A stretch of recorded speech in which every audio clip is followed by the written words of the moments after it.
Yes. The Leaf Spring Army sends its regards.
Hello, everyone. I'm the Enforcer, and I'm accompanied by Enforcer Matt.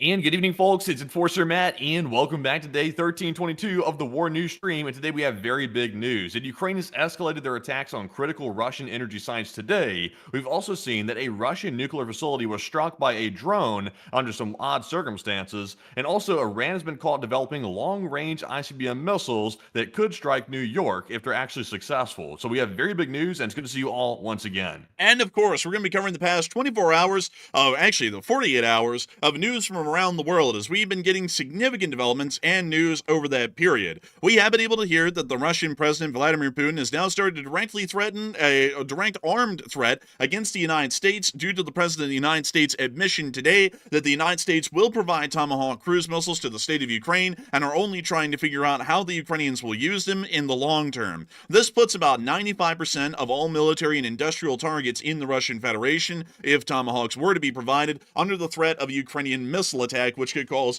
crippling or debilitating damage to the entirety of the Russian Federation. The Russians seem to be on the back foot at this point, not only because of that, but because of significant attacks that have been conducted throughout their country today, including the longest range strike that we have now been able to confirm is a Ukrainian drone strike in the city of Tyumen, which is about 2,000 kilometers away from the Ukrainian border, meaning that this is now the longest range Ukrainian drone strike that has been conducted in the war's history. And not only that, it is the first strike that has ever been confirmed by Ukrainian armed forces to have been conducted inside of continental Asia. This is a significant development, and once again showing that Ukrainian drones, while not having the explosive mass of a cruise missile, are actually getting almost the same kind of performance in terms of range that a Tomahawk cruise missile would actually be able to get.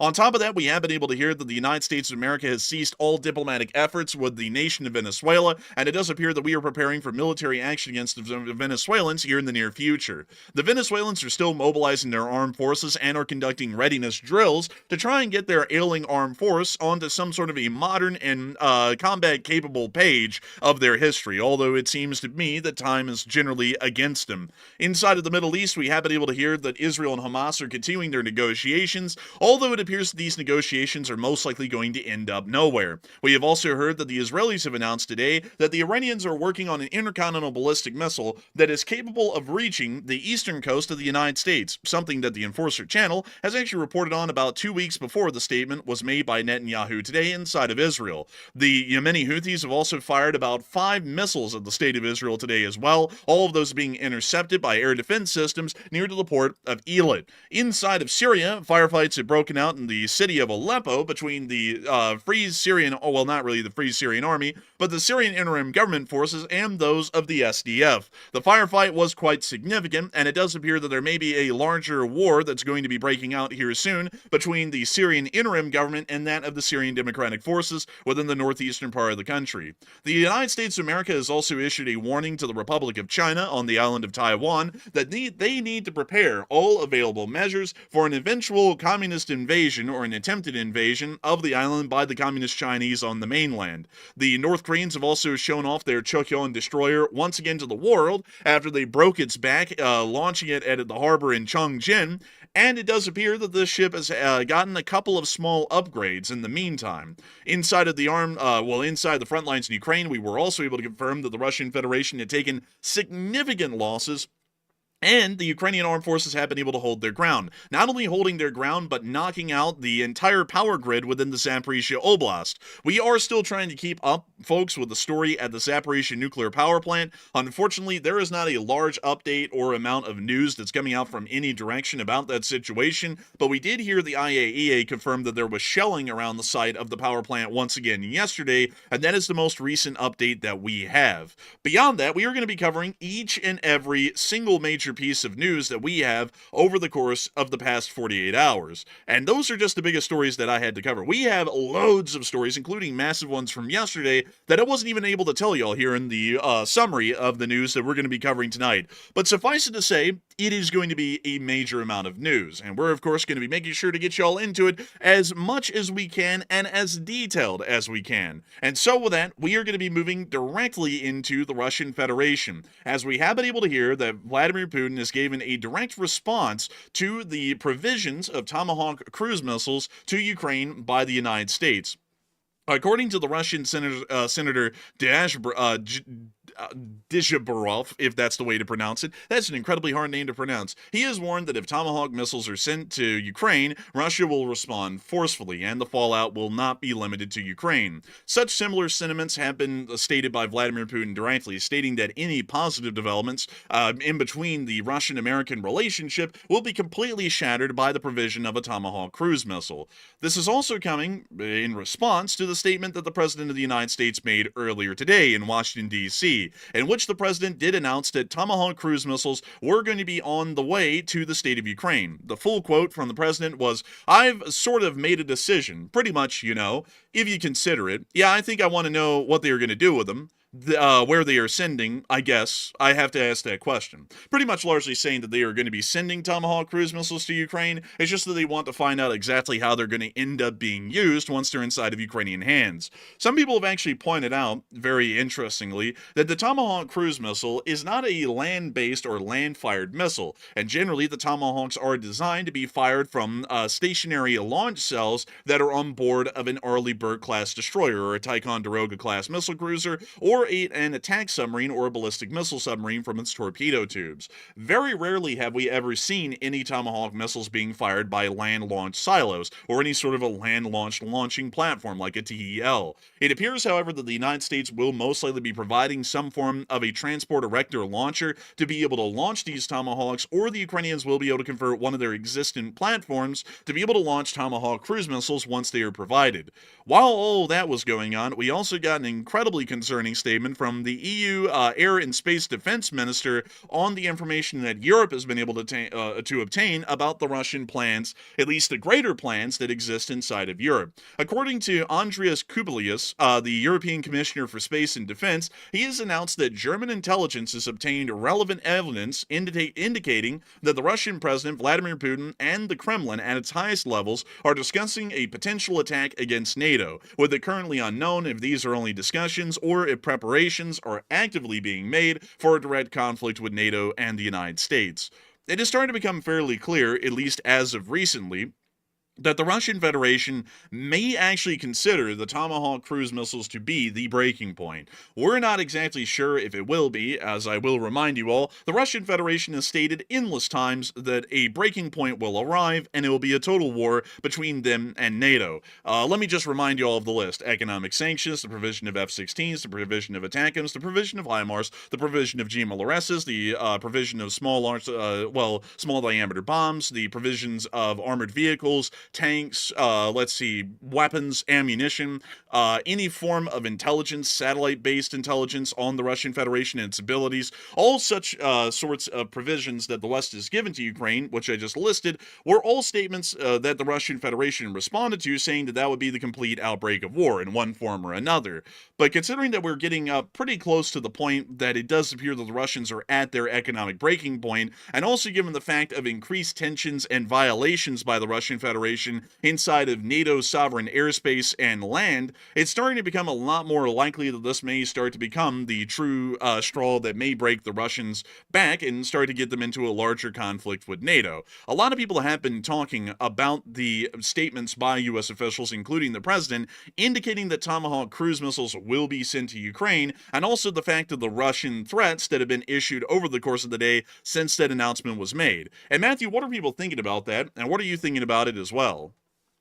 All right, so we are hearing some pretty strong statements indicating that U.S. officials will send the Tomahawk missiles, which are long-range cruise missiles, to Ukraine, and Russia is warning of a strong response. But of course, they warn about responses all the time, so it's kind of hard to tell where they really stand on it. But what do you think is going to happen now? And it looks like 47% said the U.S. is probably going to send Tomahawks freely to Ukraine, while 37% said the U.S. is probably going to send limited Tomahawks, and about 12% said the U.S. will likely back out of this. So it sounds to me like Ukraine is saying they're going to get the Tomahawks. So that's a good sign. The U.S. seems to be sort of waffling about it, but it sounds like they're leaning towards sending them. And my guess would be that we probably already sent them, or they're probably in transit right now. And the U.S. is just simply trying to take a middle-of-the-road approach to try to create some plausible deniability until Ukraine uses them. So in my opinion, I'm with the 36%. I think the U.S. will send limited Tomahawk missiles first. They will probably let them use them in very limited ways. And then once the U.S. sees that Russia is not going to respond very strongly or too crazy to it, they'll probably send a lot more after that. So that's my guess. Probably a limited use in the short term, and then in the long term, expand the use. But Enforcer, what say you? I would have to say, I believe that the United States is most likely going to start like we always have with our arms provisions to Ukraine, like Enforcer Matt is saying, with a fairly limited batch of Tomahawks to generally test the waters on what the Ukrainians are actually going to be able to do and what kind of rabbits they'll pull out of the hat by using these missiles. And then once we see that they're starting to use them, at least to our specifications with the limitations that we provide, and also the results are satisfactory, and also none of them are falling into Russian hands, at least in large amounts, then we'll start to give them in mass to the state of Ukraine, much like we've given them every other munition type at this point, and then they'll pretty much be at a free rein to be able to use them however they wish, still following the limitations that we would generally lay out. I can promise y'all that one of the highly likely limitations that the U.S. would provide is barring the Ukrainians from directly attacking the central Russian government in Moscow, either the Ministry of Defense building, the Kremlin, the Senate building inside the Kremlin, and all of the other central Russian governmental sites will most likely be completely off of the table. If the United States provided those weapons and allowed the Ukrainians to directly attack the highest levels of the central government with them, that could end up causing some significant issues that would guarantee cause significant issues in escalations between Russia and the United States directly. So those would most likely be off the table. However, every refinery and military base throughout the Russian Federation would most likely be on the table. And also, one thing that's incredibly interesting about the provision of Tomahawks is just how far they can end up landing inside of the Russian Federation.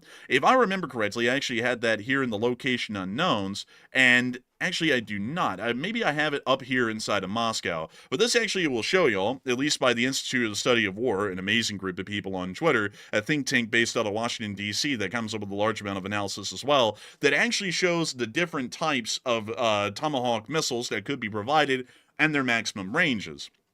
If you look here on this map, you can actually see that the longest range Tomahawk cruise missiles that could be provided, which I believe would be the TLAM Block 1s, can actually reach 2,500 kilometers into the Russian Federation, which is actually quite far. If you look at that here on this map, you can pretty much see that by the time it reaches its maximum range, there's hardly anyone even living out there, to the point that there's almost no key strategic targets to be hit in that area. Even with the maximum range of the 1,600 kilometer variants, which would be the TLAM Block 2s or Block 3s, they can pretty much hit everything inside of Western Russia, save for the Northern Fleet based out of Murmansk, and also the key cities of Yekaterinburg and Chelyabinsk, which are right across the Ural Mountains, which are pretty much major target clusters in their own right.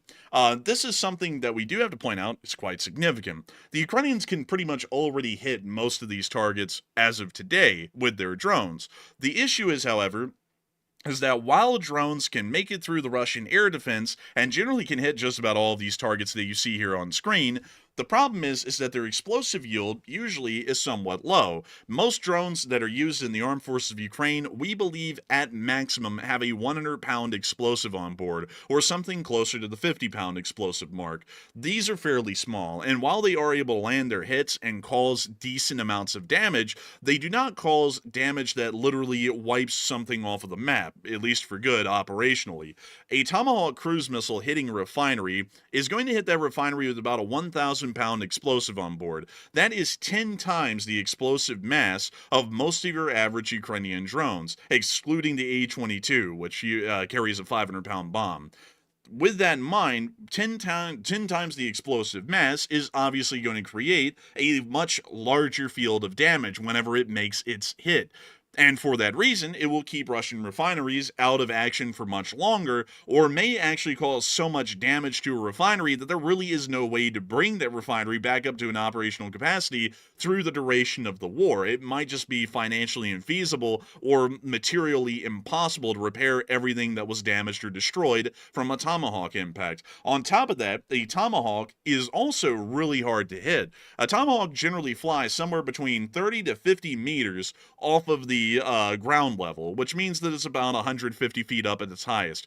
That is incredibly low. And also on top of that, just to tell you all some interesting facts about the Tomahawk cruise missiles, and let me go pull one up for all of y'all right here, and let me go get the Tomahawk. The Tomahawk actually has a ground following or a ground mapping software on board the missile, which means that it's actually able to measure its altitude off of the ground level right below it and match it. And so this thing kind of flies, in a sense, a lot like an airplane, and it can actually adjust its altitude as it comes up to taller features. Like, for example, if it sees in front of it that there is some sort of a skyscraper or buildings ahead of it, it actually will change its altitude to get high up enough that it would be about 100 feet above that building, and then just zoom right back over it, and then lower its altitude again to whatever's beyond that. Pretty much meaning that the thing is able to keep itself insanely low to the ground, usually lower than most Russian cruise missiles or ballistic missiles of a similar variety, and it's a lot harder to shoot down as a result. Some Russian air defense systems may be able to engage a Tomahawk that's about 150 feet off the ground, but they would be incredibly hard-pressed to pick it up on radar in the first place. And also considering that this system travels near to supersonic speeds,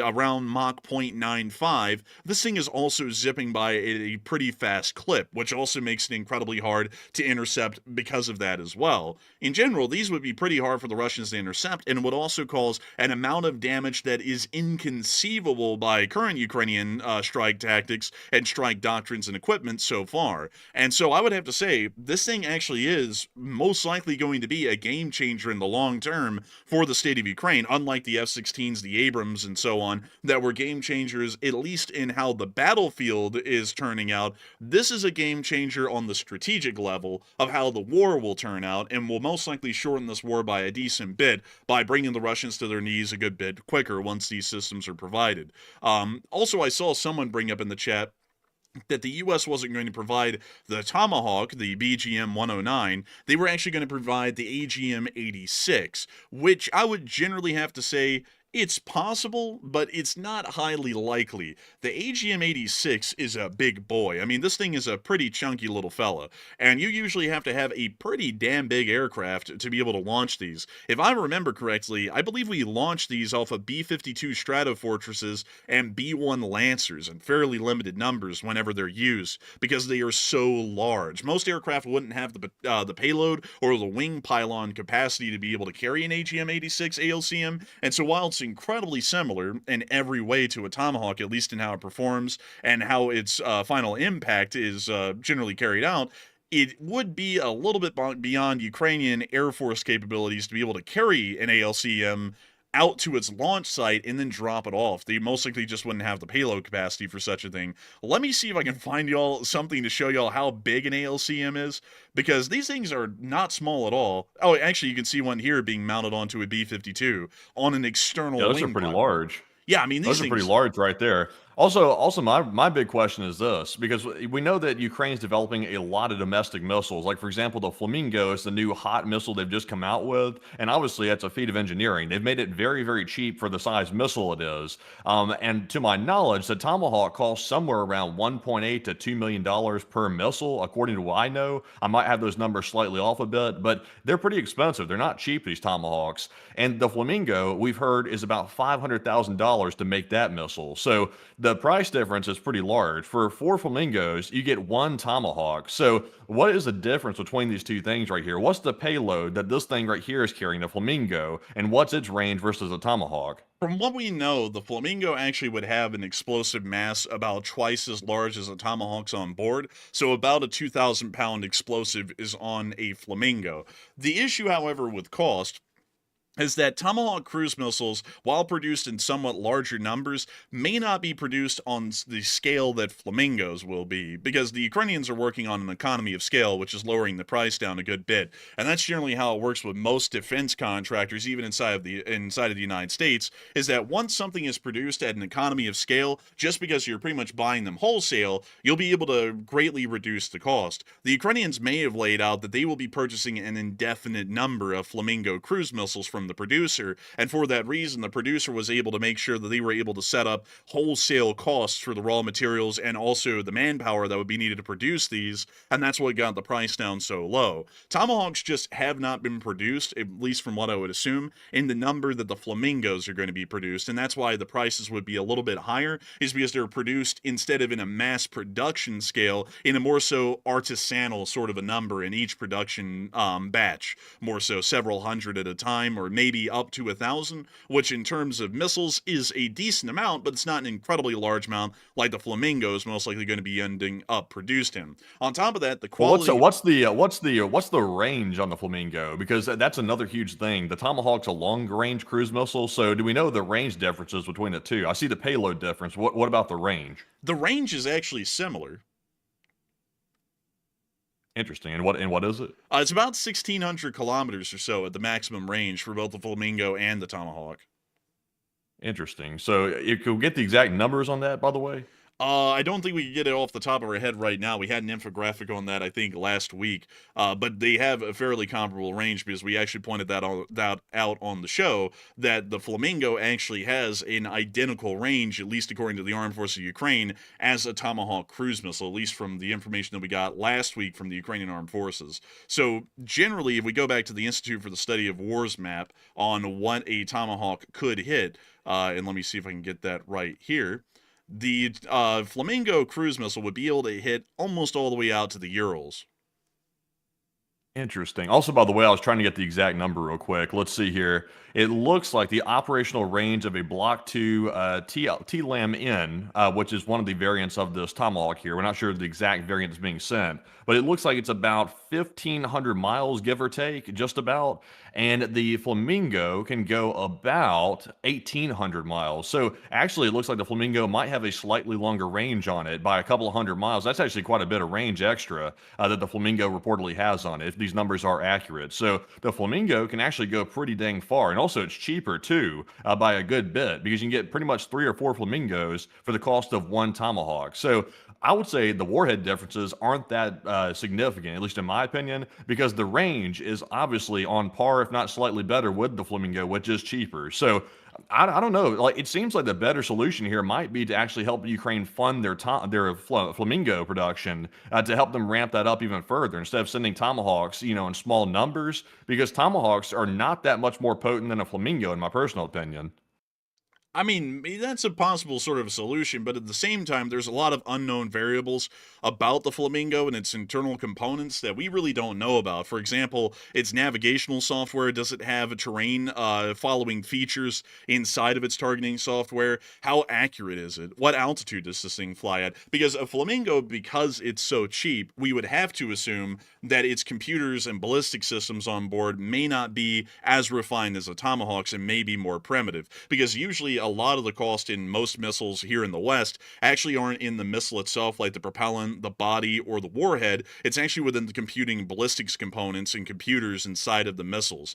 And because this thing is so cheap, it may be to say that this missile would fly at a much higher altitude, maybe 1,000 feet or somewhere around there, to make sure to avoid just about anything, and may also not be as accurate with its final ballistic and targeting computers, such as its GPS inputs, to be able to hit a target as accurately. So while a Tomahawk would have a 30 meter to 50 meter margin of error from its epicenter, the Flamingo could have about one that's maybe even twice or 3 times that, meaning that it may not be as accurate at hitting its targets. And that may also be why the Ukrainians are looking for the Tomahawk so much, is so that way the Flamingos can be used on lower priority targets where precision or the efficiency of the strike is not really a major concern, while the Tomahawks could be used for more so key precision strikes against higher priority targets, where precision and evasion really matter the most in making sure that you actually fire the missile and it hits its target and it causes a significant amount of damage.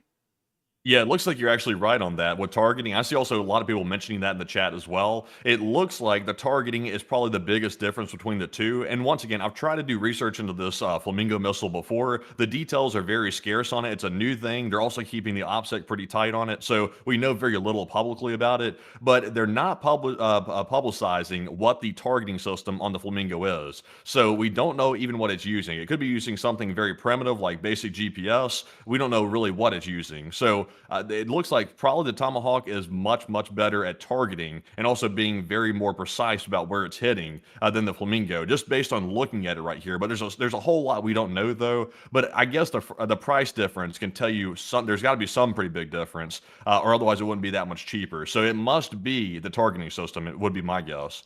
Yeah, I would have to say it probably is the targeting system, and that's how they've gotten it a great deal cheaper. Because I do have to explain to a lot of folks something that is really hidden inside of Western war industries and manufacturing that really doesn't exist in a lot of other war industries around the world, or at least historically hasn't, which is the emergence of advanced computational systems, which we all call computers.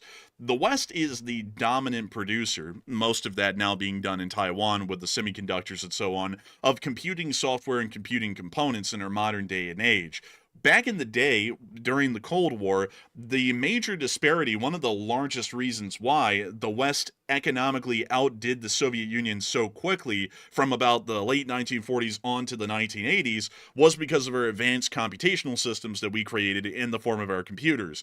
The Soviets just did not put, no one really in the world except for the West, put in that much effort into learning how to produce advanced computer systems for their time and even right now. And that's actually what led to a lot of Soviet weapon systems being subpar compared to ours, especially in the air war scenario. And also on top of that, that's what still leads the West to be pretty much the superior fighting force to this day, at least technologically, is that we have some of the greatest and finest computer components that can be made in terms of ballistics and targeting computers known to man, at least currently. So for that reason, that's also why we could see that the Ukrainians are producing a much cheaper missile, is because while we have huge amounts of money thrown into proprietary software that took hundreds of millions of dollars to develop. And of course, because it's produced in artisanal batches and we only use that code or computer system in such limited amounts, it jacks the price up heavily. While on the flip side, the Ukrainians are using cheaper computational and ballistics computers inside of their missiles,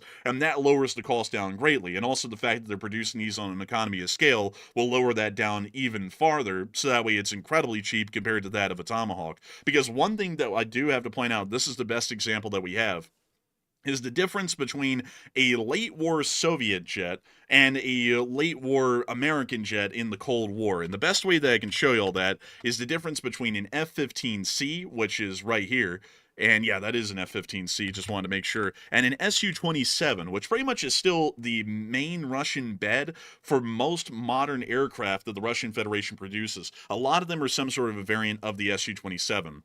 The Su-27 and the F-15, when you look at them at face value, look very similar, and they generally are quite similar, at least in their external appearance. They are twin-engined air superiority fighters with a large amount of external pylons, and they're able to pretty much carry any variety, whether Fox 1s, 2s, or 3s, on any of their pylons. Not only that, well, the one difference in between the two is that the F-15 actually does have the ability to carry external fuel tanks, the Su-27 did not. But the main difference between these two, where the F-15 shines and the Su-27 fails, is its computational systems. The Su-27's radar is fairly crude, at least in its original production variants, against an F-15. The F-15s had well-refined track-while-search radar systems that were mounted inside of their nose cones, which gave the F-15 about an additional 30 to 40 miles from what we know now of detection range versus an Su-27. So while an Su-27 is out there flying around and still trying to find this F-15 already sees the Su-27 40 miles before it can see the F-15.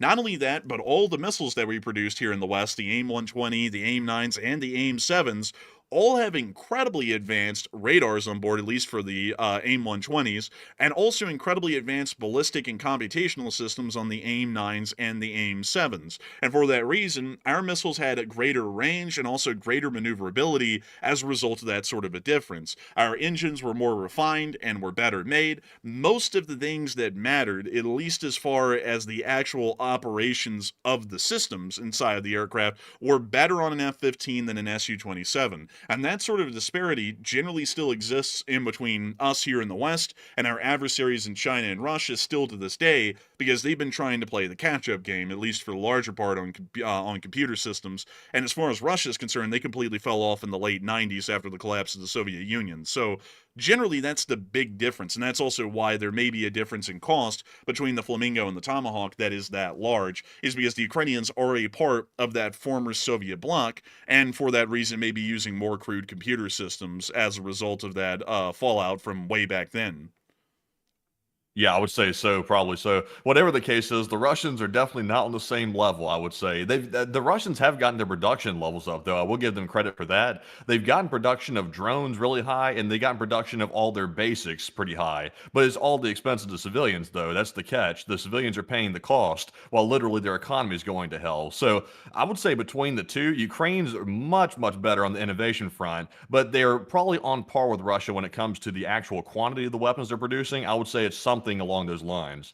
Which is pretty impressive, though, when you put that out there, that they would be on par, because the Russians have a population, on paper, 3 or 4 times larger than Ukraine's, and yet their war industries are most likely on par at this point, which is kind of the weirdest part of that. Yeah, I would say so, honestly. Honestly, for the big old power that Russia was made out to be, like this huge, massive, very vicious bear that Russia was made out to be for such a long time, they really have not cracked up to that whatsoever, and we've known that for a long time. But a lot of people are starting to realize that used to think that Russia was this like really ominous superpower. The only thing that Russia has going for them is the nuclear weapons, and we're not even really sure how good of a condition those are even in right now. They might not even be properly maintained. We simply don't know. So Russia is definitely very, very weak as the so-called superpower. I would have to agree. They're very weak, and that really showed overnight, really over the past 2 days, because while the Ukrainians have been trying to get a Tomahawk cruise missile, the Ukrainians are already landing record-breaking hits inside of Russia, for that matter, with their conventional drone forces. And this is the one that broke the books. I can actually tell you all this today. This was a record. I'm going to measure from the closest Ukrainian border to the impact at the target, 1,300 miles. This is the first Ukrainian drone strike that we have been able to confirm has reached not only over the Urals, but well across the Urals by about another 250 miles to 300 miles. A Ukrainian drone actually struck a oil refinery inside of the city of Tyumen. Tyumen has never been listed in the news before on this channel, by the way, rather than one time that a electrical substation blew up because of some partisan activity.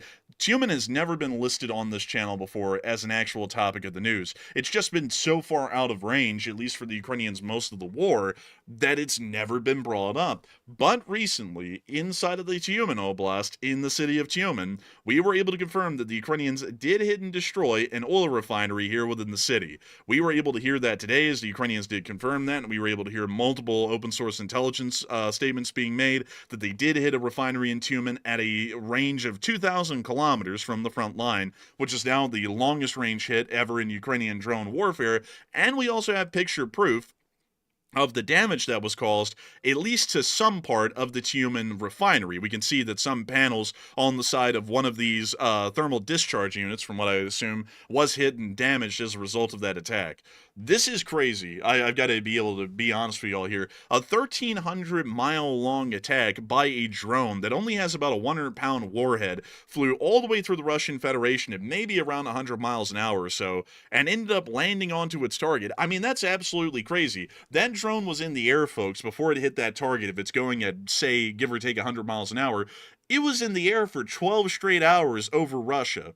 Nobody in Russia spotted it, and it was able to make it all the way across the Urals, which is a pretty formidable sort of a challenge to get across because they are quite tall, and then fly over the Urals and then make it into Tyumen. That is actually quite crazy, folks, I've got to admit, and it is the first strike that we've ever seen like that. Not only that, but there were more strikes that occurred elsewhere. We were able to see that a plant caught on fire in Yekaterinburg, and apparently, we don't know exactly what hit this. It was apparently the Ural turbine plant that was on fire. We do not know if this was a Ukrainian drone attack. We're still waiting on confirmation for that later on, but we can see a fire burning inside of Yekaterinburg in this clip. Well, not the turbine engine factory. Not that they needed that or anything. Man, rip to the turbines. Man, that turbine. I think these turbines might have been used in the power plants. If you already mentioned that, I can't recall if you just did. I think they were used in power plants. I think they were also used in some other places as well. The common theme is I think Ukraine's attacking pretty much the very front of the supply chain when it comes to actually manufacturing things for energy production, and they're also attacking the end case, which is the actual power production plant itself. It looks like it's just an all-around attack on the power infrastructure. Yo, this guy was like absolutely smoking it up. Like he did the bro, he was absolutely he was chuffing, fellas. And what the hell is he wearing on his head? That's a mop. Bro, he turns around with a mop on his head. He's like, it's burning. It's like, dude, what is up with the mop, though? But I would tell if it was like a mop or a hat. Couldn't tell. But whatever the case is, though, he needs to go find a mop and get it with some water on it and go douse that fire out. I'm not going to lie, man. I think he's wearing one of those stupid little Rascals hats. You know the one I'm talking about. Maybe, yeah, I think so, possibly. But beyond that, it does appear that the turbine plant in Yekaterinburg was also cooking up. In Chelyabinsk, on top of that, we also were able to hear that fuel rationing is now in effect across the whole of the oblast. Oh, God. It's coming around. It's hitting mainland Russia now. At the atomic energy stations, which kind of sounds like atomic, but it has nothing to do with atoms, from October 3rd on, you can only buy no more than 30 liters of gasoline, and that's 7.5 gallons of gas per day, or 70 liters of diesel, which is about 13 gallons or so. A Chelyabinsk resident told a local outlet that he has to drive out of the city and refuel at every single station. And since August, the armed forces of Ukraine have been striking Russian refineries with drones. More than 20 facilities have been hit, and the downtime is reaching record levels. And if this continues, it's expected that Russia is going to completely run out of fuel. Y'all heard it here first on this channel, folks, when we saw the first Ukrainian drone strikes on the refineries in late 2023, in the winter of 2023. previously, we stated that eventually, give or take about a couple of years from now, maybe a year or two, this is going to start having a significant impact on the Russians and their logistical supply chains. And believe it or not, folks, about 2 years later, it finally came around. I gotta be honest with y'all, that's a little bit wild that prediction ended up becoming true, because that was a crystal ball of any to say that within 2 years this would end up becoming a disaster. But we also were able to see down in the area of Derzhinsk, not only were the Ukrainians hitting some refineries, they hit a munitions plant in Sverdlov. Now, we've actually covered some news here at Derzhinsk before, and I'll remind you all of at least one of the strikes that has happened around this area. In Derzhinsk, a lot of y'all will remember, because we went to this train station right here, and right over this train station at Derzhinsk, a Ukrainian drone was flying right down the railroad tracks like 100 feet above the station, and it went, and then it flew all the way down here, and it hit a factory right alongside the railroad tracks here on the main line. That was something that we covered, I think, about 3 months ago. Now, they are hitting this thing, which is a giant ammunition plant. This whole thing that has this perimeter around it is a part of the munitions plant, which is the Sverdlova munitions plant. It starts right there, that's the main gate, and the rest of this is the factory. The Ukrainians did land a successful hit on this thing yesterday, and it appears that the Ukrainians are not only going for the front end of the logistics, they're also going for the back end of the wartime logistics as well. Well, you see the Russian air defense shooting down one of the drones, but they weren't successful for the rest of the time.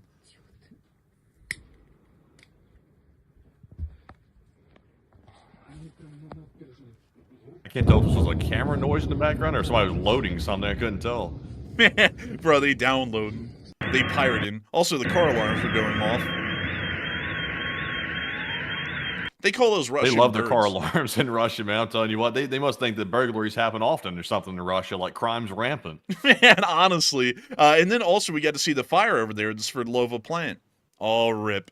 It looks like another plant is going to be down and out of action, at least for a little bit. Of course, this campus is huge. It most likely only caught one building on fire, and we weren't able to report any major explosions. So this appears to be somewhat limited in damage, but it was a hit directly on top of a munitions plant that produces pretty advanced munitions, like shaped charges for ATGMs, like the Cornet and the other one that I can't say on YouTube because they won't understand that that's the name of a weapon system. They'll end up banning us. So I can't say that one. But they do produce shape charges for that ATGM as well. I just can't say it on air. Nevertheless, the damage is significant.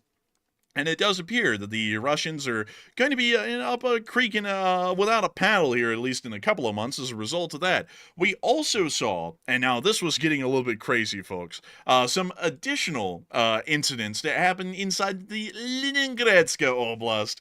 The partisans derailed another train, and it was a bad one. It was really bad. Oh dang! They took the train car off the actual axles somehow. That's kind of wild. Yeah, like it was nuts. From what we've heard, apparently Ukrainian partisans blew up in a bomb in front of the train at Stroganov, or Stroganovo, as the Russians call it. They like to be original. And apparently that led to the engine hopping the tracks and just pulling the cars over with it. And it was a very significant derailment, because if you look down there, you can actually see that both of the rails on both sides of the tracks, it seemed, have been ripped from their beds here with the fish plates, and have been ripped clean off of the tracks. So this is going to require a decent amount of maintenance away work to get this main line operational again to St. Petersburg, and also both lines on the main are covered by fuel cars, which have also overturned as well. The Ukrainian partisans are doing pretty good at this these days. Derailing trains, folks, by the way, is not easy. It's actually quite difficult most of the time. You can go back and watch training clips from World War II where they were talking about how to derail a train, and generally it's pretty damn tough, even for lighter engines and lighter loads back then. The Ukrainians these days, at least the partisans, are having to deal with incredibly heavy engines for one, and the trains behind them are also quite heavy as well. The tonnage is much greater. So it's pretty impressive to see the kind of work that they're doing here in the Russian Federation, and it was significant enough. It literally tore the car right off of its bogies below the cars. Also, that's not really that hard to do, folks. If a car turns over, those bogies and the car itself are actually held together by gravity and nothing else. So if a car turns over, it's actually pretty common for those bogies to just literally disconnect from the car and just end up wherever else. But still pretty wild to see it. Anyways, moving on from that, we do have a question for all of y'all, at least about the Ukrainian attacks on the energy sites like the refineries and the power plants, which are also getting hit, like in Belgorod. But Matthew, what are people thinking about that? What are you thinking about that as well? All right, so the big question is, now that Ukraine is massively escalating their attacks on Russian energy sites, all the way from the actual turbines that run the plants, all the way to the plants themselves, they're striking literally everything about Russian energy. Will this allow Russia to escalate? And it looks like 52% said yes, Russia will escalate their attacks now, while 22% said no, Russia will keep the status quo, and 20% said it was Ukraine that was responding to Russia's attacks on energy in the first place. And I would actually be with the 20%. What Ukraine is doing right now is they were responding to Russian aggression against Ukrainian energy infrastructure. That's what they're currently doing. Because Russia had a massive campaign where they were trying to strike all kinds of Ukrainian power plants and also power lines and substations as well. And that's what Russia was doing to start with. And Ukraine wasn't going to do that to begin with, but since Russia did it, they figured let's respond pretty much proportionally and start attacking Russia stuff as well. And it looks like Ukraine's going above and beyond when it comes to striking that. So they're putting the hurt on the Russians, and I think that Russia probably will escalate. They'll probably keep up their major campaign against the Ukrainian sites probably very, very soon. So I'm with the 20%. But Enforcer, what say you? I would have to say that the Russians will most likely escalate attacks as a result of this against Ukrainian energy infrastructure. It already appears that's kind of ongoing at this point, so I'd actually be with the 53%, because while the Ukrainians are responding to Russian energy infrastructure attacks on their own grid, their power plants, and so on, the Russians, of course, do not look at this as a two-way street, and they look at it more so as a one-way street. On the international level, they claim that they've never killed a Ukrainian civilian, they've never attacked their power grids up until recently, and that's only because the Ukrainians are attacking their energy infrastructure. They pretty much paint it out to where Russia is this righteous defender of the whole world, and the Ukrainians are some sort of evil demons that are just nothing but ne'er-do-wells when it's really the inverse. So I would say that the Russians will certainly escalate attacks as a result of this, whether it's warranted or not, or whether it's even sensible or not. They will try and use this to start targeting Ukrainian energy infrastructure even further in a claim that it's a tit for tat, although the Russians really did start the entire thing way back years ago in the first year of the war in 2022, when they already were starting to target Ukrainian power plants and pretty much plunged the nation into freezing temperatures in the middle of winter without any form of heating or electricity to try and stave it off. But moving on out of that poll and on into the rest of the news that we have from inside of Russia, especially about the attacks today, we also were able to see something very unique and very interesting over Belgorod. Take a little look. I gotta rewind that because this clip is only 3 seconds long, but this thing's zipping. That is a crazy sound coming off that thing. It's like it's got a trumpet attached to it. That is a very loud sound off that one. And look how fast it was going. Look at this thing. Dude, that thing's a racing drone. Like, it's just ripping through Belgorod at like 200 miles an hour at least.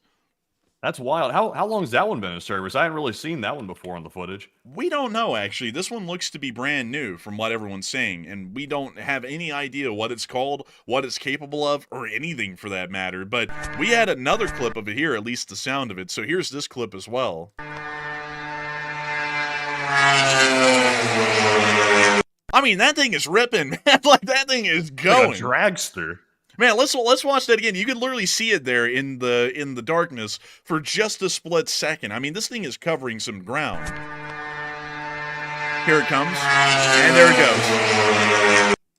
I mean, that is crazy. Honestly, just based on the sound of it and how fast it's moving, I would imagine whatever type of drones these are probably shorter range, but much, much higher velocity. Obviously, that thing's moving at some high speed right there. But usually when something moves a lot faster, usually the fuel gets burned out a lot quicker. So the range is not going to be as good. So that's probably why they're using them in Belgorod, which is right across the Ukrainian border. But damn, though, those things are crazy. Well, you would think that, until you also see that these things popped up about 150 miles away over the city of Voronezh as well. And here's a clip of one of those over Voronezh. I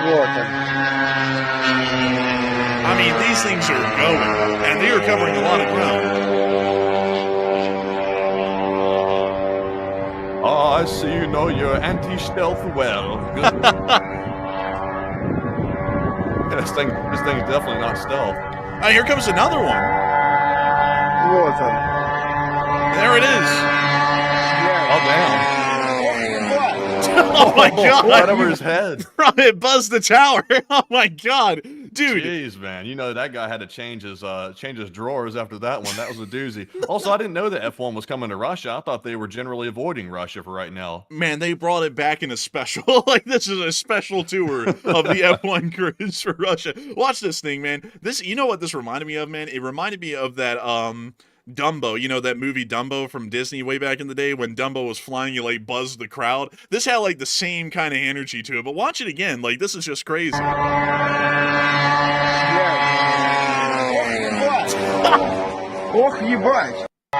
That's an impressive drone. Like, I will say, just from the like a wow factor of that, that's impressive. Like, it's actually very intimidating to see that thing flying over. So that's why the U.S. has to team up with Ukraine, by the way. Like, that drone technology right there is because of years and years of innovation. That stuff does not come easy right there, and Ukraine's really gotten good at it. So let's say hypothetically, Matthew, that we were saying, oh, it's short range because it was spotted over Belgrade, which is about 30 miles or so from the Ukrainian border.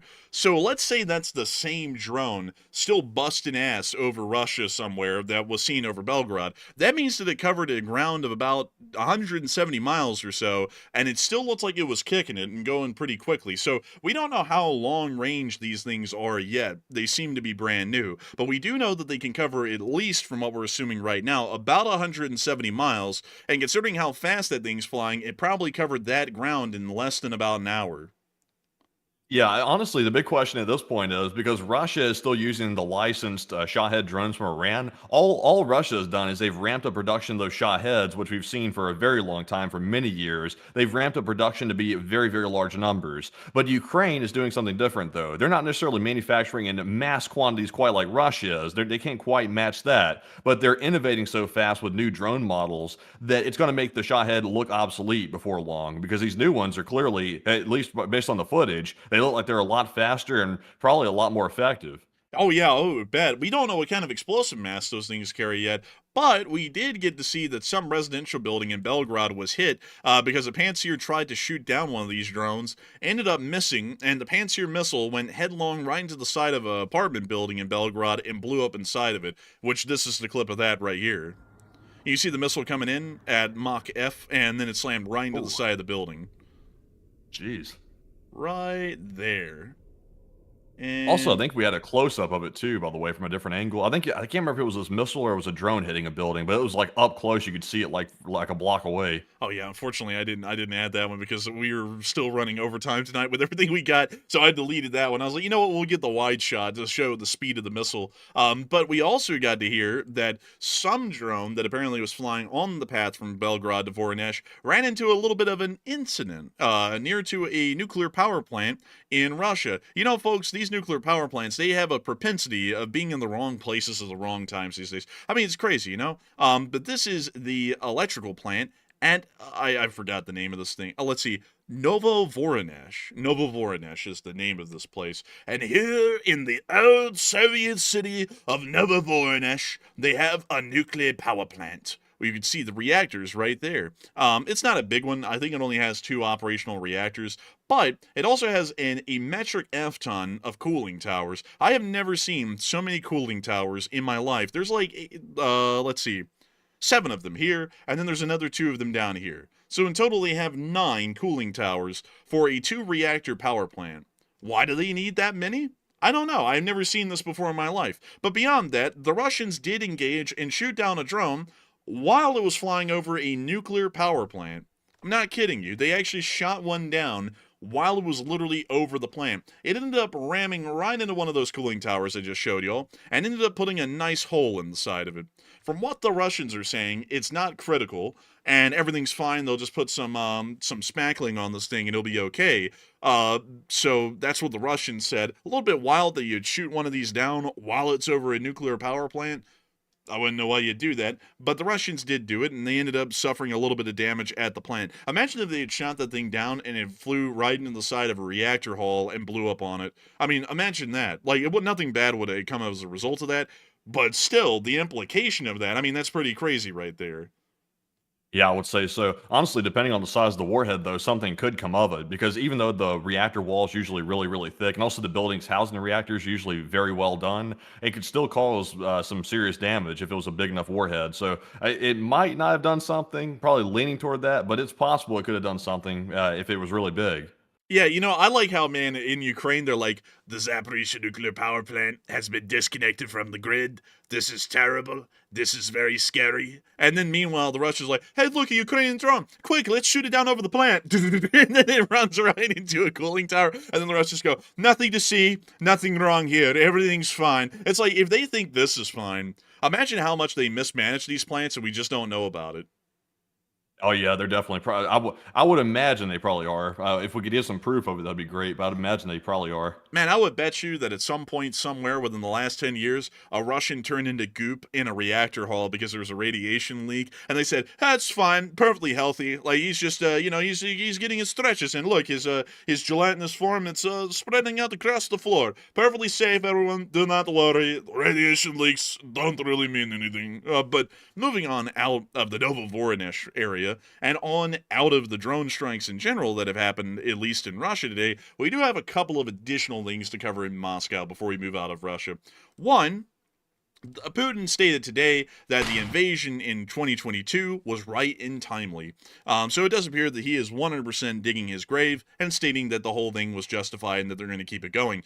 Two, we also were able to hear that apparently some Cubans are going to be showing up in Russia en masse. According to some information that's been obtained today from analysts, they are now believing that somewhere around 25,000 Cubans could soon be in Russia fighting against Ukraine. That's quite a large number of Cubans. That's actually about actually quite about as many Cubans as there would be wanting to leave Cuba and try and get to the United States if they could. But sadly, the Cuban government has less happy intentions for these Cubans, and they're just sending them to a shithole, which is Russia, which is very unfortunate for those folks. But still, that's the news that we got, at least governmentally, out of Moscow today. And a little bonus note, everyone. Another Russian has fallen out of the window inside of Moscow. Vyacheslav Leontiev, an 87-year-old head of the Pravda publishing house, died after falling 70 feet from his Moscow apartment window.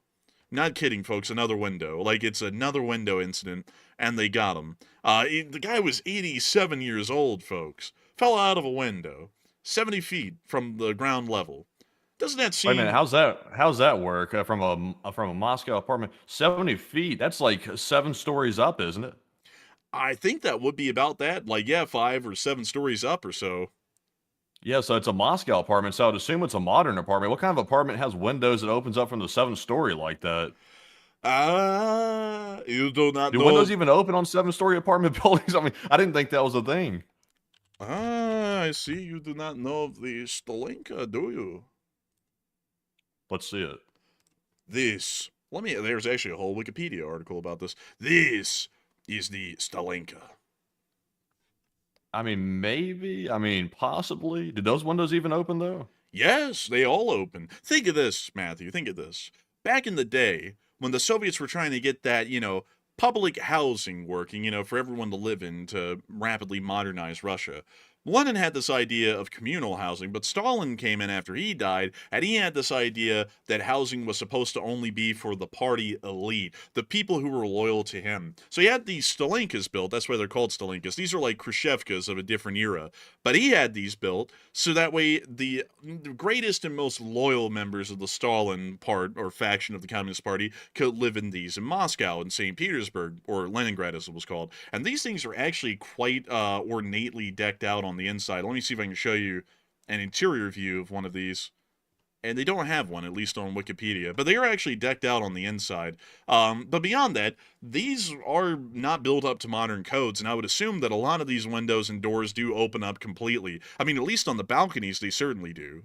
So Well, yeah, but also they have balconies too, so it's like, they fall out of a window, they should fall onto the balcony, I mean, technically speaking, so, it's kind of an odd circumstance here with this guy. He somehow first of all, he had to open the window because you can't just, like, fall through the wood because there's obviously wood frames around the window, so you can't just fall through the wood, so you gotta open the window, then somehow you have to find a way to trip out the window, then you have to find a way to trip over the balcony too, and then you have to find a way to make your way down 7 floors. So, I mean, this sounds a little bit wild, to say the least. Oh, it's wild. It's wild for sure because no one's gonna buy that some random 87-year-old man tried to Tony Hawk his like walker off of the side of a balcony and then he ended up falling 70 feet. No one's gonna be believing that. I mean, it's possible. It's not out of the question. But also, if you want to see what a Stalinka interior looks like, at least in the modern day, these things are actually somewhat well appointed, as you can see right here.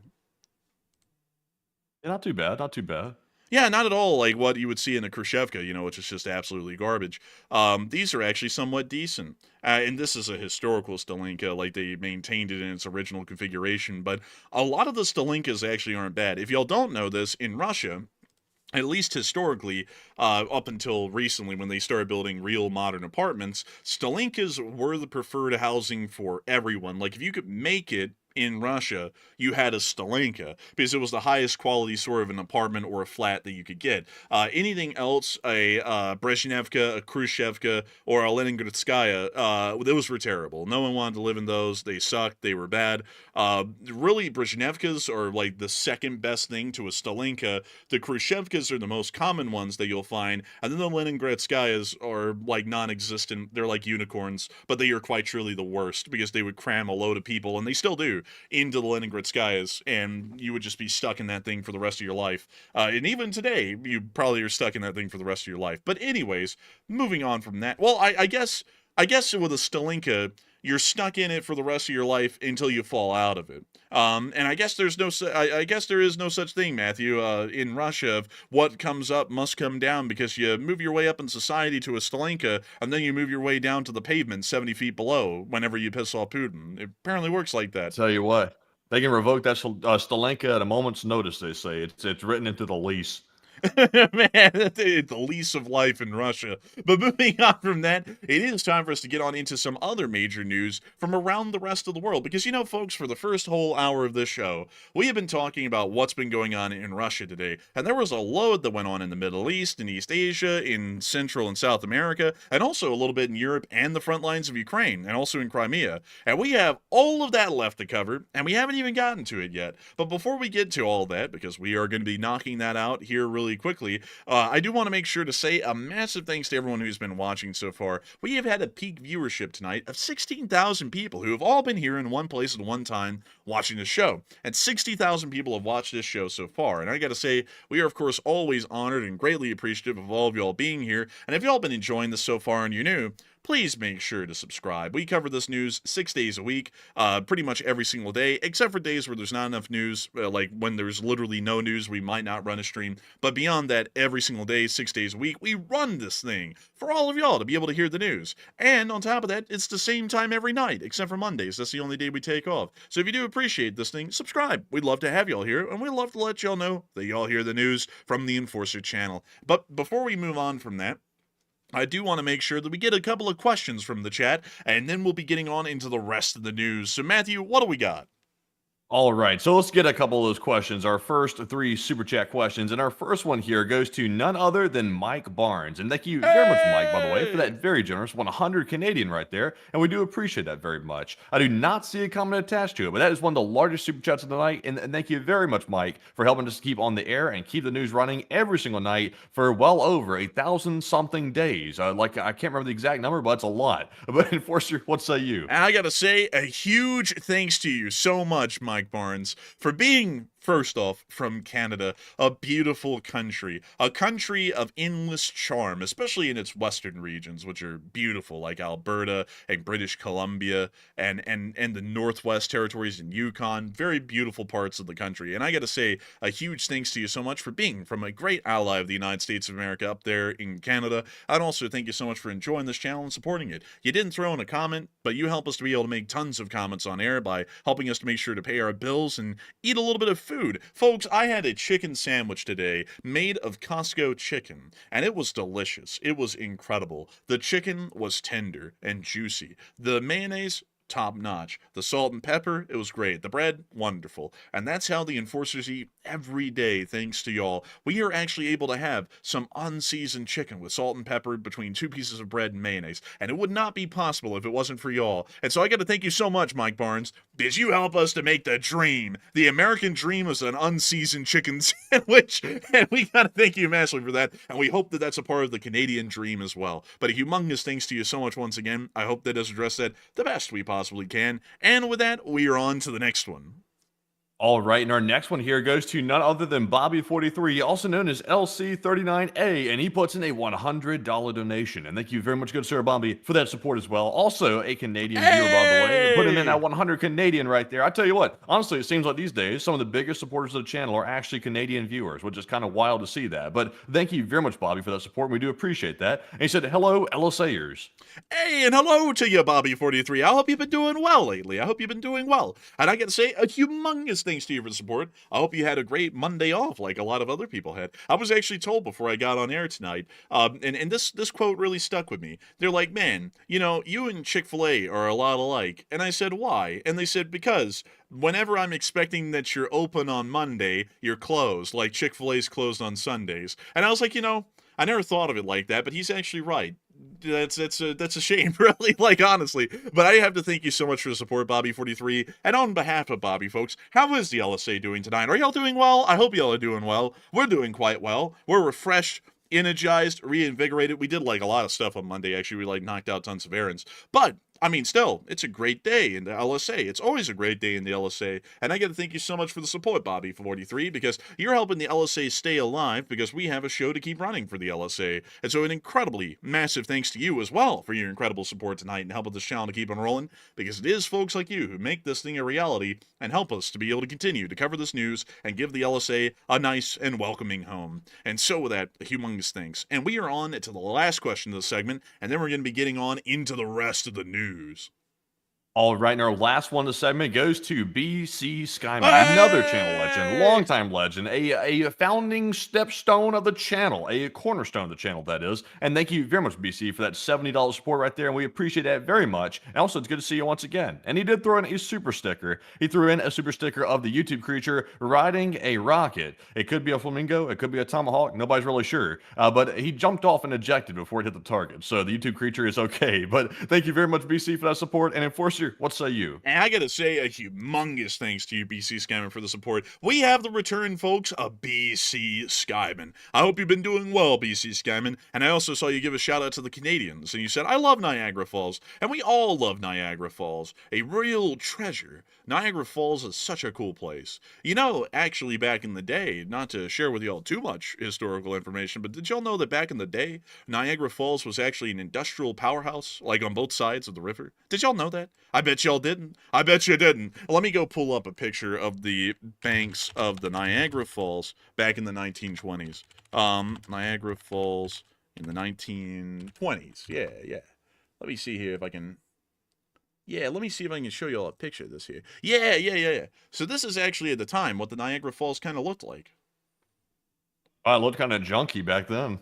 Yeah, it's a ton of industries, because back in the day, you know, before steam engines were a deal, even when steam engines were a deal, a lot of people were like, man, that water be moving. And then people were like, well, if the water's moving like that, then maybe, God forbid, we can get a little motion. And so they would set up these water mills that would use the power of the water going down the way to be able to run their factories. So loads of these set up on the banks of the Niagara Falls. Not on the falls, like this looks like it's on the falls, but it's actually off to the side a little bit. Like if you really look at the pictures, it's off to the side of it. But they would use water that's diverted from the falls to run their mills and their factories. And it did pretty well on up until about, I think it was the 50s and the 60s, and then a lot of these ended up to drying up because of competition in other sectors, and it wasn't really economically viable anymore to work this kind of a deal, but still pretty cool. And an interesting fact about Canada and the United States, at least with our relation on the Niagara Falls. Also, let's see, the Niagara Falls at one point, if you also haven't seen this as well, let's see, dry. Let me see if I can show you this. The water was actually diverted from the Niagara Falls for a little while, and that's actually what it looks like without any water passing over it.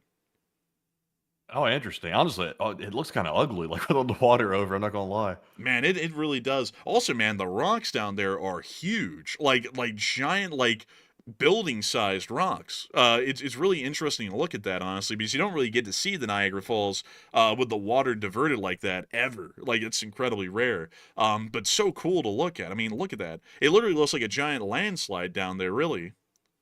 Yeah, I would say so.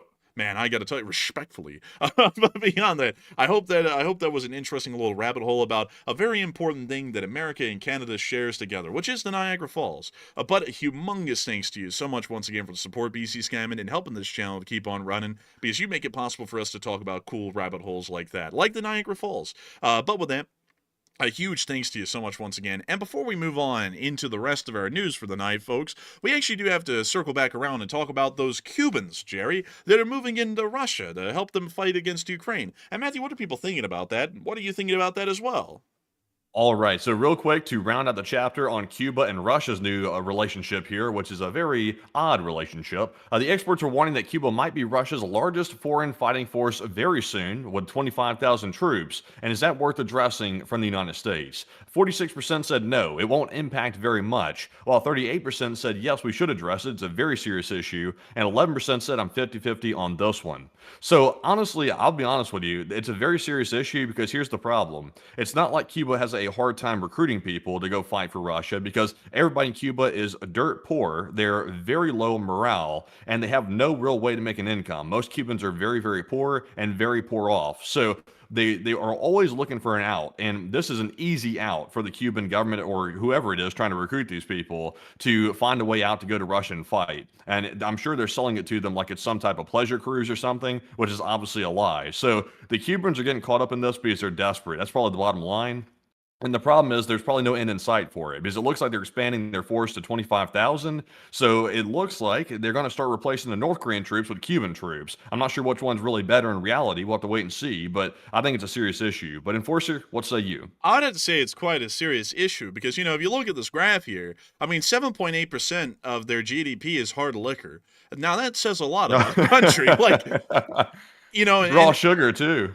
Yeah, raw sugar, rolled tobacco, alcohol, alcoholic beverages with more than an 80% ABV. I mean, you got to be going through a lot to, really make that a major part of your economy. I mean, look, humans and animals account for 1.5% of their GDP. I got to clarify that's organs, by the way. They're big into the organ trade, and it's not consensual. They also sell the glands and other organs of animals and people as well, which makes up another 1% of the GDP. They also I've never seen a country with 2.7% wood export. That's kind of wild. It says wood.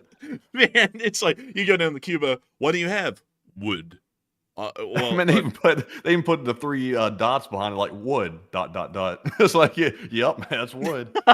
Man, it's like, yep, that's it. 5.5% of the economy is crustaceans. Little crabby bastards like Fidel. You also got honey, which is 1.6%. Nickel mats, which are 10%. Semi-finished iron, which is 1%, and scrap, which is 1.5% of the national GDP. So, you got a pretty good idea here, folks. They're not economically well off. And also, all this totals together to only create $1.4 billion. So you can get the idea they're all pretty damn poor. Because this is the whole country, by the way. So, with that in mind, I'd have to be honest with you, folks, it doesn't take a lot to get a Cuban to go to Russia to fight against Ukraine. I mean, hell, fighting on a battlefield sounds better to them than sitting around. Have y'all seen Cuba recently? I mean, have y'all seen this place? This place is rough. Like, let me see if I can get y'all a street view, because there are a couple. Oh yeah, we can get y'all some down here, around the city of Ciego de Villa. So let's go take a little look. This is Cuba, right here. Man, you put us down the nicest street. Yeah, actually, let me take y'all away from the communist dream, and let me take y'all to the city of Moron.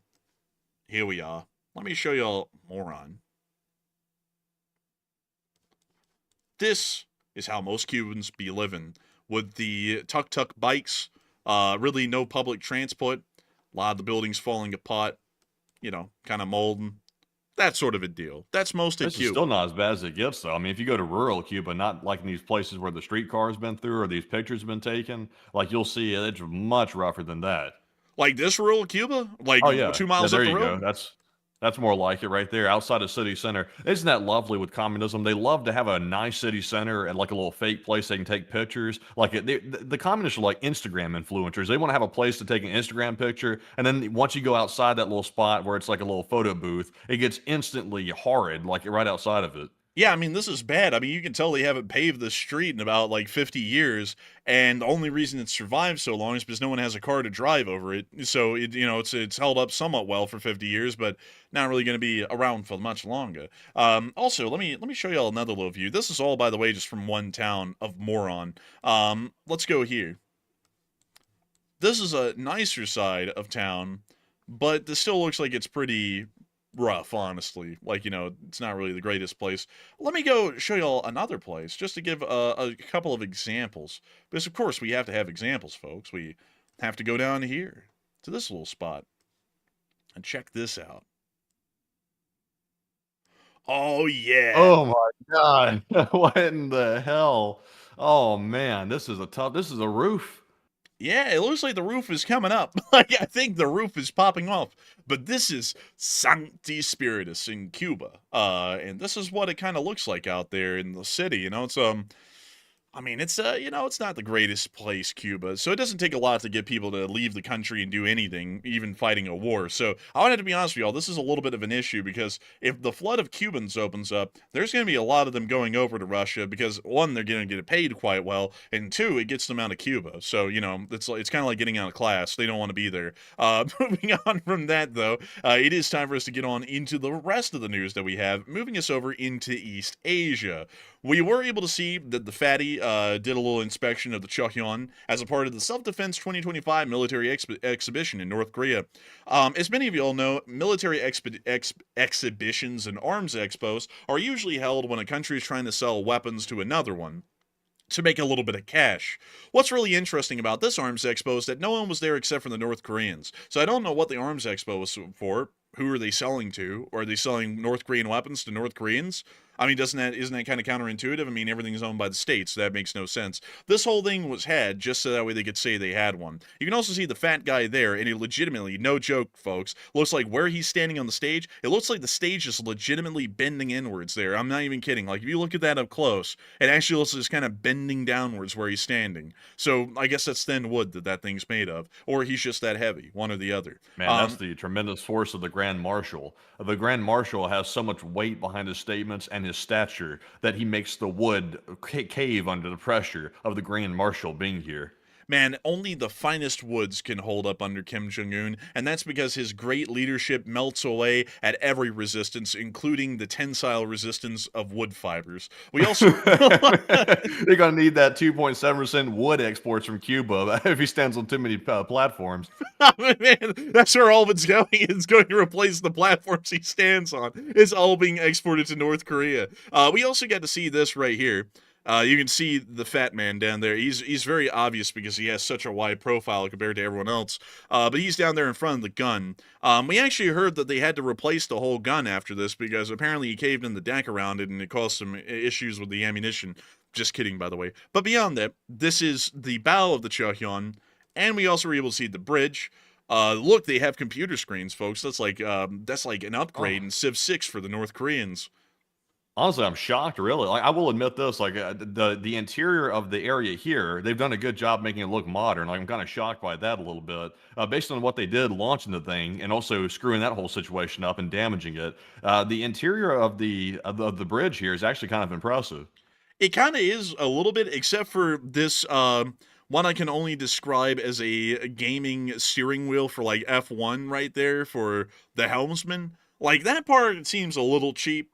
But the rest of it's pretty decent. Also, we were also able to see this as well. Everyone's standing around on the ship.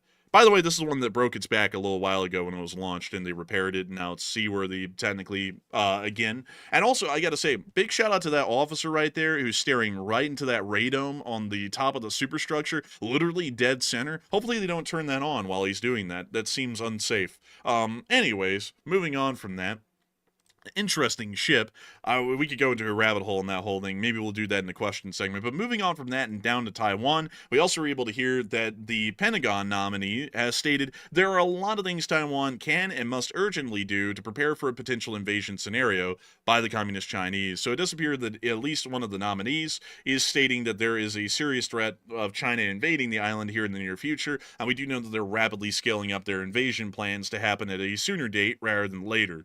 It seems like that's still about a year out from now, but it's getting a lot closer. Moving on from that and out of East Asia, we also have a lot of significant developments coming out of Venezuela. And there is a lot of big news coming out of Venezuela, folks. A lot. The Venezuelans have thwarted what can only be described as an absolute act of terror and despotism against the United States inside of Venezuela, and thankfully, thank God, the great leadership of Nicolas Maduro and his empanada-munching army, who follows him around because they're all loyal to the great and almighty empanada of the desk drawer, have thwarted an attack on a U.S. embassy in Caracas. According to information that was stated, Venezuela stated that an extremist right-wing sector was plotting a false flag attack against the U.S. embassy in Caracas using explosives. Venezuela warned Washington through 3 diplomatic channels and alerted a European embassy about the grave threat. The only problem, folks, is that this embassy has been abandoned by the United States for about 7 years, since 2019. So I'm kind of doubting that even happened, because nobody's even there. So where in the world was the threat? Like, who in the world were they saving? This embassy is empty. It's overgrowing with like rocks and grass and other stuff. You know, rocks grow, folks. You know, they grow up on the buildings. And it's overgrown. It's been abandoned since 2019. And now the Venezuelans are coming in saying, "Oh, we saved the day. We saved everyone from getting blown up." Who? Who was there? No one was even there. This whole thing was fake. Like, I can promise you all that. In the meantime, though, the U.S. decided that their BS story was so bad and it was so stupid that they ended up suspending all diplomatic missions to Venezuela the next day. So according to what we have, the president has called off efforts to reach a diplomatic agreement with Venezuela, the U.S. officials say, paving the way for a potential military escalation against drug traffickers or Maduro's government, at least at the moment. In the meantime, Venezuela is racing to try and make themselves look competent. They conducted a little mobilization for the cameras. By the way, a little bit interesting just to point out the Chinese influence that exists in Venezuela. These are ZBDs, which are a Chinese version of an amphibious armored personnel carrier, just in case of the Chinese influence wasn't clear enough already. Honestly, they look like shit. Yeah, they're pretty bad. Like they're. I mean, they look like they're made out of like pot metal or something like that. Like, what is like? Why is the side so thin? It's called Chinesium. Really? These things are bad looking. Oh my god, I cannot stand Chinese APC designs. They are all hideous. Oh, it's like the armored duck mobile brigade or something. Oh, look, this guy actually like dinged it at the start of this clip. That thing was rustling and jostling getting in that LSD. Bro, look at it. Really scraping it over there on the side as he's trying to get it in. Where the hell are they loading these things? The ghetto? Like, where is this?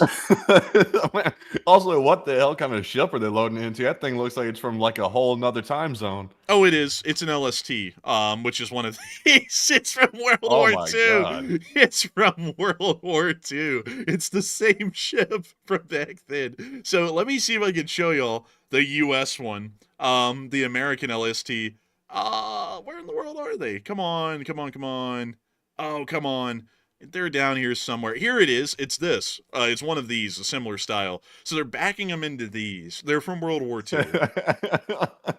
And the caption says October 1950. Venezuela's in foul shape, folks. I think they're in trouble. Yeah, well, you know, I don't think they're in shape. Man, see, look, it's got the same opening doors and everything. Look. Like, it's got that little square door, the opening panels. Like, if you look at this, square doors, same opening panel design. Literally the same ship. Honestly, this thing was already finished back in 1946. Like, it already looked like it needed to go to the scrap heap back then. They've extended the life of it by about 70 years. Man, I'm not gonna lie, man. You got to give them credit. I mean, they're like maintaining stuff down there like it's a literal museum. And while they're using this old clanker from the Second World War, they're backing up a modern Chinese APC into it. It makes no sense. Make it make sense. It doesn't. But It's that's bad. It's so bad. Also, look at this nasty warehouse they're getting them out of too. Shoot. also, by the way, they did some bombing training today too on clip, and they got most of it out of frame. But I'll show it to y'all. We're gonna mute the music. It sounds like a chainsaw. But the SU-30, the SU-30 was flying over. It drops dumb bombs. Like this would ever happen in real life. And then the cameraman gets it out of frame for most of the video. And there they go on their long fall. Right into the side of that mountain. I don't even know if that was the target, actually, folks, but they landed.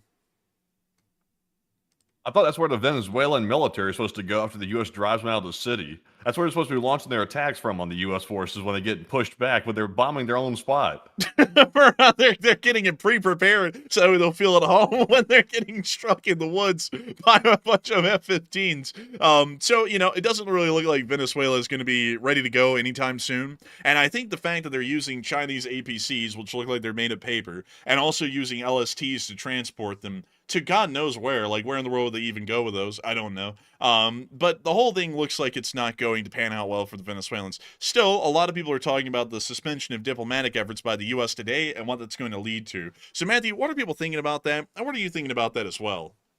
All right, so the big question is, how's it going to unfold over weeks? And that's been a question we've been asking for a while, but now things have changed a little bit. The U.S. has ended diplomatic efforts with Venezuela. Also, we're hearing in the background, by the way, we didn't report on this, but there has been allegedly a classified court ruling saying the U.S. can actually strike inside of Venezuela to take out the drug cartels. So that's another indicator. And also, we've heard that I think it was the U.S. president made some statement to the effect of he was going to start striking the cartels on land, and that was made a short while ago. So all the indicators are land strikes are coming very soon. So it looks like 63% said the U.S. will strike Venezuela first, while 20% said the U.S. will wait until Maduro strikes, and 7% said the U.S. will reopen dialogue. So on this one, I would personally say that the U.S. would like Maduro to strike first, because that would give an easy justification to start a massive campaign on Venezuelan territory. But I don't think Maduro is going to be dumb enough to do that. He would have to be at top tier, legendary levels of stupid to do that. So the U.S. will probably strike first. They'll strike the drug cartels first, and then if the Venezuelan military responds to that, then that will give the U.S. military the justification they need to actually go out and take Maduro out of the government. So I think that's the way it's going to go generally. So I'm with the 64%. But Enforcer, what say you? I would have to say I'm with the 64% as well. I believe the U.S. is going to strike Venezuela first,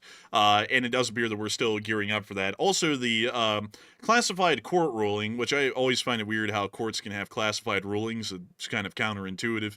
But beyond that, the classified court ruling does largely make it appear that the U.S. is lining up to do that and was wanting to make sure that it was legal, at least at this point, according to a court. So, with that in mind, I hope that does address that well, at least in my opinion. Also, by the way, Matthew, do you want to see what a ZBD-05 looks like when it's not in Venezuelan service and it's in China?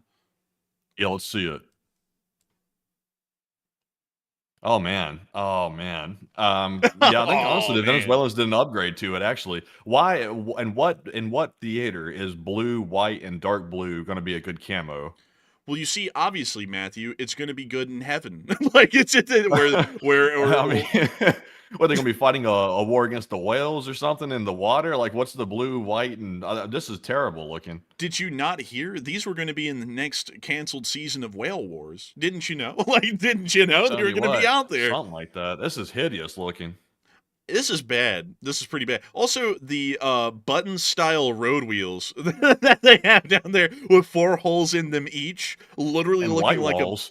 Yeah, and white-walled button wheels. Like, that is bad looking. And also the fact that this looks like it was sprayed on by a crackhead at 2 in the morning, and the paint finish isn't even even. I mean, that's a pretty rough-looking one right there. They did try and give them an upgrade, though, recently, and they changed the camo to this, but this still isn't really an upgrade. No, it's not. Well, I will be honest with you though. Between that last blue paint job and this one, this is actually somewhat better. A little bit, but I wouldn't say a lot. Like this is still the fact that this thing has a bow on it like a ship. Like that's I think that's the problem. Because like what if this thing's trying to climb over something like a tall embankment?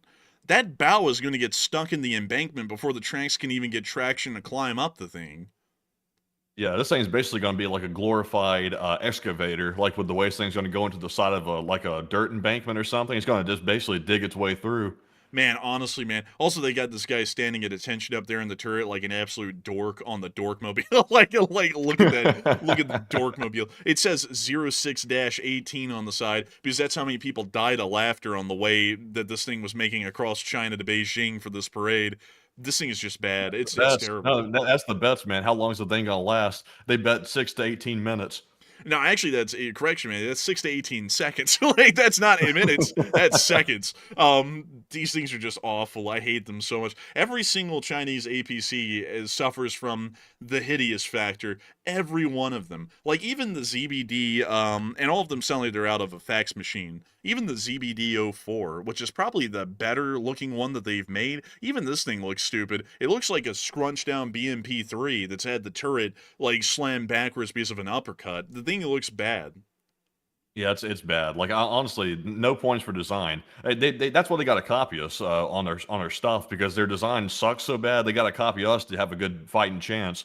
Yeah, because God bless them, they can't come up with anything on their own. But anyways, moving on from that and moving out of that whole deal, it is time for us to get to the Middle East because we have had some things going on in the Middle East, and of course we have been able to hear from the president, word from the top. Peace in the Middle East is finally going to happen. That's what he said, I think it was like last week, and he said that the bloodshed and the 3,000 years of fighting, it's all going to end tomorrow. It's going to be the greatest thing that anyone's ever done. He's, better than Jesus, all that sort of a deal, because he'll finally be the one to do it. So, now we're hearing that Hamas is saying that they're generally hesitant to even move forward in negotiations because they don't trust the Israelis, and the Israelis are also saying that they don't trust Hamas. And now we've heard today, as a side note, that Hamas is actually going to leverage the remains of the hostages, or the living ones, to try and force the Israelis to completely back out of the Gaza Strip before they even hand them over. So it sounds like this whole thing is going to collapse. The president then said that the next 48 hours are going to be crucial, and I think it's going to be crucial in the sense that it's going to break the whole deal, and this is going to happen. Crazy, right? Like, terrorists not really holding up their word and playing stupid games. Who would have ever thought that that was going to happen? Like, they didn't already do this earlier when this president took the office in January, where he said if they don't release the hostages, all hell is going to break loose. Then they released, like, I think 3 of them alive, 3 of them in body bags, and then gave it another week or two, fired off some bottle rockets at the Israelis, and the whole thing started over again. Who would have thunk that this would have happened a second time? I would have never thought that. Just absolutely crazy to me. In the meantime, the other Iranian-backed terrorist organization that isn't Hamas, aka the Houthis, they also fired their missiles at the Israelis, and those were mostly intercepted over Eilat, which we saw in this clip.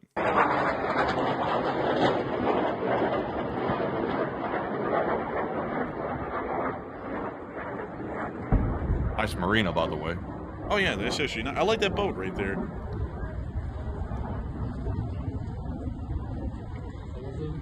Reminds me of Utah.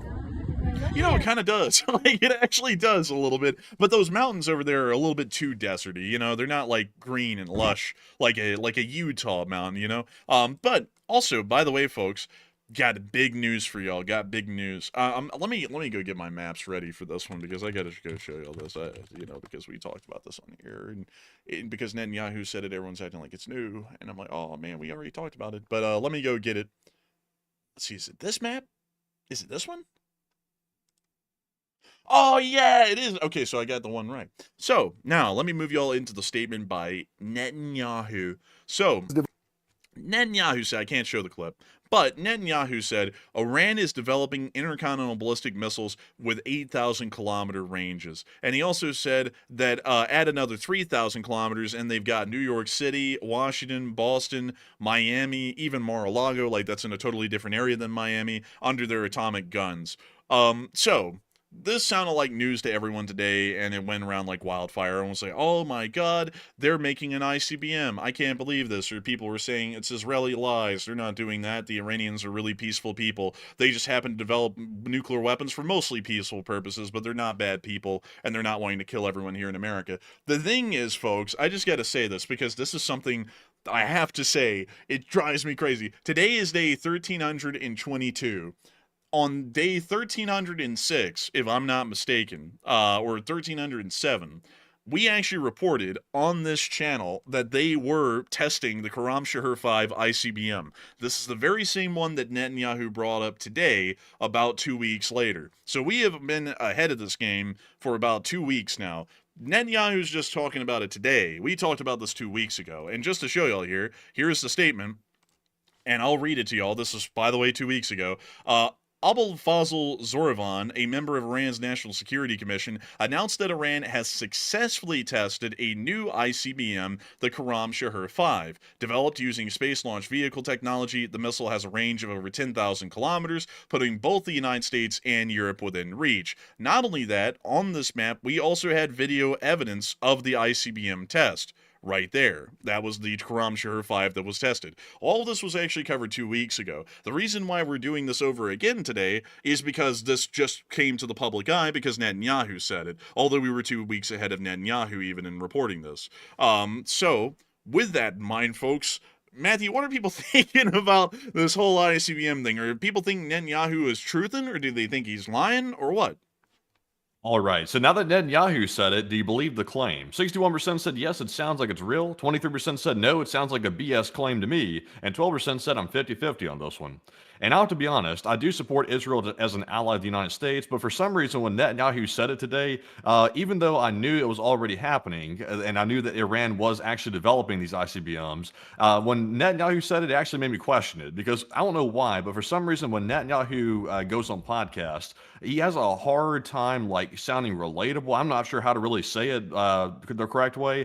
Netanyahu comes across like he's hiding something. Like I don't know why that is. But we did see in the footage there that Iran is testing ICBMs, so he's not making it up. It's just the delivery was a little bit weird, in my opinion. And also, I think he over-dramatized it a little bit. Like he was naming off specific places they could hit in the United States. It's obviously a threat, but it's nothing to like, panic today over or something like that. It needs to be addressed, but it doesn't need to cause panic either. So I believe the claim, but Netanyahu kind of said it in an odd way. But Enforcer, what say you? I'm not going to lie, man. The reason why you started doubting it is because Netanyahu says everything like this.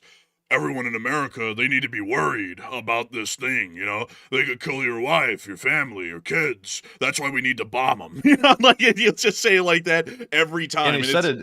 And he said it so many times. Like he's been right like a decent number of times, but he says it so often. It's kind of like become the boy that's cried wolf at this point. It's like you got to save the extreme statements for like only during the times when it's actually warranted. He says it on everything. It's like that's why like nobody's really listening anymore to what he's saying about that, because he's saying it so often. If you would like pull back a bit and be a little bit more reserved with it, people would take him more seriously. But he's just like this time he's saying the exact same thing he said the last few months too. It's like you can't be the same way on everything. Man, he's about to whip out that, do you like Whataburger?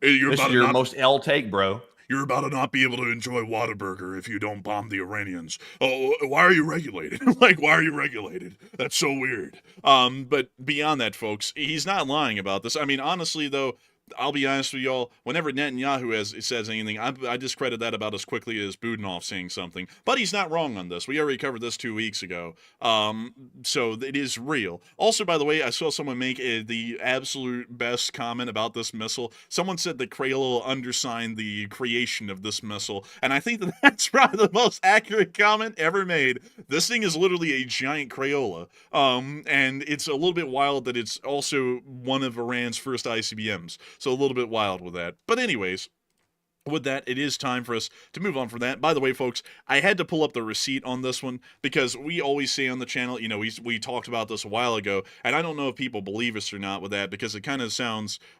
self-gratuitous to literally say on most things. We talked about that like 3 days ago, a week ago, 2 weeks ago, but we legitimately had this down on our map 2 weeks ago on day 1308, because this would be day 1307, because this is a dark blue marker, which would be a Monday, at least in the color coding, so it would have been 1307. So we covered this literally 2 weeks ago, and so I just wanted to make sure to pull out the receipt and show y'all that, so that way if y'all ever thought, is the Enforcer channel credible or not, or if you're new to this channel, you're thinking, are we credible or not? Netanyahu just said that today, so that popped up on everyone's radar today, whether they believe it or not. We already covered that 2 weeks ago before it was even a big deal in the news, just to give you all an idea of how ahead of it we usually are. So moving on from that, it is time for us to move on into Syria, which is just a little bit north, because we all were saying that eventually the Syrian interim government is going to go to war with the SDF, and they did. They finally did. There were huge firefights breaking out in Aleppo. According to the Syrian interim government, a ceasefire has been reached in Aleppo's Sheikh Massoud and al-Shafiria neighborhoods after clashes broke out between the SDF and the Syrian army. Generally, from what I've heard, they were claiming that the SDF incited them to fire on them, and then a firefight began, which sounds a lot like the same sort of story that they were saying about the Druze people in the southern part of the country, which is a little bit weird that the Syrian interim government is always on the right side of things whenever anything kicks off. Don't you find that a little bit odd? Anyways, we did get to see a clip of the firefights that happened in Aleppo.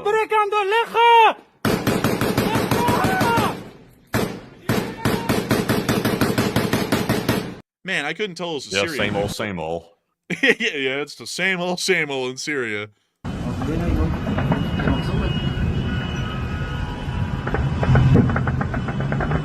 Oh, look, there's a fire. Oh, and just the sound of gunfire off in the distance.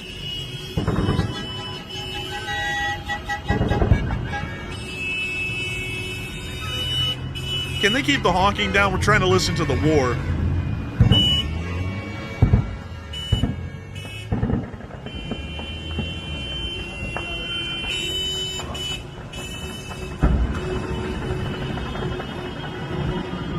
All it takes is one man to bring peace to this mess. That's all it takes. You know, it's not like everyone else has failed. This time it'll work. Like, this time it'll really work. Stop that talking, damn it. Also, by the way, here's the last clip we have.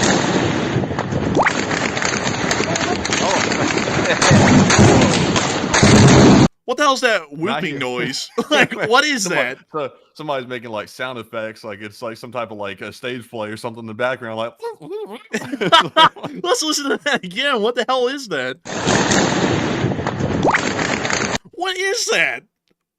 I don't even know. Like, it sounds like some type of social media sound or something somebody added to it. You've got mail, like in the middle of a firefight.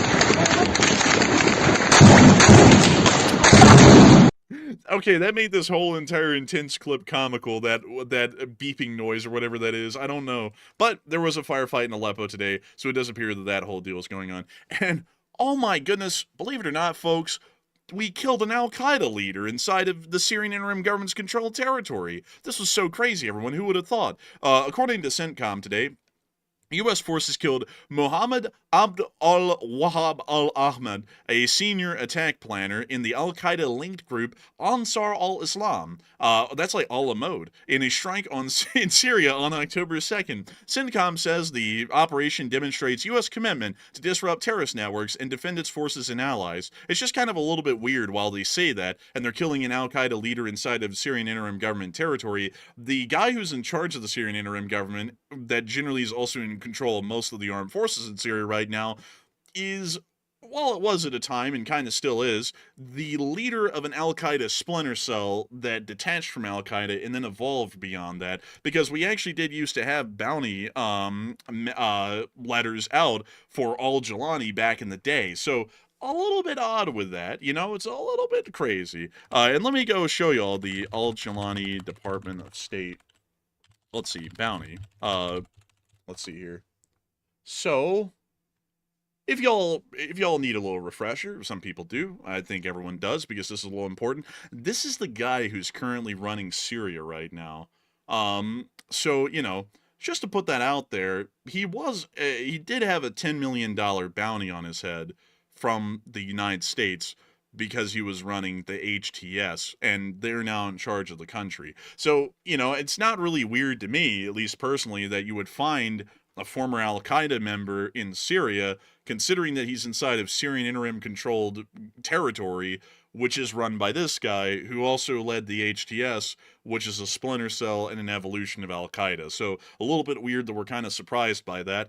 And also, it's a little bit ironic that we'd say that we're standing up against terrorism, considering that we treat this guy like he's the president of Syria now. This is him back in 2016. This is him today. So, you know, a little bit odd. Anyways, moving on out of the Middle East, it is time for us to move on up into the rest of the news that we have from around the area. And we have quite a lot of it, especially inside of Europa. We were able to hear up in Norway that near to Oslo, another drone sighting diverted aircraft out of the airspace yesterday. It does appear that these are becoming somewhat common and starting to become a little bit more demure, at least in the amount of attention they're getting. Meanwhile, inside of Warsaw, we also were able to hear that Polish Prime Minister Tusk said that Poland refuses to hand over the Nord Stream sabotage suspect wanted by Germany under a European arrest warrant. So now we're getting some European Interesting Union plot twist drama. there. Yeah. Yeah, that's kind of interesting plot twist right there. I don't know why they don't want to hand him over. That's kind of weird.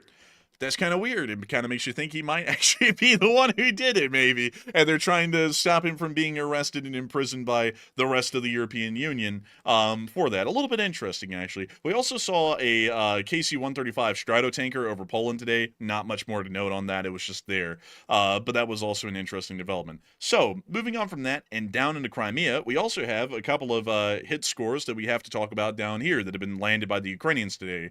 First off, in Feodosia, we were able to see a lot of smoke and fires still rising from the fuel silos or the fuel tanks that were hit inside the northern part of the city. Those things do be cooking quite well. We also saw in another clip, 3 days later, it's still on fire. This clip's from today. Oh, Feodosia, Feodosia, Feodosia, Feodosia. I gotta say, that thing do be cooking. And we also got to see that there's not really a great day going on in Feodosia. They're also lining up for gas while the fire is still burning over their heads. So no benzene? I guess that's the question we should be asking. Moving on down into Yalta, we also got to see an actual glimpse of the gas shortages in some key Crimean cities. In Alushta, 4 out of the 10 gas stations have gasoline. The other 6 do not. In Yalta, only 4 out of the 22 active gas stations in Yalta have any gasoline. The rest of them have none. So the fuel shortage is extreme inside of Crimea right now. And we also got to see that there was a little fuel terminal hit that also happened in Crimea overnight by the Ukrainians. So the Ukrainians are speeding this up a little bit more. Oh, damn, son. It's like the apocalypse out here. You know that's got to be hot. They're probably getting their like eyebrows singed off. Yeah, probably. Oh. Run, blood! It's a fireball! This is the first time I've seen Russians run from a fire, actually, in like 3.5 years. I've never seen this. That's how you know it's hot. That's hot. That's hot. We also, speaking of hot, we also get to see this S-400 get turned into a burning ball of fire as well by the Ukrainians. I like how they set up all 3 of the critical vehicles and their systems all in one spot. Like, they're not even distanced from each other a little bit. Like, one good hit could take out all of them. We also see the launchers. We need a radar system, Bliat. We need the radar.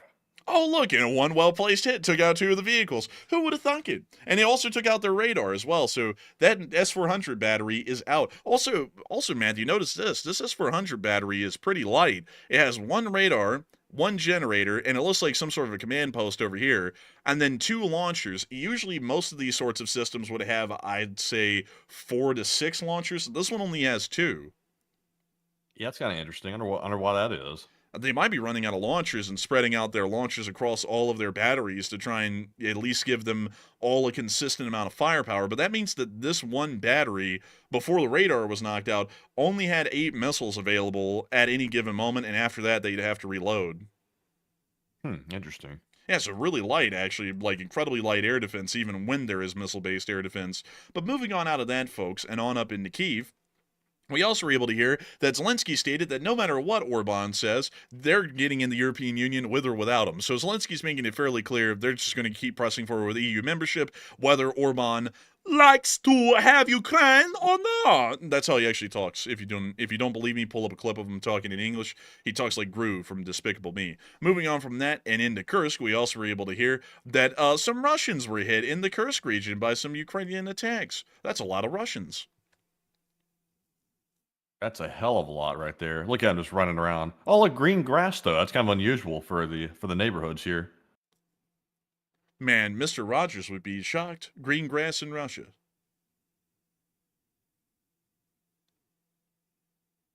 And we see them also hitting that Russian vehicle right here.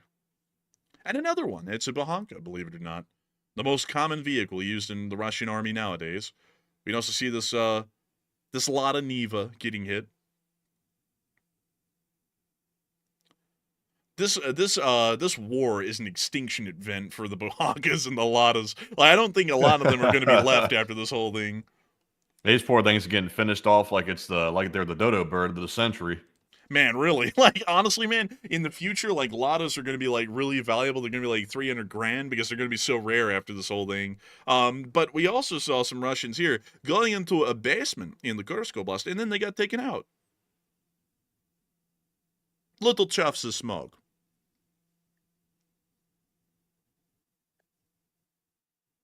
Looks like they brought in the, what is that, like the Neptune unit or something? What is that guy over there in the right corner? I think that's Zeus because he's holding a lightning bolt. Oh, actually, it could be Zeus or the Neptune or something like that. Oh, no, Neptune has, like, a trident. That would be, like, his deal. I got you. Man, like King Neptune, you know, from SpongeBob. Bald! My eyes! But anyways, moving on from that, and down into our location unknowns, we also got to see a Russian donkey in the logistics. Look at him go. This guy's got him on a leash. That's kind of crazy. I thought they weren't really using those that much anymore. I thought they were kind of phasing them out, but it looks like they're back. Oh, no, they're still using them. They just don't have enough out there. You know, they got plenty of asses out there, but none of them are worth much anything. They can't really carry a lot, so they had to bring those in. Poor donkey, honestly. But we also got to see the Rodnik section is back. This is a tree. This is a Lada. Well, actually, correction here. This is a Moskvich is what they're calling it. I think this is a gas, but it's a gas with a BMP gun on top. Whatever it is, ain't got no gas. I can tell you that. You ain't got no rollie. You ain't got no. Oh my God! Yeah, look right down the barrel. That's not a good idea. Don't do that. These guys are gonna be rolling up on the battlefield. Yar, there be some Ukrainian treasure. Like firing off a gun from the top of the truck. You see, they won't mess with my blunderbuss. I have it on the top of my chariot. Oh my God, that thing is so stupid. This looks like something that ISIS would have made in the late 2010s. No joke. Like, this is something they would have done. But the Russians are doing it now. Also, by the way, we got the casualty report for the past 24 hours, and that thing was juicy. 2 Bobcats! Oh! 2 Bobcats skid steers. Oh my God, 2 Bobcats in a day. Like, what are they doing out here? They're trying to appease the cult of Matt. I tell you what, appeasement, that is the new way for Bobcats. But Enforcer, tell us more. And Miss Disa, keep the records, is finally back, folks. And Miss Disa stated that 338 drones is tied with September 3rd of 2025 as the 19th highest daily loss. Tanks, AFVs, and artillery is higher than recent days, and special equipment has made a return. And over the past 24 hours, we have been able to confirm that 1,020 Russian soldiers have been wounded and killed, along with 6 APCs, 79 supply trucks, 3 main battle tanks, 29 artillery pieces, 338 drones, 1 anti-aircraft warfare system, and 2 Bobcat skid steers. In general, it was an incredibly good day, and as far as frontline video and picture evidence, we had like none. I had to cut a lot of it so that way we could cover all of the major stuff that Ukraine did in Russia today, and also what was going on around the rest of the world. So we have one clip that came from the Kramatorsk area, which was of the Ukrainians repelling a Russian attack using drones only. They're trying to get this tank. That one missed. But will the second one miss? Swiss miss, instant piss. And right into the engine bay. That thing is gone. No, it's cooked. Yar, my boy, that thing be cooking. Oh, and right into the track. Oh, little sparkler show. Look at that, like fireworks. It's great. And then we got to see 2 blobs in the field. Well, that's the end of that clip. Nice to see they repelled that tank from Kramatorsk. And moving on from there, we also got to hear of a major power blackout that happened in Zaporizhia today. According to information that we've been able to get, according to the Ukrainian strikes this morning, they were able to successfully knock out the power to the entirety of the Russian-occupied Zaporizhia Oblast. So everything from Berdyansk to Melitopol up to the Zaporizhia nuclear power plant is now completely without power, which generally isn't changing the situation at the Zaporizhia nuclear power plant, because from what we understand, it's still disconnected from the grid. We haven't been able to get any updates. The only update that we got is that there was some shelling near to the CMPP, according to the IAEA, which was 1 kilometer from the reactors, and the IAEA also stated this threatens nuclear safety. Beyond that, they have given no updates, the Ukrainians have given no updates, and the Russians have given no updates about the status of that power plant since several days ago. So we are completely in the dark about what is actually happening there right now. That is incredibly unfortunate. We would love to give you all an update on whether that thing is still heading to disaster or whether it was spared from disaster, but at the moment, we do not really know. Also, considering that the power has been completely knocked out in that entire oblast, we would still assume that the Zaporizhzhia nuclear power plant would be disconnected from the grid because this didn't restart an emergency. It just generally appears to be a part of the same one. So moving on out of the Zaporizhzhia nuclear power plant area and back up to Kyiv, it's finally time for us to cover the speech from President Volodymyr Zelensky here on day 1322 of the war. So without further ado, here's the speech. Peach!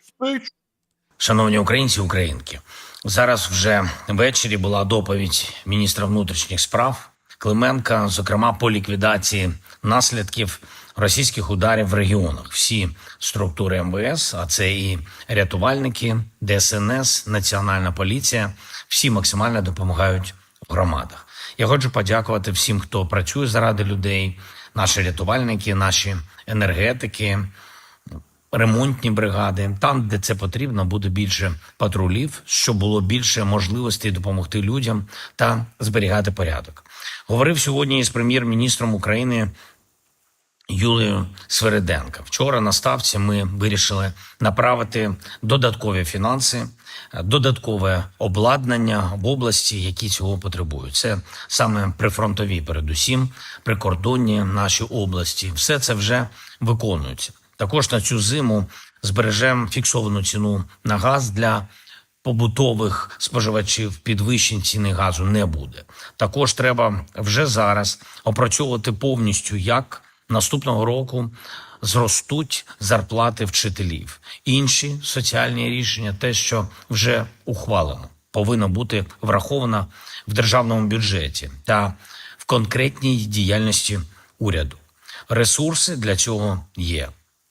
Я очікую більш детальну і більш ґрунтовну роботу наших урядовців з нашими людьми, які втратили дім через війну, які змушені були переїхати. Потрібні більш відчутні механізми урядової підтримки ВПО. Щодо таких питань буде доповідь найближчим часом. Говорив сьогодні з керівником служби зовнішньої розвідки Іващенком і доручив йому більш активно працювати з тими нашими партнерами, які можуть дати більше допомоги Україні зброєю та необхідними інвестиціями. Ми чітко бачимо, які наміри у партнерів є, які можливості. І будемо працювати так з ними, щоб не марнувався наш спільний потенціал захисту в Європі. Кожну можливість треба використовувати, щоб всі ми в Європі ставали тільки сильніше. Детально очільник зовнішньої розвідки доповів по тому, як росіяни використовують танкери свого тіньового флоту і не лише для фінансування війни, але й для диверсій та різної дестабілізації в Європі. Нещодавні випадки запуску дронів з танкерів – це один з таких прикладів. Наявну у нас інформацію ми передаємо партнерам, і важливо, щоб були відчутні кроки партнерів у відповідь Росії. На всіх рівнях заради цього ми працюємо. І будуть ще зустрічі, будуть перемовини з нашими партнерами, публічні і непублічні. Переконуємо, що треба не економити на рішучості. Росіяни повинні знати, що жодну їхню деструктивну активність, все підле, що вони роблять, світ без відповіді не залишить. І постійно ми додаємо світові такої рішучості. Від початку цієї війни світ пройшов через істотну еволюцію ставлення до російської держави, до її потенціалу, до її реальних можливостей. Колись боялися, що буде реакцією Росії. Багато через це було втрачено часу, втрачено можливостей деякими нашими партнерами. Україна завжди закликала до більшої рішучості. Зараз всі бачать, що саме це спрацьовує з Росією сильний тиск. Санкції та достатня далекобійність цілком справедлива наша далекобійність у відповідь на всі російські удари по нашій енергетиці, по наших містах, по наших людях.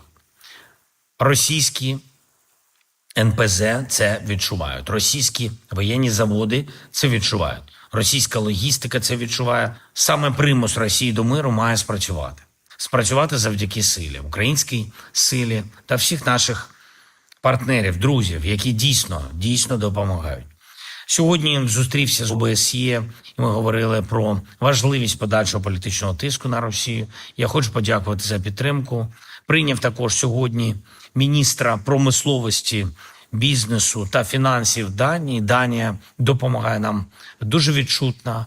Хочу подякувати за це. Маємо повністю реалізувати всі домовленості, які у нас є з Данією, які є між нашими країнами. І це буде. Це робота на нашу спільну силу. Силу всіх в Європі, всіх нормальних в світі, всіх, хто цінує життя.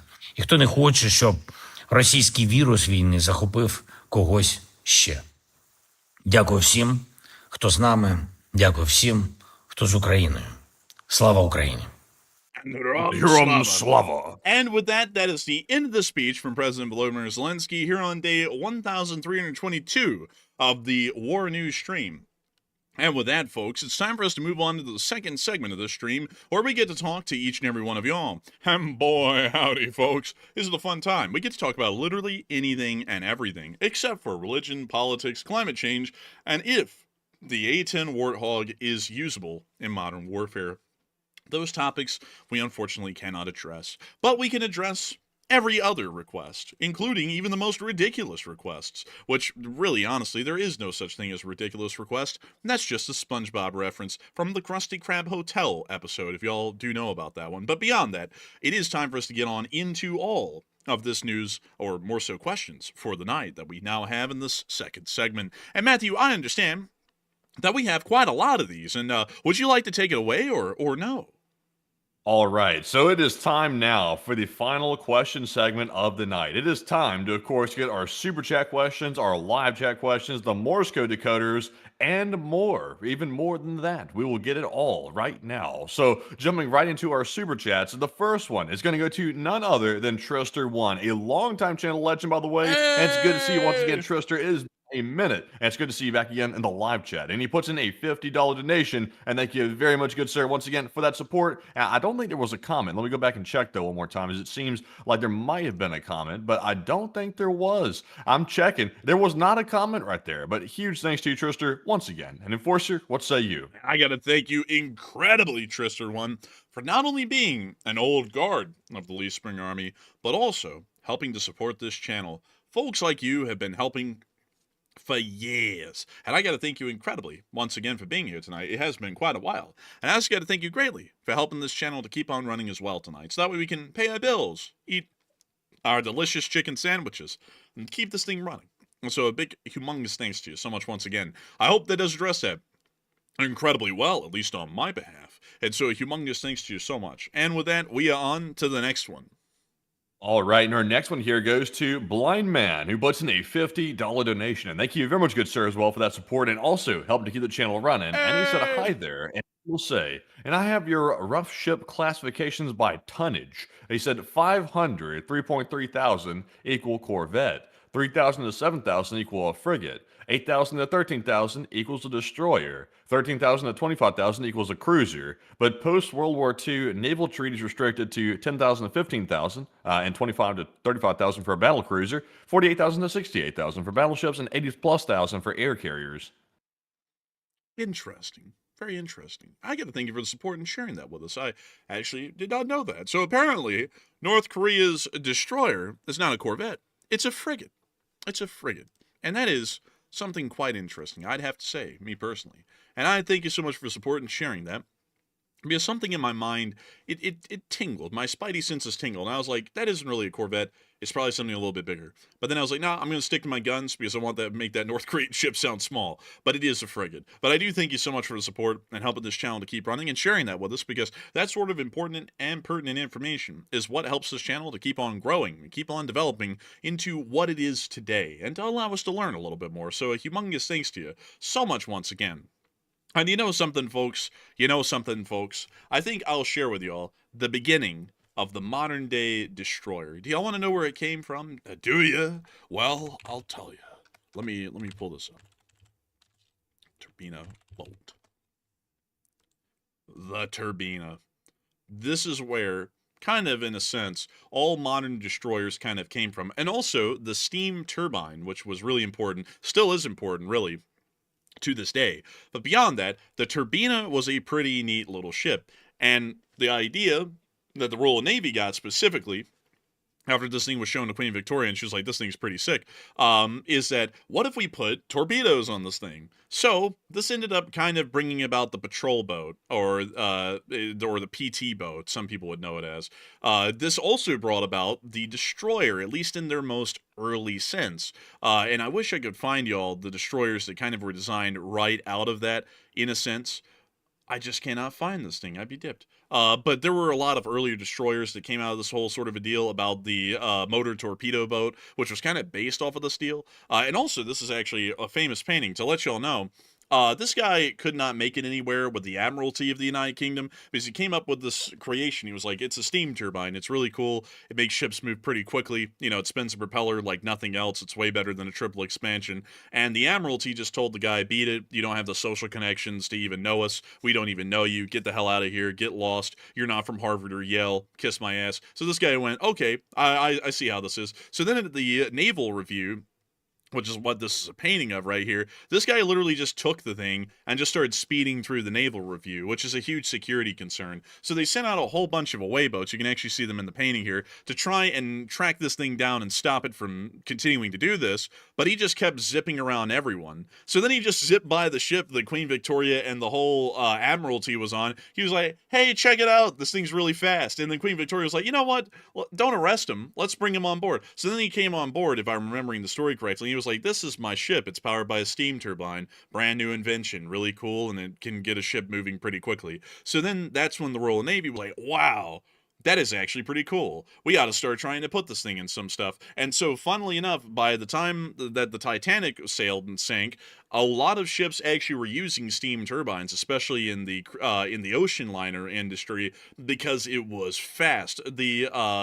Let's see if I'm remembering correctly, the Cunard line was the one who really took on the steam turbines, along with the French lines that ran ships like the Normandy. But the Titanic actually had, I believe it was, two steam turbines, or two triple expansion steam. Actually, I think it was two triple expansion engines and one steam turbine, and that was the central screw. And that's also why the central screw couldn't go in reverse, is because there is no reversing gear for a turbine. It's a pretty advanced sort of a thing to do. So that's why they had the triple expansions, was to allow for reverse, and I think also for just higher reliability, because the turbines were still relatively new. But still a little bit of an interesting fact about that thing. And also, a little bit of an interesting note to share with you there. Since you were speaking about ship weights, tonnage, and classes, this turbina is actually a pretty decent part of why the destroyer even exists, from humble beginnings. But still, a big thanks to you so much once again for support and helping this channel to keep on running. I hope that it addressed that the best I could, or at least bring up something that I knew somewhat well, and I might have even gotten a fact or two about that wrong still. But still, humongous thanks to you so much once again, and we are on to the next one. And our next one goes to Numerian, who puts in a 20. And thank you, Numerian, as well, for that support and also helping to keep us running. And they said, Enforcer, I like trains too, and manage a rail yard, but have to settle for rail cars. And is Lukashenko stepping down for age and health, or jumping ship and keeping his son from Putin's grasp by stating he won't take me over? That's a good question, actually. I would not know. I think that's just more so Lukashenko trying to pretend like he's not a puppet and make it seem like Belarus is completely autonomous, although they're not. I think that that's more so what a statement like that would be about, because the Belarusians, even militarily, are completely subordinated to the Russians. The Belarusian military, at least its ground forces and air forces, exist as a support force for the Russian military and has been since 2005. So I think that's more so just a statement to make the Belarusians not think they are literally a Russian puppet, which they pretty much are. So that's what I would largely think. But also, really cool to hear that you manage a rail yard. That's incredibly cool, actually. I quite like trains. I think trains are incredibly neat and very fascinating from a multitude of standpoints. I'm not really the person, though, who just likes trains because they're trains. I like them because of the kind of logistics impact that they have, and also the fact that every single tech bro out there just reinvents the train. Like for example, some certain person with the boring company that tried to make a tunnel for cars. It's like, isn't that just a subway? Or like the Hyperloop. It's like, isn't that just a high-speed train? But also that didn't even work. It's like everyone wants to go back to train. It's just that they don't want to admit that it is a train, and so they try and reinvent the whole wheel about that. But I think the trains are just the damn neatest. And it's also really cool because yesterday, folks, actually, it wasn't yesterday. Actually, yeah, it was yesterday. Yesterday, folks, we saw, in my opinion, what is the ugliest heritage unit in the entire Norfolk Southern Fleet, which is the Illinois Terminal SD-70. Let me show y'all that. This one. Oh, it's ugly. It's so ugly. This thing is lime green and bright yellow. The Illinois Terminal was a railway that exists, believe it or not, surprise, surprise, in Illinois. But this thing is just terrible looking. I hate this one so much. It's too green. It doesn't blend in with anything else. When you see it, it looks like something out of a carnival. And I'm just like, oh man, this thing is so ugly. We saw it yesterday, and I couldn't even get a picture of it. We tried to get a picture of it, and it ended up leaving before we could, which was a real shame. I was really sad about that. But beyond that, I wanted a picture of this thing just so that way I could show y'all myself how ugly this thing is in person. And also, Epic Trains Canada said, you don't like that? No, I don't, actually. I don't really like this one. I like, if I was to like one, I like the Wabash one, the SD-70. That's a small picture. This one right here. This one is really clean. I love this paint job, but I don't know. I don't really like that one too much. Or another one that's pretty cool is the ES-44 Southern one, in the Southern Heritage Scheme. This is from Scale Trains, but still same thing. This one's really cool looking to me because the green isn't like neon green. But I don't know. I'm apparently an outlier on hating on the Illinois Terminal one. I just don't know. It's just too bright green for me, at least personally. But anyways, with that, I hope that does address that the best I can, at least in my opinion, in my personal 2 cents. But a huge thanks to you so much once again. I hope I answered your question about Lukashenko pretty well, too. And so with that, we are on to the next one. All right, so our next question here goes to Deserted Hermit. And thank you very much, Mr. Hermit, for that $20 support right there. We do appreciate that. He said, let the Hawks fly, and question from the chat. And honestly, I think they're going to let the Hawks fly. I think they will. I see some people were skeptical about the U.S. sending Tomahawks in the chat earlier when we were discussing it. Honestly, I think they're sending them. The president would not be entertaining it the way he's entertaining it right now unless he was actually going to send them. My guess is they're probably already in transit. That's my guess. This wouldn't be the first time this has happened, where they sort of like pretended like they really weren't sure about something, and then the U.S. had already shipped it to Ukraine, because the Ukrainians seem almost certain that they're getting it. That sort of tells you something there. I think the Hawks will be flying soon, in addition to those flamingos that they currently have flying. But Enforcer, what say you? I would have to say I would generally agree. I think that the Tomahawks are either there or they're going to be flying really soon, because it seems like the U.S. is dead set on sending those now as like the next step in putting the Russians in the dirt, which is a good move to me personally. And also some people are saying, oh my god, this is going to create World War III. And it's like, World War III is going to happen either way. It's like we're either starting World War III because we're standing up for ourselves, or the Russians are starting World War III because we're not standing up for ourselves. It's going to happen either way. So I would say let the Tomahawks fly, and let's see what comes out of it in the long run. And so with that, a huge thanks to you so much once again. I hope that addressed that well, and I'd 100% agree with you. And so with that, we are on to the next one. And also that live chat in honor of Deserted Hermit is going to go to none other than Lee and Kate, who said, could they be using, meaning Ukraine, could Ukraine be using those loud drones as a psychological warfare? Possibly to a degree. But interestingly enough, psychological warfare side of things aren't really considered too much nowadays. Like an FPV drone, like back in the early war, a Mavic, it has a specific sound to it, and it's more so an unattended side effect that sound becomes an element of psychological warfare than anything. So the fact that it's making a sound at all, it's really a psychological warfare element. Even if it wasn't designed into it, it will start to freak people out, and they'll start to associate that noise with an incoming bomb. Kind of like a V1 doodlebug, like that like that farting noise that the V1 made. I can't even make the sound, but that farting noise that it made when it was flying, that actually became synonymous with fear, at least in London, because everyone knew that a doodle bug was starting to come in. So I hope that does Are you talking about that? You're talking about the pulse jet sound that that thing made? yeah, that like rumbling, bumbling noise that it made as it was flying along. Yeah, honestly, and you can't escape the sound of this new Ukrainian drone. Like that thing is so loud. Like I'm sure it rattles windows, buildings, and everything. It was like blaringly loud. So honestly, I think the enforcer's right too. I agree with that. I think any sound can become PTSD inducing, no matter what it is. But also, like these missiles, like yeah, there it is, right there, the V1. Yeah, that's a pulse jet sound off of that thing right there. I know the sound you're talking about. I can't imitate it either. And also, we can't show a video of it sadly because it would be copyrighted. But these things were menacing. But I think all the menacing sounds kind of like have the same sound profile. Like this new drone that's flying over Ukraine or flying over Russia, that is. It has the same type of high pitched like sound that all missiles and drones have to them. That just like is synonymous with like bad things are about to happen. So I think it is. Yeah, I would think so. And also, one thing that's interesting, folks, about the V1 is that this is actually the first cruise missile in history. It actually had a very, very crude navigational system, and it was able to kind of like guide it a little bit with the rudder towards a target, and then once it got into a specific area, its motor would cut off and it would dive in. Now, that wasn't really programmed down to where it was precise. It was just kind of hitting a broad area. But because it was so primitive and crude, what the British would do is that they would fly up a Meteor, which was their jet aircraft for the day. Meteor jet.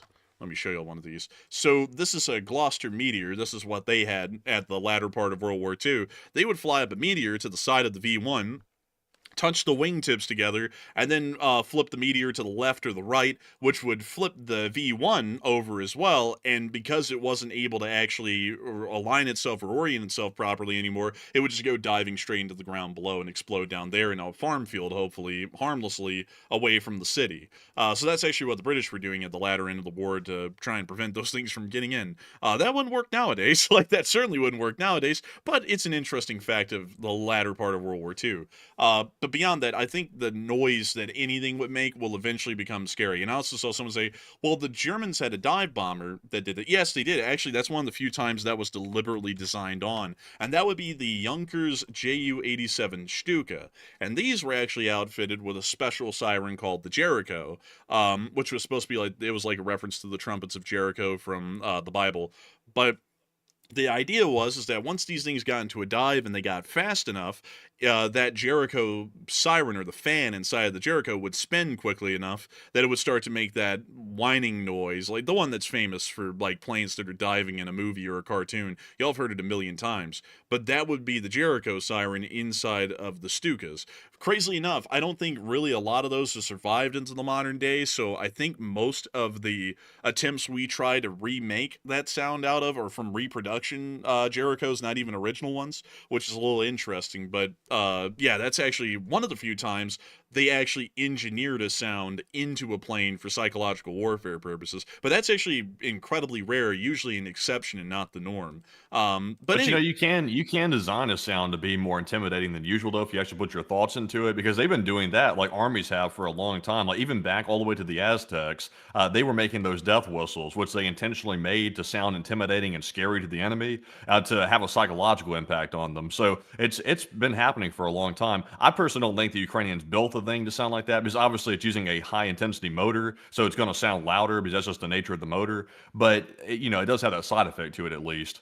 yeah, I would say so. Like there's loads of psychological elements to all kinds of sorts of say guns. Like for a matter, like this is an interesting one. The MG42 struck fear in Americans in the Second World War. It's known here in the States quite commonly as Hitler's buzzsaw, because it sounded like a buzzsaw, and it was terrifying to everyone when they run into it, to the point that the U.S. had to make counter-psyops films before people went over there to tell them, oh, you know, the MG42, it's not even close to being as good as anything we've got. That sound is the only thing that's scary about it. You know, it's got a louder bark than a bite, although the MG42 is pretty scary. Like, legitimately, statistically, Yeah. it's actually quite scary. But we were telling everyone that to calm them down, so that way when they ran into one, they wouldn't freak out. But the MG42 was not designed to strike fear into people. It was designed just to be a great machine gun, and also a much easier one to manufacture than the MG34. But because of that, because it had a high fire rate, the sound of that high fire rate alone sounding almost like a chainsaw that would just strike fear into people, and it wasn't even an intention of the design itself. Kind of, once again, furthering the idea, you don't always have to design in a fear factor to get people stricken with fear over hearing something. Sometimes just the sound of the thing doing what it does is enough to scare people because of what they know is coming. So I hope that addresses that the best I can. That's a really good example of an unintentional psychological effect like the MG42 had. But with that, we are on to the next one. And our next one goes to Philip Harrison, who puts in a 20. And a huge shout to you, Philip, for that support, and we do appreciate that very, very much. He said, in reference to the difference between F-15 and Su-27, Tomcat went to the danger zone. I think it was support. I think that's supposed to be a Top Gun reference. I still haven't watched that movie, folks. Still have not seen it. One day I will, but still, a massive thanks to you for the support. And I'd have to say, that is a big difference, a significant difference at that. So humongous thanks to you so much once again, and we are on to the next one.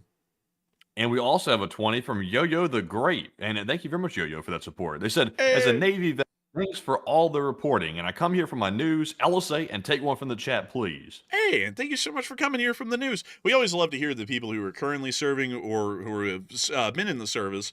Love to come here and watch the show, because we don't have any military experience under our belt, but I'm very proud to say that we apparently have enough know-how and say-so on how these things go that a lot of people who are currently serving or formerly serving come here to hear what's going on. That's a high honor, honestly. I got to thank you so much for being a Navy veteran and being here listening to the show, and I got to thank you so much for supporting it so that way we can keep this thing running as well, because folks like you, once again, help us to be able to eat our chicken sandwiches every day and make this thing possible and keep the lights on, and I got to massively thank you so much once again for giving us that chance to be on air for another day. So a huge thanks to you so much once again. And also, I saw someone say in the chat, we got to grab a live chat question, don't forget. Oh, yeah. We'll just get the live chat instead then. So let's get that live chat.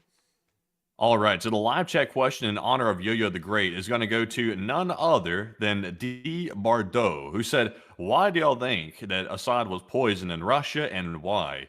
And honestly, I tried to do some looking into that, by the way, because we had gotten the reports a while back that Assad might have been poisoned in Moscow, and they still say it's a suspected poisoning. Like, they're really not really concrete on it, and they're not saying if it was accidental, intentional, or whatever it was, but he's apparently still alive, and he's still hanging out in his Moscow apartment, as far as we know so far. So the details are so sparse, I'm really not sure what to make of it. It could have been a simple matter of food poisoning, like he went to a restaurant that didn't make something right, and then they called that a poisoning. We just don't really know what the truth is, but he's still around, so apparently it wasn't very effective, whoever tried to do that, if it was intentional at all. But Enforcer, what say you? I would have to agree with Enforcer Matt on that. It may have been some sort of a mundane poisoning, like food poisoning, because it sounds like he's still alive, and we haven't really been able to get any additional news about that to even confirm to what extent that actually happened, if at all, really. So I hope that does address that the best we can. And with that, it is time for us to move on to the next one. And our next one goes to Robert Krogan, who puts in a 20. And a huge shout to you, Robert, as well, for being a longtime channel legend and supporting the channel bigly. And we appreciate that. He said, send the Tomahawks. And send the Tomahawks indeed. I think we should, and hopefully it'll turn out well. Quite well, actually. I think that'll turn out surprisingly well. You know, the Tomahawk is a weapon of great scare, at least historically. You know, the Tomahawk is a very interesting sort of a little tool of a sort. Let me show y'all a Tomahawk. Let's take a little gander at one. There you go, a pipe Tomahawk. Take a look at that.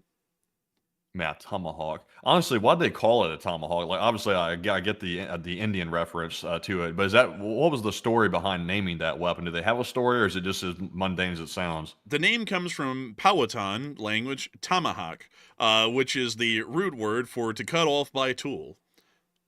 Oh, interesting. So, yeah, they made the tool a little bit larger, and they turned it into a missile. Or it also says alternative sources state that is derived from the Algonquian word tomahawk, which means to knock down. But either one's close enough. You know, it ends up becoming a tomahawk either way. But pretty much it's just to say you're cutting something with a tool or bringing it down. So pretty literal sort of a deal. Honestly, man, it's kind of like that stuff in Britain where it's like green. It's like the town of Green Hill. It's named that because it's on a green hill. You know, it's like that sort of a deal, honestly. But the tomahawk is a very good looking sort of a, I would say almost like an axe-like implement. I think they look nice. Like, I like the shape of the blade. Also, the smaller size. I think it's interesting, actually, as a tool, like an actual tool, not a missile. But still, pretty cool. But beyond that, I hope that does give a little bit of a story behind the name Tomahawk. And also, Matthew, if we're giving the Ukrainians Tomahawks and they're hitting the Russians with it, are we cutting the Russians with a tool at that point? I don't know. I mean, I guess you could say that. I guess you could say a very high-tech tool the United States is using on them. I guess you could say. Man, honestly, man, like respectfully. But anyways, with that, I hope that does address that the best I can. At least from what I know, my 2 cents. But anyways, we're on to the next one. Indeed. And our next one goes to Captain Chris, who puts in a 20. And thank you very much, Captain Chris, for that support. He said, I love tuning into you guys every night. And also, we're glad to have you, Captain Chris. He said, I hope all is well. And is there any concern of what Cuba may get in return for sending 25,000 troops to Russia? Or is it just an act of goodwill?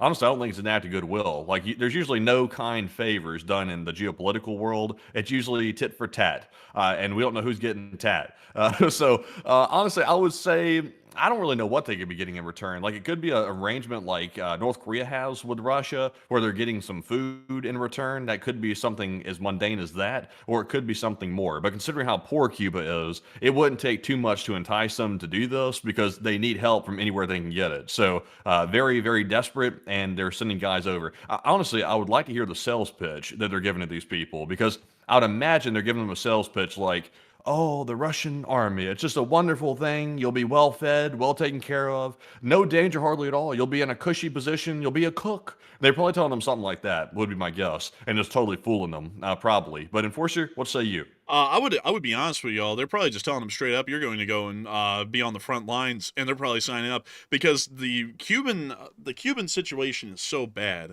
Really, anyone would leave the country for any reason that they could get, even if it meant that they're going into a war with a chance of dying. It'd be better than staying in Cuba. So I would be honest with you. I think that it's not really anything the Cuban government wants to do. It's just that this is a way for them to get some money into their country by these people even getting a salary. So that's probably the intent behind it. It's not really anything sinister like, the North Korean-Russian relationship. This is probably just straight up, they're poor and they really want nothing else than a little bit of a cash influx into their country, and that's about it. That's what I would assume at least. But a big thanks to you so much once again for support and helping this channel to keep on rolling. And also, I saw in the chat, it was something interesting. Let's see here. Let's see. Really well. Where in the world did it go? Why in the world is it that whenever I give something a little moment, folks, so that way we can get to something else, and then I go back and try and find it, I can never find it, and they're always great questions. Well, I got you something here I was looking into because I was curious. When you said maybe Cuba wants some money injected in their economy by taking the salary or getting some money from the salaries from these soldiers heading over there, I was trying to see what the personal income taxes in Cuba are because believe it or not, there's apparently personal income tax there too. So it looks like they have a progressive rate structure, mainly applying to self-employed individuals, small businesses, and foreign workers. So it might apply to the soldiers. I can't really tell. But it looks like Cuba taxes about 50% of annual earnings over 50,000 Cuban pesos. So what is 50,000 Cuban pesos to USD? Let's see here. Hold on. Not $2. Let's see here. 1, 2, 3. So that is $2,080. So in Cuba, according to what I'm seeing here on Google, if you make over $2,000 a year in Cuba in US dollars, then they take about 50% of that in taxes. So they take about $1,000 of it. Dang, we thought we were getting fleeced in America. Like, jeez. And what are they giving in return, honestly? The Cuban government's not doing crap. Man, they give you nothing. Like, they give you not a damn thing. They did give something, though. I wish I could find it here really quickly. They did give something around here to a country that doesn't even exist anymore. Did you know the last part of East Germany is actually here in Cuba? I actually did not know that. Yeah, so Cuba gifted East Germany an island off of the coast, somewhere down here. It's near to the Isle de Uventod, or whatever that is. But they gifted a little island in this area to East Germany.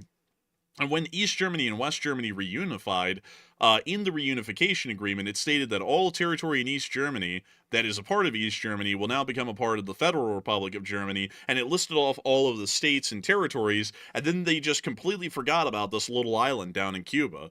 So the East Germany reunited with West Germany, and there's an island down here near Cuba that still is a part of East Germany. Like, Cuba does nothing with it. The Germans don't do anything with it. So it's still technically East Germany. And so I wish I knew where that island was, folks, because it's this weird little loophole thing. So it's still technically East Germany on an island down here somewhere. But beyond that, though, I would have to say that, yeah, I don't really think they're looking to, get anything out of the Russians rather than the cash, and then just tax the people for making money and try and get a little bit of a larger tax base to work with, I guess. That's the only thing I think the Cubans are going for right now. So with that, I hope that is addressed it the best I can. A big thanks to you so much once again for support. And with that, we are on to the next one.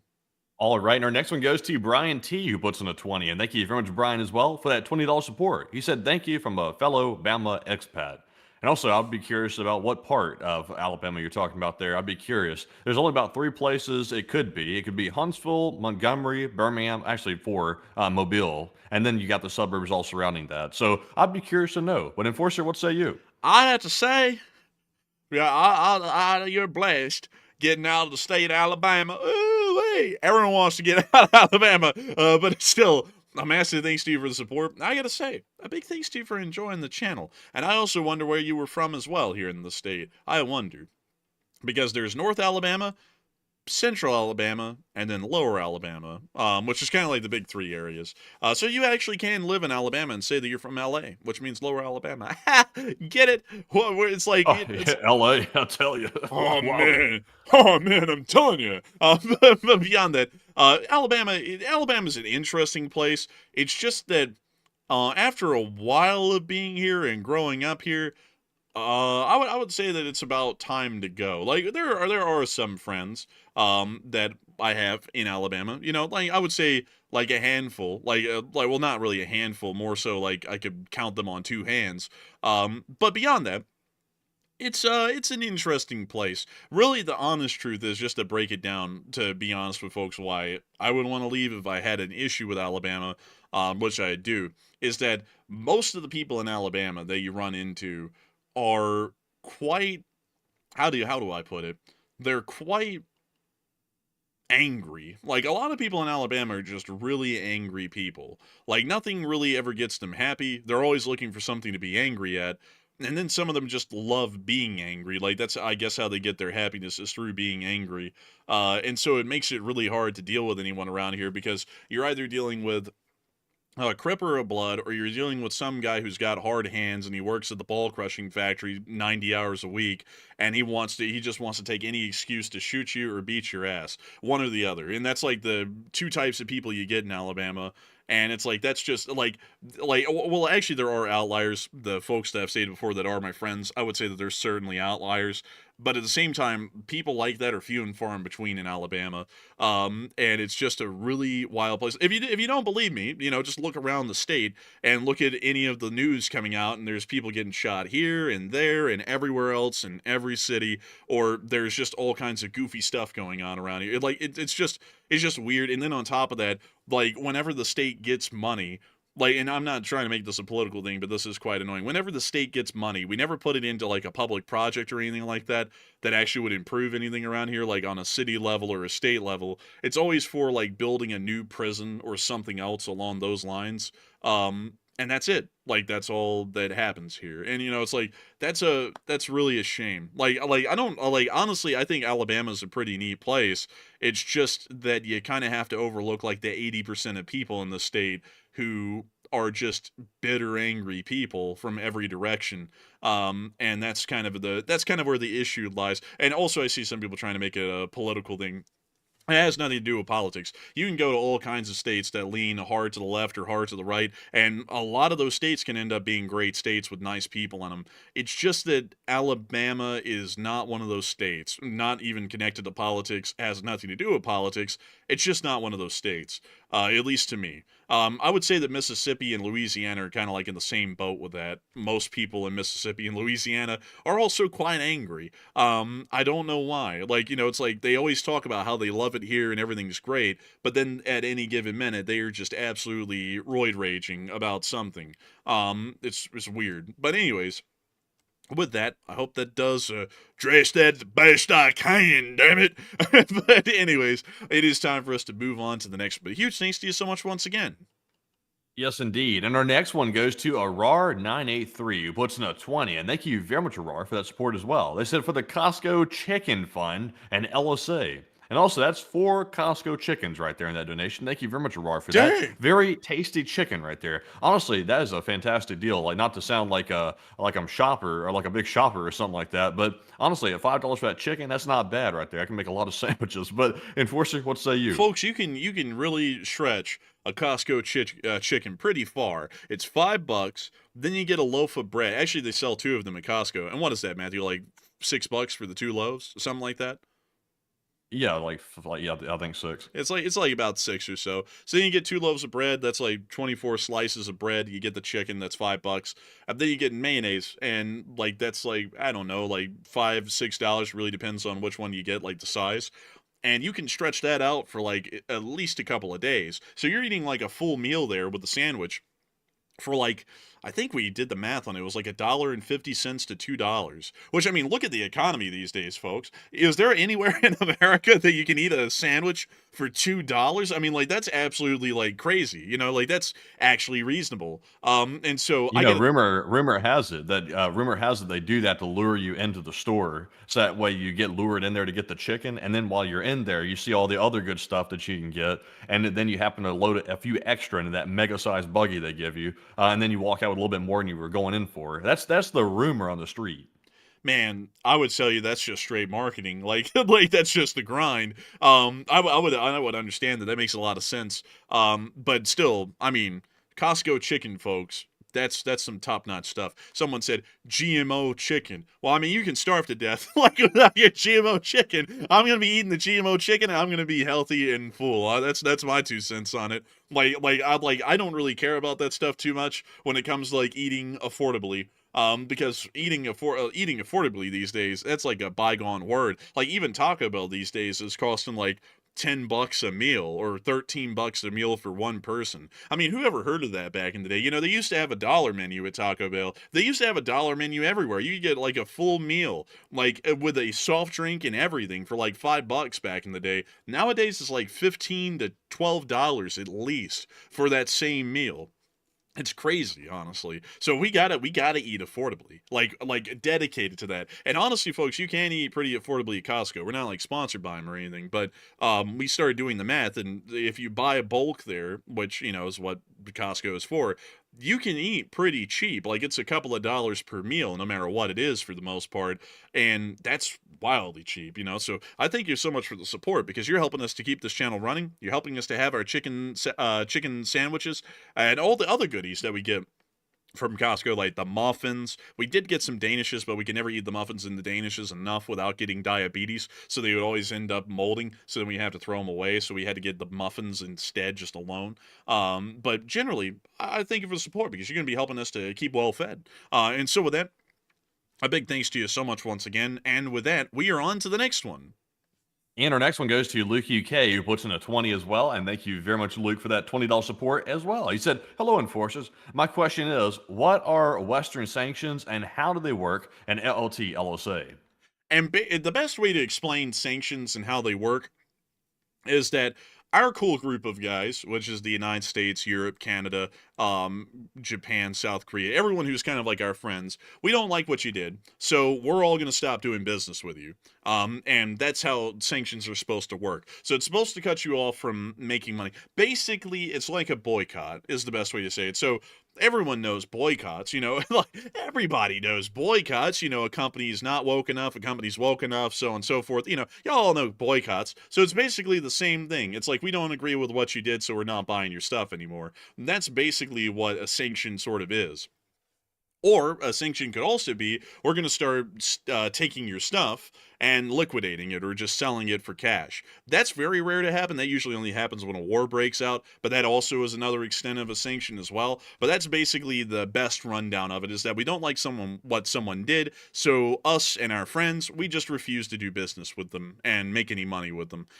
So that's basically what a sanction is in the most simple of form. But I hope that does address that well, and I do thank you so much for the support and helping this channel to keep running, because if it wasn't for folks like you, we wouldn't be able to make this channel possible, and we wouldn't be able to keep it running. Also, by the way, folks, speaking of boycotts and stuff, I gotta be honest with y'all, I feel so bad, like, for Disney these days, because they were getting boycotted beforehand. Like, I was kidding around with Matthew about this off air a couple of days ago. They were getting boycotted beforehand. I'm not here to talk about the politics of it, I'm just here to talk about the situation of it, so please, folks, don't make this political. But, I was telling Matthew, damn, you know, back in the day, it was go woke, go broke, and people were boycotting them because of that. Now they're going unwoke, and now they're getting boycotted from the other direction. It's like nowadays it's just exist and go broke. Like, there's no like matter of math to it or anything. It's just whatever you do, there's going to be like half of the country boycotting you now and running you into the ground because you don't have half of the market to sell to anymore. I was like, man, honestly,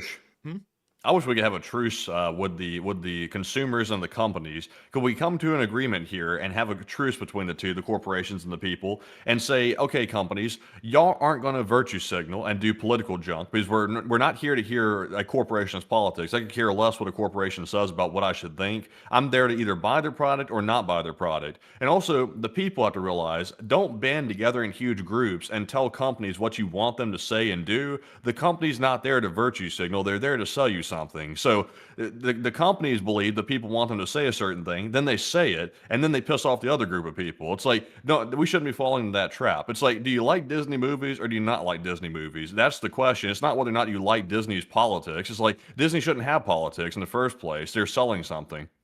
yeah, it's so stupid. It's an absolutely ridiculous sort of a deal. And I will also be honest with y'all, folks. Like someone just said, "Boo hoo, poor corporation." Yeah, but that's the thing. Like, people keep on acting like corporations have got to align with them. You know, like the coffee beans have to be ethically sourced. You know, all that. Well, that's different. That's about like making sure they're not using labor, certain types of bad labor to like produce something. Well, but at the same time, though, there's like been a whole bunch of investigative journalist things with that, and sometimes the ethically sourced thing is stated, but it isn't really. It's more like a loophole that like the last bit of transit was done in a certain way, that sort of a deal. Like, Yeah, I mean that still has like a good root to it. Like when people say like, "Oh, we want to be," now that's become a buzzword, like ethically sourced. But really, what they're saying behind that is we want to make sure that whoever's producing this is using the proper labor and paying people fairly to do it. That's what they're really saying with that, and that's actually a decent cause. But I'm like, I don't care if the company is Republican or Democrat, but it is important though whether or not they're using labor they shouldn't be using for certain things. That's important. But at the same time, though, like it's become a buzzword thing. Like, I would say more than half the time, most of the times when you see ethically sourced something, it probably isn't ethically sourced. It's just kind of like slapped on. And I'm not going to get into specifics on that, but that's generally how that works. But at the same time, though, with companies, they'll sit there and say, "Oh, we care about little Timmy, who has like cancer in the hospital." It's like, do these companies really care? The answer is no. It's like no company cares, because if you look at a corporate structure, the entire company exists as a money-making operation for its shareholders and its investors. So they don't give a shit about anyone. The only thing they give a damn about is making some money. And I just wish that people would understand that. I don't know what it is with people who do not understand that, and also the fact that companies think they need to pander to those people who do not understand that. Because the reality of it, folks, is that it doesn't matter what company you're talking about, whether it's the Ford Motor Company or Disney or Hyundai or any company. They're not there to align with your political beliefs. They're there to sell you a car. Their job is to make a car. Does the car run well? Is it cheap? Is it affordable? Does it meet the spending brackets for you? Well, this is a car for you. You should buy it. You don't have to sit there and agree with them and be like, you know what? I agree with this corporation of shareholders and investors that are out for profits, and I agree with the hoopla BS political views they put out for their company, so now I'm going to buy their stuff. It's absolutely stupid. It's a part of the identity politics thing that exists these days, and it's just the dumbest thing ever, because it's a senseless one. But anyways, with that, I hope that does address that the best I can, at least my 2 cents. But a big thanks to you so much once again for support and help with this channel to keep running. And with that, we are on to the next one. And our next one goes to Robert Krogan. And thank you very much, Robert, for the second support of the night. He puts in a 15 this time. And thank you very much, Robert, as well. He said just a little something, an LSA.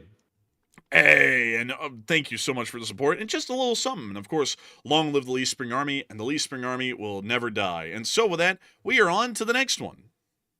And this one goes to Ministries, who puts in a 10. And thank you very much as well for that support. They said prep both spiritually and physically, and God bless. And And honestly, like here's my thing with that. Like I know what you're saying behind that, but my thing is this: it shouldn't be something that people are starting to do now. If that's something that people need to do, it should be something they're always doing. Because I've heard so many people in my life, throughout my entire life, say, "Oh, the end times are here. It's time to panic." It's like, well, I'm like, if your belief shouldn't be contingent on whether or not the end times are here or not. It should be all the time. So it's like, I don't understand why people make a huge emphasis on that. Like, I get what you're saying behind that, but also, I just don't like prescribe to that doom and gloom, personally. It sounds like doom and gloom a bit, at least to me. I would like, I thank you for the support. I would generally agree with that. Like, I would say, like, here's the thing, folks. I'll just be honest. We grew up in a household where every single day it was the end of the world. Like it's coming, the rapture's coming, everyone's going to disappear. Like, you know, you might as well not even prepare for life or enjoy life or anything because it's all going to be over here in a year or two. And growing up with that, like you live in fear to the point that it ends up becoming just numbing. Like just in my personal 2 cents, to the point I'm like, I don't really care if it's coming around. Like I'm just doing what I'm doing, and I'm a Christian, so you know I generally would like to think that I'm living a life where if that does happen, I'll go. But at the same time, I don't just harp on it every day, because at the same time, it says like for people who like read the Bible, it says in the Bible you're not supposed to really like harp on that, and you don't know what day it's coming on. You're just supposed to live your life normally and live a pious life, hopefully, to where you will go when it comes, whenever it comes, and you'll never know when it's coming, when it's happening. You're not really supposed to think about it or fear it so much that it's consuming your everyday life. And a lot of people like to try and predict when it's coming, when it's going to happen, all that sort of a deal, and then also fear it and think about it every day, which is literally what it says in the Bible not to do. So I just like I to just think, don't get it. I just don't get the like the worry behind it. Like I get like why people are worried about world war starting, because it could be a lot of suffering involved in that. But at the same time, though, you know, the whole end times thing, it's like if the end times are here, then why are you panicking? It's like what are you panicking about, like from that sense of things, like from a spiritual sense? Like, what are you panicking about? It's like if you were already doing what you should have been doing, you shouldn't be panicking about anything. So it kind of implies that something is very, very wrong in that person's life for them to be panicking like that. It's like, you know, weren't you ready for the end times in the first place? I just don't understand that. yeah, I don't really get it either. And honestly, folks, like it's just like I don't know, like that happens so much growing up, and it's also just so it's really demoralizing, honestly, as well, because every single time anything's going ahead for you in life, there's someone out there like close to you they'll just sit there and say it doesn't even matter, this is all going to end like tomorrow. And it's like why in the world say that? It's like no one was around saying that to you in like the 60s and stuff, when all of the the round the clock sex was going on back then, and that was like the whole craze. No one was sitting there and telling those people, oh, just give it up, it's all tomorrow, it's all over, we're cooked, it's gonna happen tomorrow. Like no one was saying that to them. It's like and they went through life, like, you can make the argument back then that it was gonna happen back then. I mean, people have been making the argument that the rapture is gonna happen literally ever since Jesus died. No joke. Like, if you go through the historical records, there is some large group out there somewhere, either in Europe or in the Americas, that was saying it's over. I mean, an earthquake hit in 1842 in Missouri, and everybody in that area thought this was it. It's over. It's come. And it didn't. Like, it's like people, like, I don't know what the fascination with that is. Like, if it happens, then, like, I'll just be honest with y'all, folks, because I don't know why some people would be offended by this. Matthew and me aren't Christians, but at the same time, if it happens, it happens. Like, I can't really control it. And all I can hope is that I'm living a life good enough that when it happens, I'm going to be going with it. Like, that's all I can really do. I'm not going to worry about it, though. Like, I'm either ready or I'm not. That's how I look at it. Yeah. Um, People ought to focus on being good every day. I think the problem is a lot of people aren't doing the right thing. So when they hear the quote unquote end times are coming, that sends certain people into a panic, because they're like, oh damn, like I've been like doing the wrong thing the entire time. So now it's time to suddenly shift gears. Now that I've heard the end times are right here, and now it's time to do the right thing. It's like, well, no, you should have been doing the right thing the whole time. It's not like you can just flip a switch and be like, oh, I'm good today. I was bad yesterday, I'm just going to be good today. It's like, it doesn't work like that. So I think that's probably like the root of it. Yeah, and also it's just for people who like to think doom and gloom, like there's a lot of people who like, and I'm not putting anyone down by saying this, but there's a lot of people out there who like to think that the whole world's ending, the country's coming down, the world's ending. Like, and this is another, like, honestly, like, the rapture isn't even about the rapture anymore. It's just turned into another apocalypse, like, prepper scenario, is like the rapture, a nuclear Armageddon. It almost falls almost like within all of the other man-made disasters at this point for a lot of people. And to me, like, if it happens, it happens. Like with the nuclear war, if it happens, it happens. Hopefully you'll make it through, or hopefully you'll die in the blast radius. Like, that's how I look at it. But it is what it is to me. That's like my deal about it. And also, folks, I just got to say this. I know people have their opinions on religion, but I'm not here to change my religion. Like, if you don't like Christianity, that's great. Keep it to yourself. But like directing that sort of energy at us, like, and just going off at us because you don't believe in it. I mean, like, I don't get on top of you because you don't believe in it, so don't get on top on me. Well, don't get on top of me because I believe in it. That's just what I'm saying. But anyways, with that, we're on to the next one. All right, so our next one goes to Duncan VR, who puts in a 13, and thank you very much, Duncan, as well, for that support. He said, blah, woof, quack. For the chicken sandwich fun, it's the greatest. I call it the Golden Dome. I gotta be honest with you. Some people have been saying, sir, you gotta try that Costco chicken. And I said, is that like a Big Mac? And they said, no, sir, that's like a brand new sort of a deal. It's like the McChicken, but only better. And I said, wow, that's absolutely incredible. Of course, I'm perfectly fit and able, and I gotta say that a Costco chicken sounds very healthy. Dip it in fry and fry that thing up. We cannot have it as a normal chicken. That is not gonna do. But I do thank you so much for the support and helping this channel to keep rolling, because of this, folks like you who help us to have a delicious chicken sandwich. And so a huge thanks to you so much once again. And with that, we are on to the next one. And we also have a $10 super chat from Keymaster, who said, what train is that on the Nebraska and Iowa border? The Nebraska-Iowa border. I think I know what you're talking about. Let me go pull it up and let me make sure. I think it is this one. Oh, wait, what?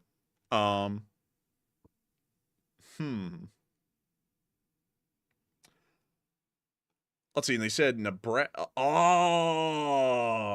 Okay, I know what it is. You're probably talking about the Iowa Interstate Railroad, which personally to me is a really cool one because I like their paint jobs.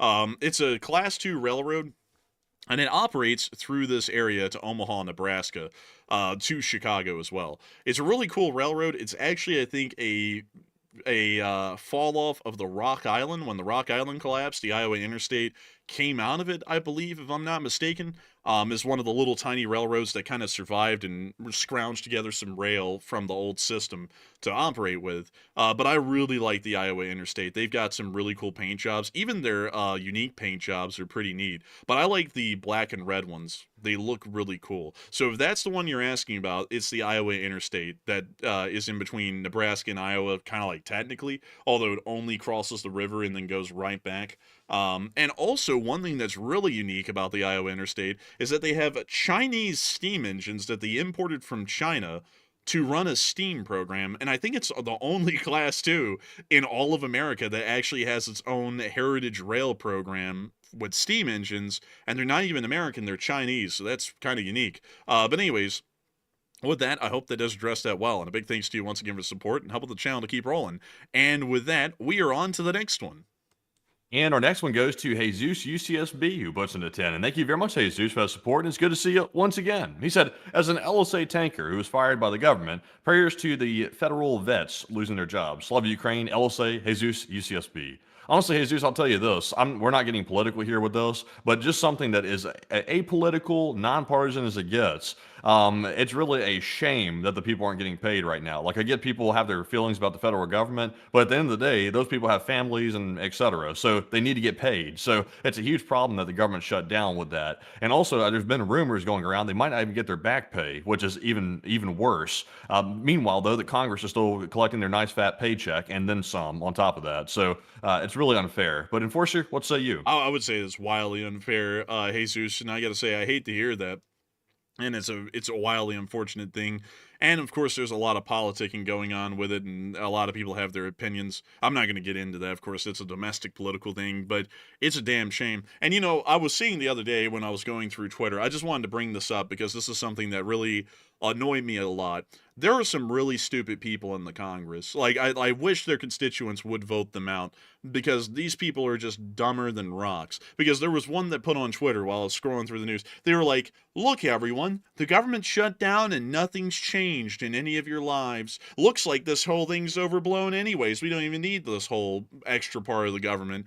And I was like, I don't know if this person's stupid or not. I'm not going to get into the personal details, but Matthew and me do require services that the government is not able to provide because it's shut down. And on top of that, if y'all aren't hearing about this, there are entire major international airports that are closing, like the Nashville International Airport, because there's literally no air traffic controllers because they're all, some of them are furloughed and they're now dealing with shortages. Like, it's like, yes, government shutdowns do affect the public quite a great deal. And considering that most of Americans travel by air, if they're not traveling by car, that is literally handicapping an entire transportation sector that is critical to the movement of the citizenry. It's like, obviously, government shutdowns do affect the public. That would be stupid to suggest otherwise. But I just got to be honest with y'all, folks. The modern day internal political situation on all ends aggravates me to no degree. There's no sense in there. And they just keep getting stupid people. Like, I don't know why people keep voting them in and why people lobby for them, but they just keep getting stupider people. And people act like these folks are heroes. It's like, are y'all not looking at them for what they're saying? I mean, these people are making no sense. They don't even know what the hell they're talking about. But anyways, a huge thanks to you so much once again. I hope that does address that well. And with that, we are on to the next one.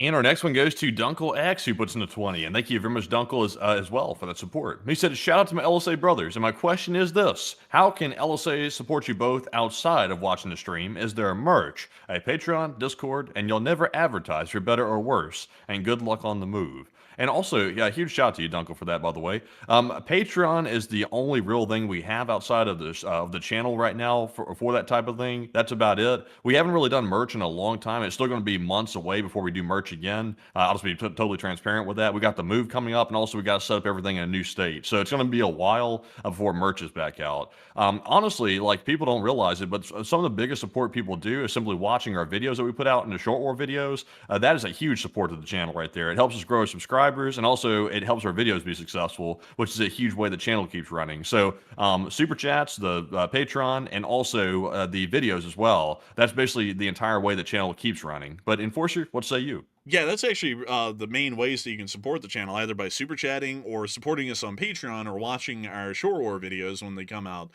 Those are pretty much the main three ways. And we want to make it as streamlined as possible. So those generally are, I think, the only three ways we'll have for a while here. But still, a massive thanks to you so much once again for support and helping this channel to keep on running. And with that, we are on to the next one.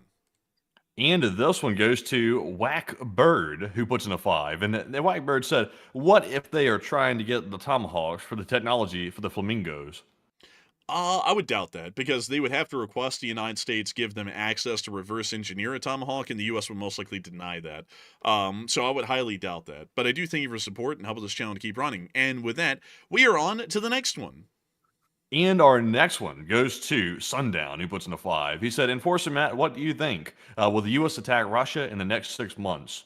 And on my side of that opinion, I would say, honestly, the U.S. will probably never attack the Russian mainland ever. That's just not the way the NATO alliance functions. If there was any type of attack that NATO might try to do to a Russian enclave, though, it might be Kaliningrad. But even at that, though, that's really iffy, because NATO's not in the business of preemptive attacks, at least not right now, they're not. I know the U.S. is changing over to the War Department and trying to go on the offensive, but invading Kaliningrad, that would require NATO. That would not just require the United States. That would require everybody being on the same page. So I don't think so. I would say 0 chance of attacking Russia in the next 6 months, and like a very small, like maybe 5% chance that maybe Kaliningrad gets invaded by NATO. But Enforcer, what say you? I would say the chances of us ever going to war with Russia as the NATO alliance is 0%, because the NATO alliance is not designed by treaty to conduct any offensive actions. We can only conduct defensive actions. So the question really isn't whether NATO is going to attack Russia. It's really more so the question if Russia is going to attack us and when they would do that. That's really when a war would kick off, at least on a NATO-wide scale.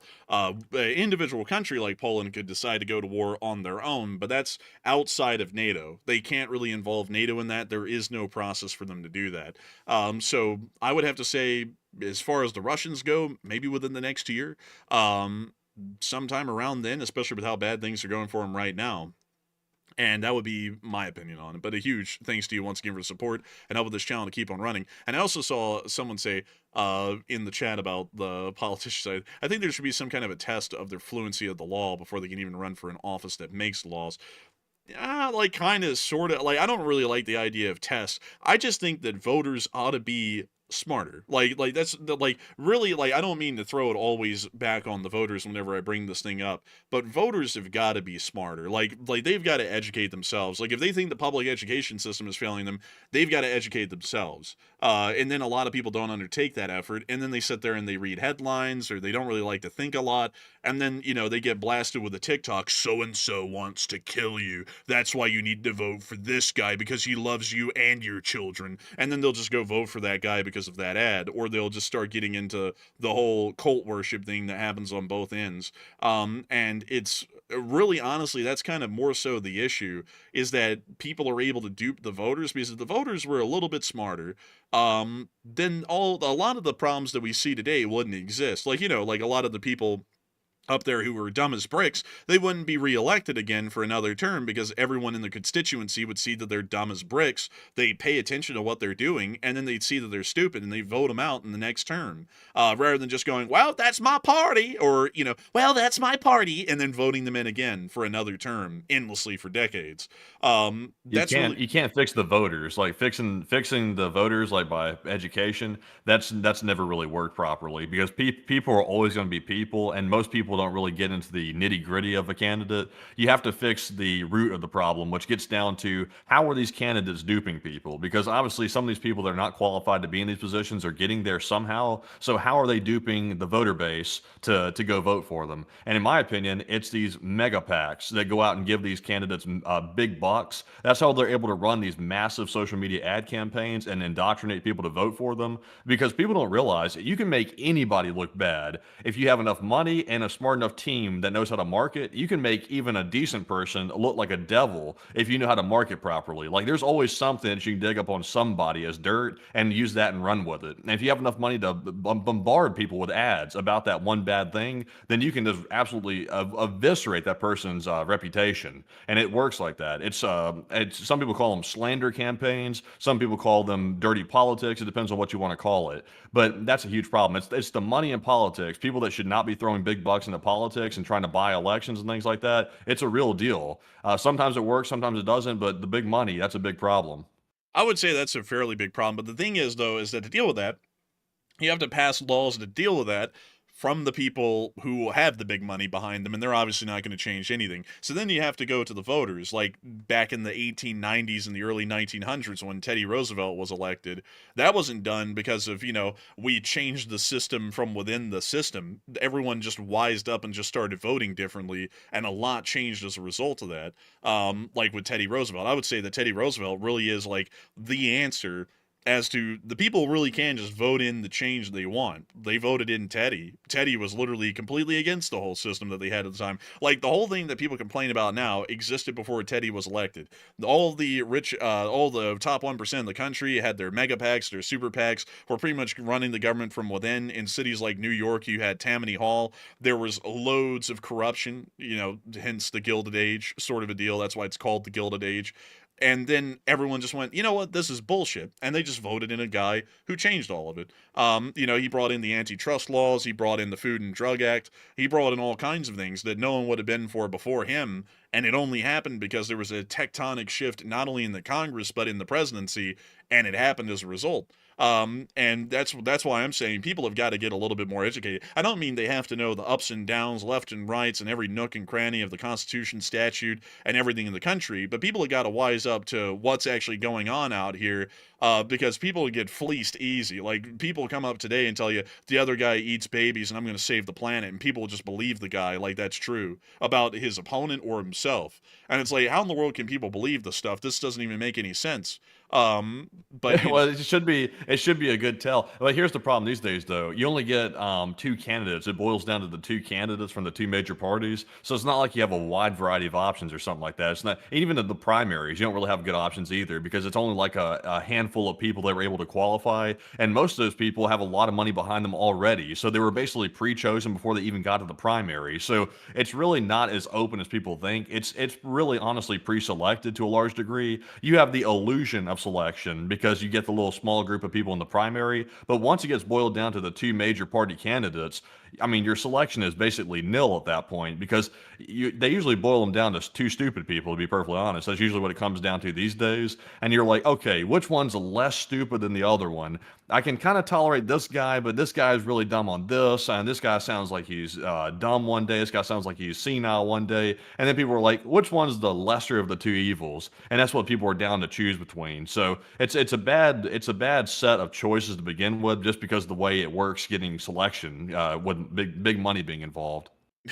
Like in all of the last elections, everyone who's ever made it to the actual presidential election, not the primaries, every single one of them has been the worst. Like there really hasn't been one where I'm like, wow, they seem smart and competent. Every single time it makes it to the last round, I'll just be completely honest with y'all. Y'all can take this however y'all want. I'll look at the two candidates that they'll have, one for one side and one for the other, and then also their vice presidential nominees, and I'm like, good God, we're cooked. Like this is the worst pick like you could get. And it's crazy. It's so crazy, folks. Because think about it. Back in the day, you had like real heavy hitters. You know, like everyone who ever ran for an election, they were a heavy hitter. They were well spoken. They were intelligent. They were articulate. They knew the ins and outs of the government. They could speak to actual policy. You don't get that now.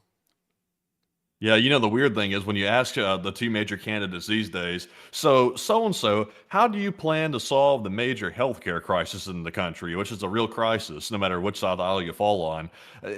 Almost all the time they will say, well, listen, Jan, and I'm picking that one guy to like imitate, by the way. I'm not just saying just him, but he'll say, listen, Jan, I mean, what the real problem is we need to make sure that Russia's under control. And people just let him get away with like changing the whole topic right off the question that they were asking. That like the people debating won't even say, well, wait a minute, that wasn't the question though. The question was, how are you going to solve this? They won't pinpoint him on it. And then the voting public will look at that and they'll get fooled by it. Like they'll actually get duped by it. They'll think, oh, I see, Russia's the problem. It's like, yeah, that doesn't answer how you fix healthcare though. You just jump to a whole new topic. That's like a con man routine. Like they try to redirect your attention somewhere else. Yeah, it's just a problem with like the voter education, and not everybody's like dumb, by the way. I'm not trying to say that, but there is a large like swath of voters that don't pay attention to stuff like that.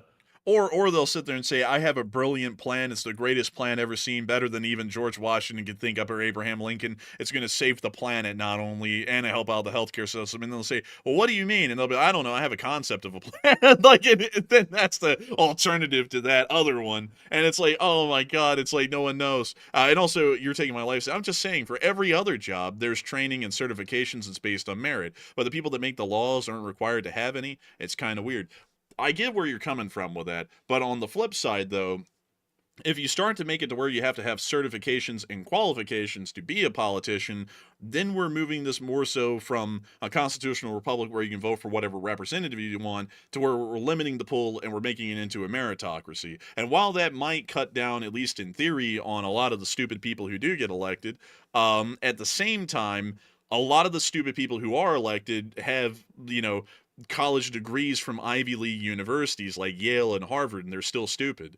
And, so you could have that qualification behind you, and maybe they can pass some sort of a merit qualification or exam, but that still would leave stupid people around because there are a lot of eggheads out there who can, ace a test or a quiz or something like that, and then they're still stupid. And there's plenty of examples of that out there right now in the government. I mean, people who would seem smart and then they can't put the pieces together. And then there's people who have like no education behind them and they can't put the pieces together. Well, whether you have no education behind them, but they can put the pieces together and come up with something reasonable. And then there's the people in between who kind of fall in between those two. You just got to have that gusto. You got to have that gusto. Or you got to have that iron in you and stuff like that. But it takes a little bit more than that, though. Somebody's got to have good judgment. Like, you can't just have people that are just like so wild and loose and crazy that they don't even really have the emotional intelligence to be able to make good choices because they're so emotional and also so like their personality is so unstable that they flip-flop one day to the next. Like one day they're like, okay, I'm gonna be extremely conservative today on this issue. Then the next day it's like I'm gonna flip-flop and go the complete opposite direction, do something different. And they just do that day in and day out. It leads to chaos, confusion, and just it creates turmoil. Like people can't handle that. Societies can't handle that type of instability like that. It drives people crazy as much as it drives the people crazy that are having to deal with it. Yeah, also, someone said, let's see, where in the world? Oh my God, why in the world does it always disappear? If human say college degrees don't say that you're smart, I definitely agree. And also, someone else said, something as well. Sometimes you can't tell your plan. I don't know where in the world that would pop up, because when you're running for an election, you should be able to tell the whole country your plan. Like, there's no plan that has to be secret. Like, even with the Well, Russians, they owe it like, to people.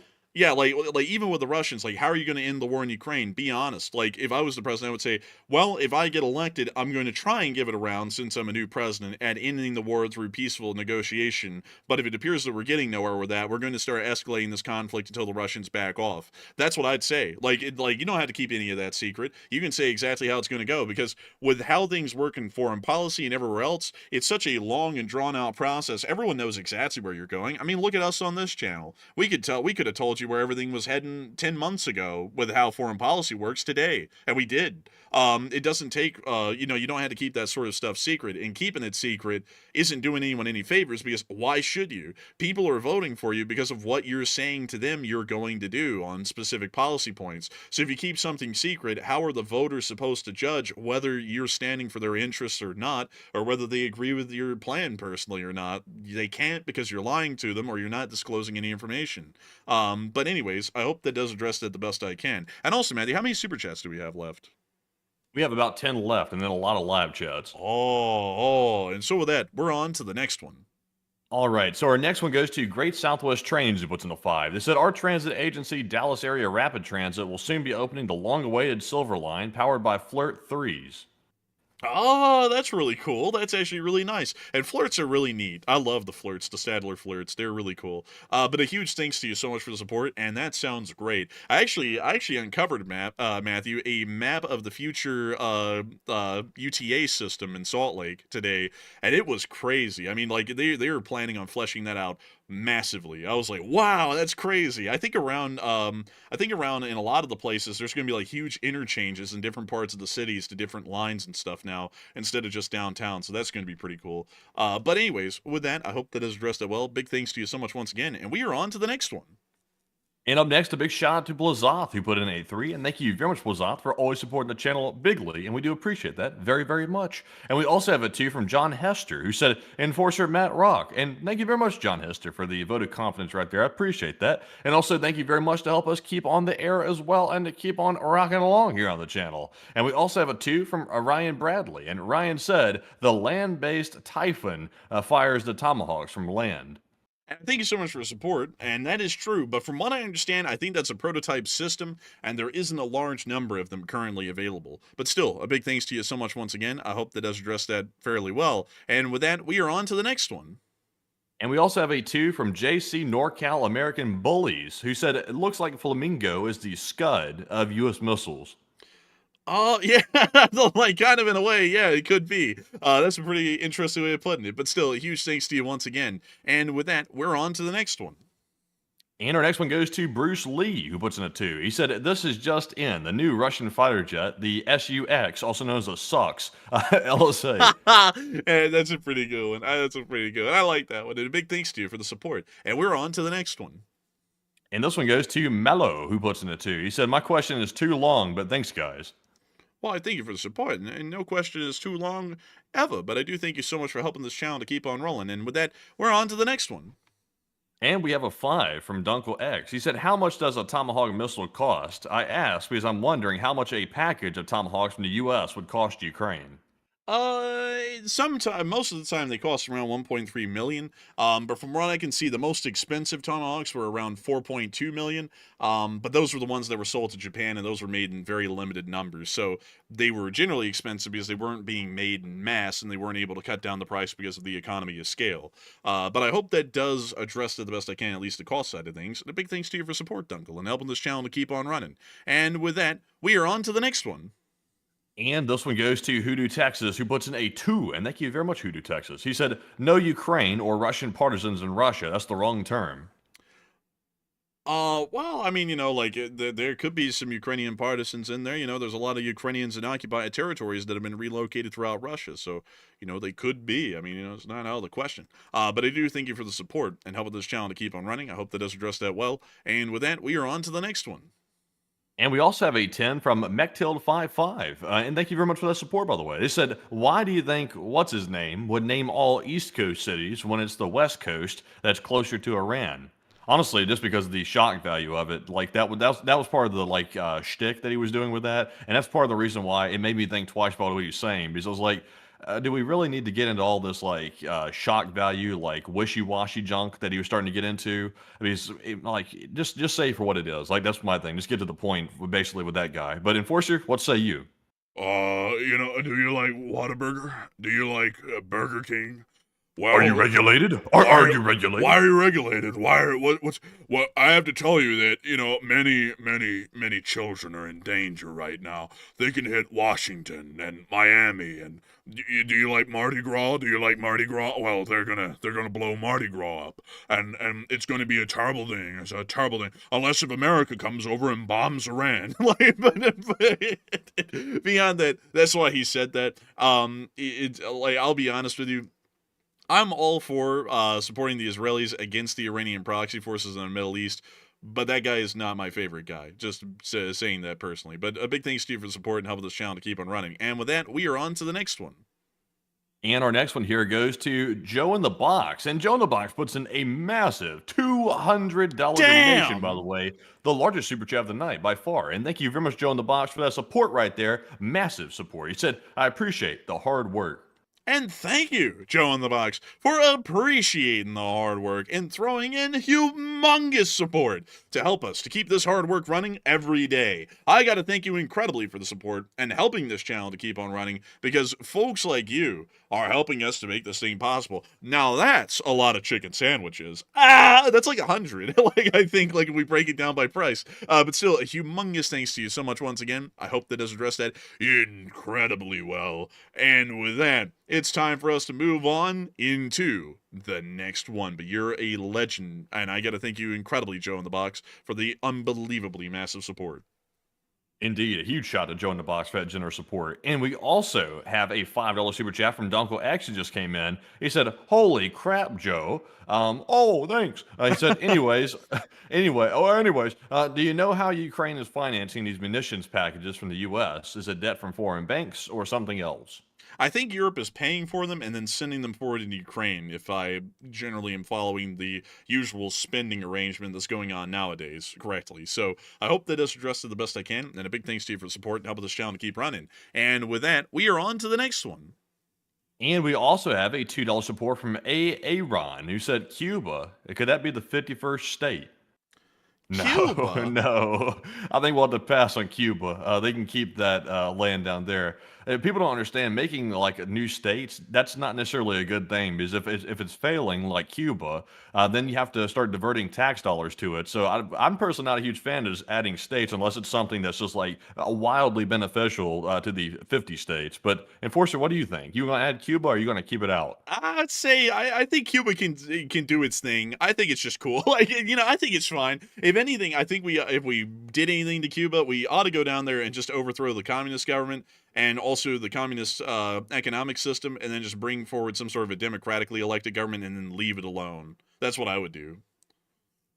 Yeah, honestly, I would say so. Honestly, we don't want to become like the American Empire. I feel like we're sort of moving toward the American Empire mind of thinking here. It's we're not in the business of taking people over. It's never been America's thing. It was at the very beginning of America, but we've sort of moved past that. That was of the old times. I say what? Not America's thing. Yeah, it's not America's thing. I know we've been in the Middle East and stuff like that, but it's not our thing. And I don't mean at the beginning of the country. Obviously, we took a lot of land at the beginning because we were forming it. But in the modern day, though, America's moved away from that imperialistic type mindset like that. Well, we're not into taking a lot of land. Wow. What are we Uh, taking? I mean, like Cuba is a country because we took it from the Spanish. Like we added in a whole amendment that pretty much said they're our bitch, and if we don't like what they're doing, we'll just invade them and take them over. Like the Platt Amendment was the thing, and also Puerto Rico was a part of Spain, and then we also took most of Mexico in the Mexican American War in 1848, and then we also took the Philippines and turned that into an overseas territory in the Spanish American War of 1899. Yeah, but And see, that's back at the beginning, though. That's not like the right now. It's beginning. hundreds of years ago. Man, that was 100 and 40 years in. That was like halfway up to now. Yeah, that's still the beginning, though. That's hundreds of years ago. Hundreds of years. That's only 120 years ago. I mean, there was people who were alive not that long ago when we were born that were around during that time, born during that time, lived during that, ate Well, you during said that time. 18 what was the year? 1899. I thought you said 1816 at first. No, no, no. The Spanish American War happened in 1899. I thought I could have sworn you said a different date the first time. But what's the other one you're mentioning? Cuba? When did this whole situation happen? That was in 1899. That was the Spanish American War. So we did Philippines and Cuba all in one war. Yeah, yeah, because it was all Spanish. It was owned by the Spanish. It was Spanish territory. We took it from them. Interesting. Snatched But can you name anything in the modern day, though? Like the U.S. hadn't been just taking over land in the modern day. Like they tried to do that to Greenland, but they never really acted on it. Oh, let me think here. All of our U.S. overseas bases, which either were created to defeat someone or were put in someone's country after they were defeated, like Japan, South Korea, Germany, most of Europe, Italy, that you could kind of But count that was that. all defensive, though. Like that was all defensive. That was after World War II. We had to fight them because otherwise the Nazis would have tried to take everybody over. We had to fight the Nazis and put them down because that couldn't be allowed. But that was all defensive stuff. Like we installed the bases because we won the war, but we got involved in the war for defense. I mean, but still at the same time, though, saying we don't take land. I mean, we put a lot of bases around the world, and those bases are generally U.S. territory, if I'm not mistaken. So like especially in Germany, I think Ramstein actually is some sort of a U.S. facility, like not just in name, but it's also a part of like a United States operated area, like a zone in a sense, not a territory, but some sort of a zone. Actually, the host nation owns the land. They have treaties called Status of Forces Agreements, or also known as SOFAs. Don't tell a particular person Don't tell the about that, vice but president. Like, no, sofa. Keep that sofa away. We don't want sofas. But no, they have SOFAs, status of forces agreements that allow the host nation to basically lease the right to use the land to the American government. So no, we don't own the land. Like we're just the guest at the place. Interesting, interesting. I'll eat my foot on that one. But beyond that though, one thing I'll also say, Matthew, is think about this. All right, think about this. We say we don't like taking land, but we go anywhere and everywhere all the time. Like we occupied Japan for 10 years after World War II. We left in I think it was That was 19. defensive again. But still, I mean, we still went over there. I mean, if we're not into taking land, why were we holding it down? You know what I mean? Like we could have just left.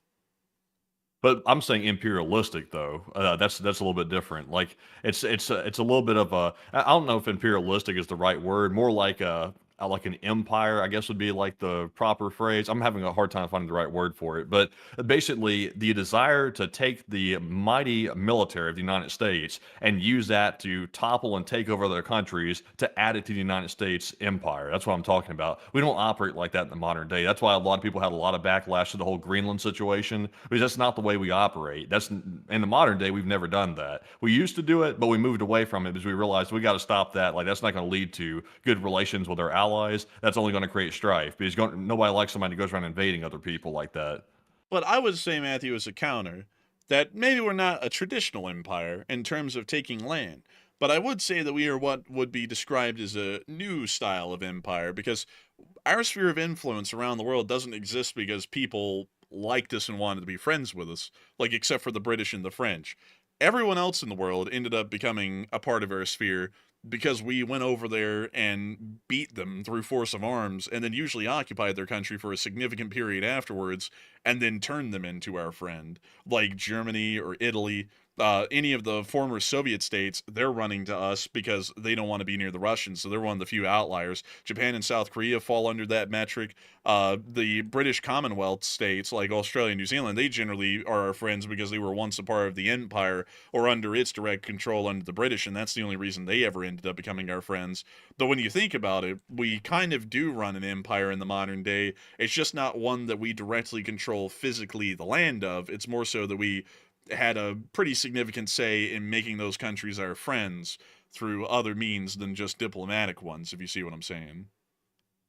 Sorta, but everybody still got their free will. Like nobody in the world. Like we're finding it out today. Like for example, look at the Greenland situation again. The country, it's Finland that owns Greenland, right? It's Denmark that owns Greenland. Denmark. Yeah, I was thinking. I'm like, I don't think it was Finland. I think it was Denmark. So yeah, Denmark owning Greenland. Denmark said no to the United States, and they didn't back off of that. If we were truly an empire, then they would have had a much different approach to that. They would not have said to the United States that they were going to defy what we wanted. They would have simply said, okay, here's Greenland, don't attack us, don't invade us. But instead they stood their ground. So I don't know of anybody in the world, like even Venezuela, for example, who has a pitiful military, they still will try to oppose the United States. I think that's proof that we're not a true empire, or otherwise people would know that if you oppose us, then you're definitely going to get your whole country invaded. Then we're going to take your land and we're going to turn it into an extension of the United States of America. And we're just not known for that. Like we're sort of getting around to that. Like we're starting to do that in the modern day. Hopefully we don't go too far deep into that because that never ends well for countries. It usually leads to a downfall. For example, look at the British Empire. That didn't go too well. It started falling apart here recently. But hopefully we don't go far into that. I can't go any further than that, though. I was about to get political, so I got to stop. But also, I see some people like, do you hear yourself right now, Enforcer? Do you hear yourself? Yeah, but here's my thing, folks. Here's my counter. Even if we are an empire, which is what I kind of think we are in a sense, it's not an empire in the form of the British Empire or the sun never sets on it, although technically the sun never sets on American territories.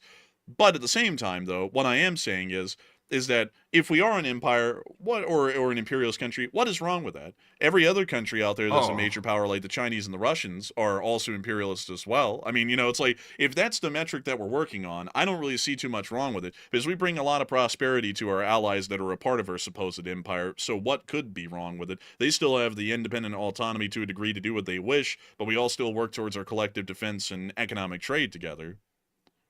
Yeah, but that's why we hate those countries, though. I mean, that's why we look unfavorably upon Russia and China, is because we look at them as like these wannabe dictatorial nations that want to take everybody over because they can't exist as countries without knowing in their head that they're able to basically control everybody, and that's not appealing to me personally. I'm not appealing to that whatsoever. I believe that the United States should remain a superpower and be able to project power when needed for defensive reasons, but I don't think that we should be going around the world trying to take people over. That's not a good way to go about that. At that point, we're no different than the countries we're fighting against if we're starting to do that. The goal of America is we're supposed to be pro-democracy, pro-free countries, pro-countries being sovereign. That's what we're supposed to be. But if we want to start turning to an empire, we're basically turning into Russia, we're turning into China, and we start losing what we're even about at that point.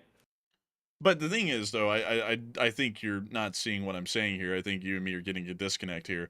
China isn't just doing what they're doing. They're trying to become us. Everything that they're doing is literally a copy of what we are already in the way they try and expand. They don't do it, though, through a second world war where they end up getting to go everywhere around the world and make everyone their friends. They're doing it through economic means. They end up threatening people around them whenever they start threatening them. Like, we're all for self-determination and democracies and independent countries in the world until they're against us. That's the truth of it. Like the Russians and the Chinese and so on. We're not just into a whole bunch of countries getting to do whatever they want. We're into a whole bunch of countries getting to do what they want as long as they're on our side and helping us out in the long run along with themselves. That's what we are about at the end of the day, because when we talk on this channel, we don't talk about the Chinese are bringing people into their sphere and trying to build themselves into an economic powerhouse, and we're okay with that because we're all for countries having their own way. We go, they're against us and they're our enemy, and so while we did that, they're encroaching on our turf in the Middle East where we already have a bunch of friends of our own, and they're trying to turn them to their side, and we're not going to stand for that.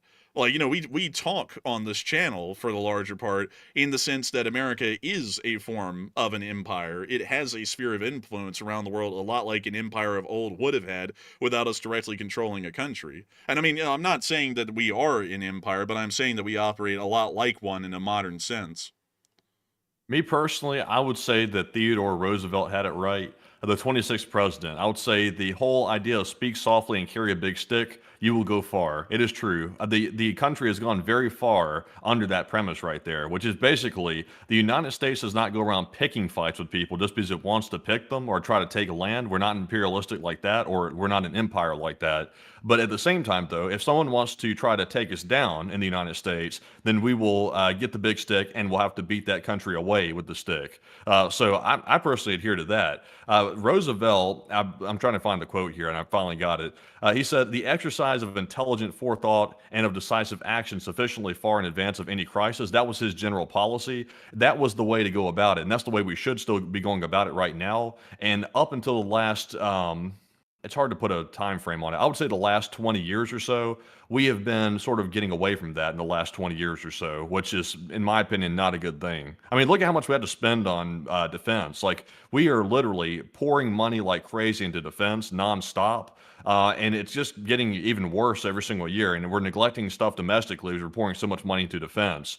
So I don't know. Like, it seems like they're starting to get away from that to me. I would say, and I also think you're mistaking empire for a dictatorship. And an empire doesn't have to be a dictatorship. The British were an empire, and they had a parliament that pretty much ran the country primarily, and the sovereign had almost no say in anything at all, and they were still an empire. The United States, at least in my opinion, like when people say around the world, like North Korea says, we're an empire or we're imperialists and so on, I mean, honestly, they actually do have a bit of a point. Like, if you ever look at how an empire operates historically, we operate a lot like one. We don't go around dominating and conquering other countries, however, but we will go in and change the government to where they're friendly to us and not hostile to us, and then we'll open up economic relations with them and build a sphere of influence in that area. That's a lot of what an empire would do. Like, if you ever go and look at it historically, that's literally textbook imperial sort of actions there. If you're not an empire, you're isolationist, especially as a major power, and that is not a major power anymore. That's a dying empire. So I would say, generally, we do largely operate like an empire, but it's either ours or someone else's. And when it comes down to it, would you rather be in an American-led semi-empire or a Chinese-led semi-empire? And I'd rather be in an American-led one, the honest truth of it. Yeah, I don't think we had to become the enemy to defeat the enemy personally. I think that's sort of what that's playing into. I think we can be totally different and we can still be America, which is extremely different than our adversaries. I think that's the reason why we've had success. I think in the modern day, people are justifying through national security rationale that we should become more like our enemies in order to defeat the enemy. We don't have to get in the gutter like they're doing to try to win. We don't have to do that. In my opinion, I don't think we do. Well, we have our different playbook, but that doesn't stop us from being an empire either. Like, I think you're thinking of like an empire like Darth Vader, Emperor Palpatine, absolute control, a dictatorship. Like, we're an empire, but we're also a constitutional republic. Like, those two things can coexist with each other. Britain was a constitutional monarchy and also an empire. It wasn't run like a dictatorship where people, got put in camps or anything like that or anything crazy. I mean, it was a Oh no, fairly. I'm just talking about I'm talking about in a geopolitical sense. Like for example, the whole Greenland thing. That was a return to old times that the United States has not seen in a long time. We've never threatened to like take something over before like that, except until recent. Like that's extremely new. Also, some people would argue the Venezuela situation, and I would say the argument's weak at the moment because right now the U.S. has made no public statements that they want to literally like hold Venezuelan land and turn it into the United States. We've not heard that. But if all of a sudden it turned into that, and the U.S. said, okay, we're going to take Venezuela and turn it into a U.S. Like colony or something, I'd be like, well, why are we doing that? Like, that's unnecessary. We don't need to do that in order to keep domestic security as the United States. It's that type of like thinking that's making a return that, in my opinion, is not a good line of thinking. It's like we're setting the clock back. We're like turning the clock back to an era that's been way, way past, and we're returning to something that we should probably leave in the past. Well, that's not a part of being an empire. Like threatening your allies or members of your sphere with invasion, that's not a part of being an empire. Like a part of being an empire is power projecting, building a large sphere of influence, and then using that against your rivals, like the Chinese or the Russians or the Indians or a What country is like it? that. Hmm? Well, what would you call it? Well, I mean, an empire, for one, doesn't go around threatening its allies. Like, no I mean, country what does would you that. call that? Like what the U.S. is doing right now? If you're not calling it like and acting like an empire, what are you calling it? I would just call that aggressive expansionism. It's probably the best way to put it. That has nothing to do with being an empire, because Denmark is a part of our sphere. So if you're looking at our major sphere of influence as an empire, it's already a part of the American sphere, or the American empire, if you want to put it in that way. So threatening to invade it makes no sense, because it's already a part of our sphere. So that doesn't make any sense at all. That's just a form of expansionism, which makes no sense even, because it's against an ally. But if you say, for example, the Iranians are against us, and I don't like the Iranians, and they're wanting to kill us all, so we're going to go over there and overthrow their government and bring in one that's friendly to the United States and add it to our sphere. That's generally could be considered an imperialist action. It's not even near to us. We're power projecting into the whole area. They have they at least in their own sense, they have a right to do whatever they want, but we're not going to allow that. And so, Expansionism is just another word for empire building, right? not necessarily. I mean, are we an empire because we own California? I mean, we took over half of Mexico in the Mexican-American War. I mean, back in the day, I would describe the United States as essentially a version of an empire. Like back during the founding and during the beginning, like years of the country, like up to I would say probably about 100 years to the founding of the country, we did operate like an empire. We were taking land, we were buying some of it, but we were also taking a good bit of it too. So we were operating much differently back then than we are today, like much differently. But that's the growth of the country over hundreds of years. We've evolved into a less imperialistic minded country, basically. But if you pull it up, though, like pull up the term expansionism, it refers to states obtaining greater territory through military empire building or colonialism. That's another word for it that people like to use as colonialism. I prefer empire building. Colonialism, I don't think that describes it properly, but it's basically the same thing. Aggressive expansionism is empire building. And let me see here really quickly. Let me pull up the definition of an empire, because I think this is where I might be able to clarify something a little bit. Here we go. An extensive group of states or countries under a single supreme authority. That's the definition of an empire. So if you want to use that definition right there, the United States is at the center of a major sphere of a whole bunch of other states and nations. So it's an empire. Like, by definition, that's what an empire would be. The Chinese are trying to turn into an empire by having a whole bunch of other countries under their supreme authority for the larger part. But that's how the entire Western world has been structured since World War II, is that the United States is the center of the sphere. All roads lead to Rome. And so you could argue that the United States is an empire by direct definition from the Oxford Dictionary, because it states that it's an amalgamation of states that all look towards a central leader. And generally, the President of the United States has been called the leader of the free world, and that would generally make you believe, based off of that sort of a statement, that it wouldn't be that far off from an empire. Well, I just pulled up what the definition of an empire is, and it pulled up a picture of this guy nailing down carpet. 1-800-588-2300 Empire. Like, bro, Today. bro, dude, I can't believe we remember that. But anyways, with that, I hope y'all had an interesting sort of a discussion here. And also, Matthew, I have to also ask this. If I remember correctly, the tallest building in America until the World Trade Centers came around was the Empire State Building. I thought it was the Sears building. Well, that was like from the 70s. There was a building in between there, though. I think it was in Chicago or something. There was a building in between. Let's go check tallest skyscrapers in America by year. The Singer Building should be on this list. If it's not, they're wrong. Let's see here. Damn, how many? All these were built recently. How the hell did they never mention this? Like, they're always talking about, oh, there's no new skyscrapers in America. All of these are like brand new mega buildings. All of them are from the 2010s in New York City or LA. Well, no one ever talked about those. But anyways, the Empire State Building, 1931.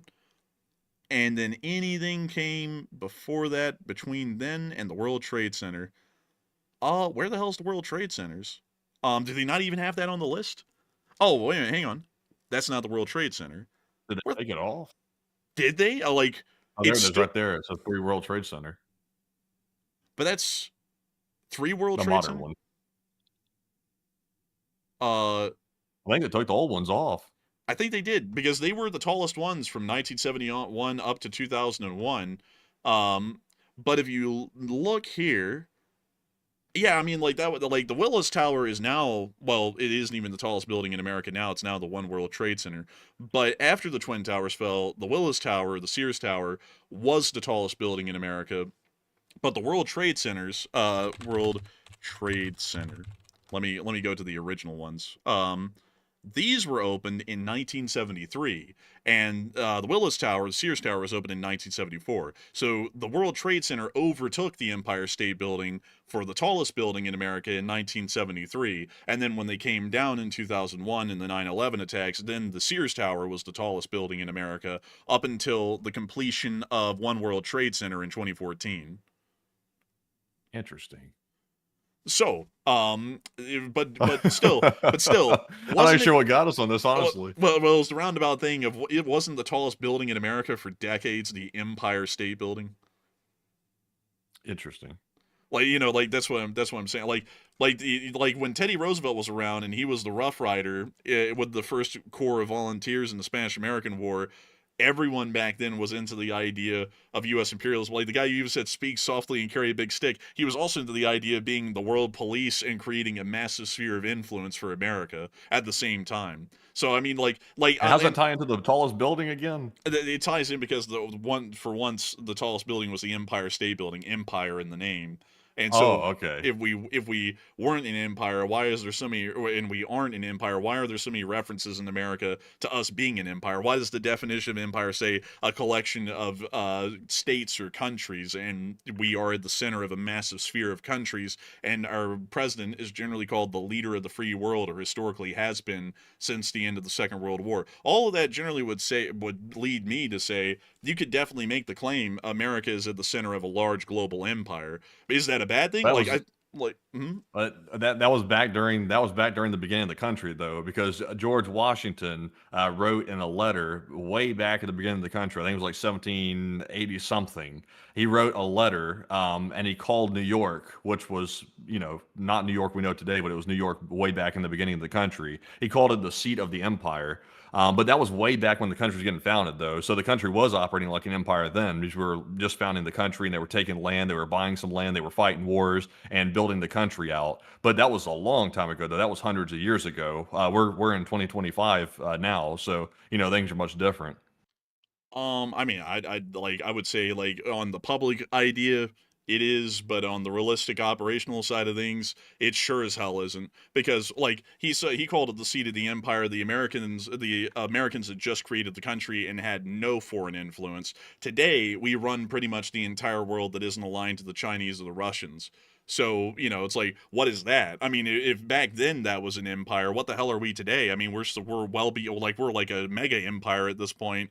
Like we're well beyond anything that could have been imagined back then. And also on top of that, still getting back to today, the president is called the leader of the free world. I mean, if you're the leader of a whole bunch of free nations that are together under one leadership, the leader of the free world, as they say, around the entire world that's Western aligned, wouldn't that lead you to believe, with the definition of an empire, that we are pretty much operating in the sense like an empire?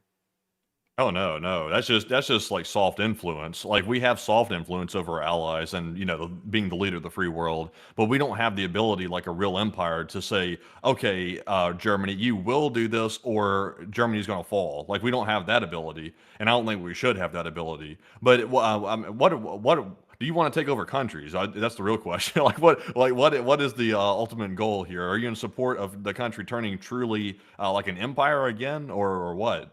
No, we're already like to me, we're already an empire. Is that a bad thing? No, we're the best empire there is out there between all of the competitors. It has nothing to do with taking over countries. It's just saying what it is. Like it's not about we're an empire, so let's take over Britain and turn it into the 52nd state or the 51st state or anything on those lines. It's just saying we are operating a lot like an empire, and that's what we really are. I mean, you know, trying to deny that doesn't really make a lot of sense to me. Yeah, we're an empire. We're the best one out there. I mean, every single one of the countries that is a part of our globe spanning empire, our sphere for the large part as we call it, they have a great deal of autonomy. They have a great deal of economic success. No other sphere, no other empire, if you want to call it that, has done this well and has made it this far. I mean, if it's an empire, it's one to be celebrated. It's probably the most accepting, open, and successful empire in global history up till this date. Like, if it is an empire, it's something to be proud of. If it isn't an empire and it's just what people like to call it, or I call it every day, a sphere of influence, that's great too. But at the same time, like, if it is an empire, what is wrong with our empire? Look at how it exists today. Look at the autonomy that everyone has, the success that we all have, the freedoms that we all enjoy. I mean, if that's an empire, that's no empire to be ashamed of. Domestically, they need to do some work on the empire at this point. The empire needs some internal on them work. roads, damn it! Like, yeah, I think the empire is projecting power like a powerhouse, but domestically, though, the empire needs to refocus inward, because while the empire is doing all kinds of fantastic things geopolitically, the empire is neglecting the citizens of the empire, in my honest opinion. But that's a whole other thing, and also we can't get too deep into that. It gets into domestic politics, but I clearly think there's some work to be done here domestically that's being totally neglected, because the new leadership, not the current guy, but a whole bunch of new people, are deciding they want to dedicate the entire energy of the country to geopolitical projection. It's very important to do that, in my opinion. We have to be geopolitically competitive, but we can't forget the fact that if we're so busy elsewhere, then we're forgetting what we're even fighting for, which is to keep our country the country that everybody wants to live in. So, they got to keep that in mind too. I would have to say, and I think a lot of people are getting lost in the weeds on what I was trying to say, because I think Matthew was misunderstanding a lot of what I'm saying through most of that, so it's kind of being construed the wrong way. I'm not saying that everyone around the world is America's subject. That's not what I'm saying at all. We meet the definition, the actual textbook definition of an empire as the United States.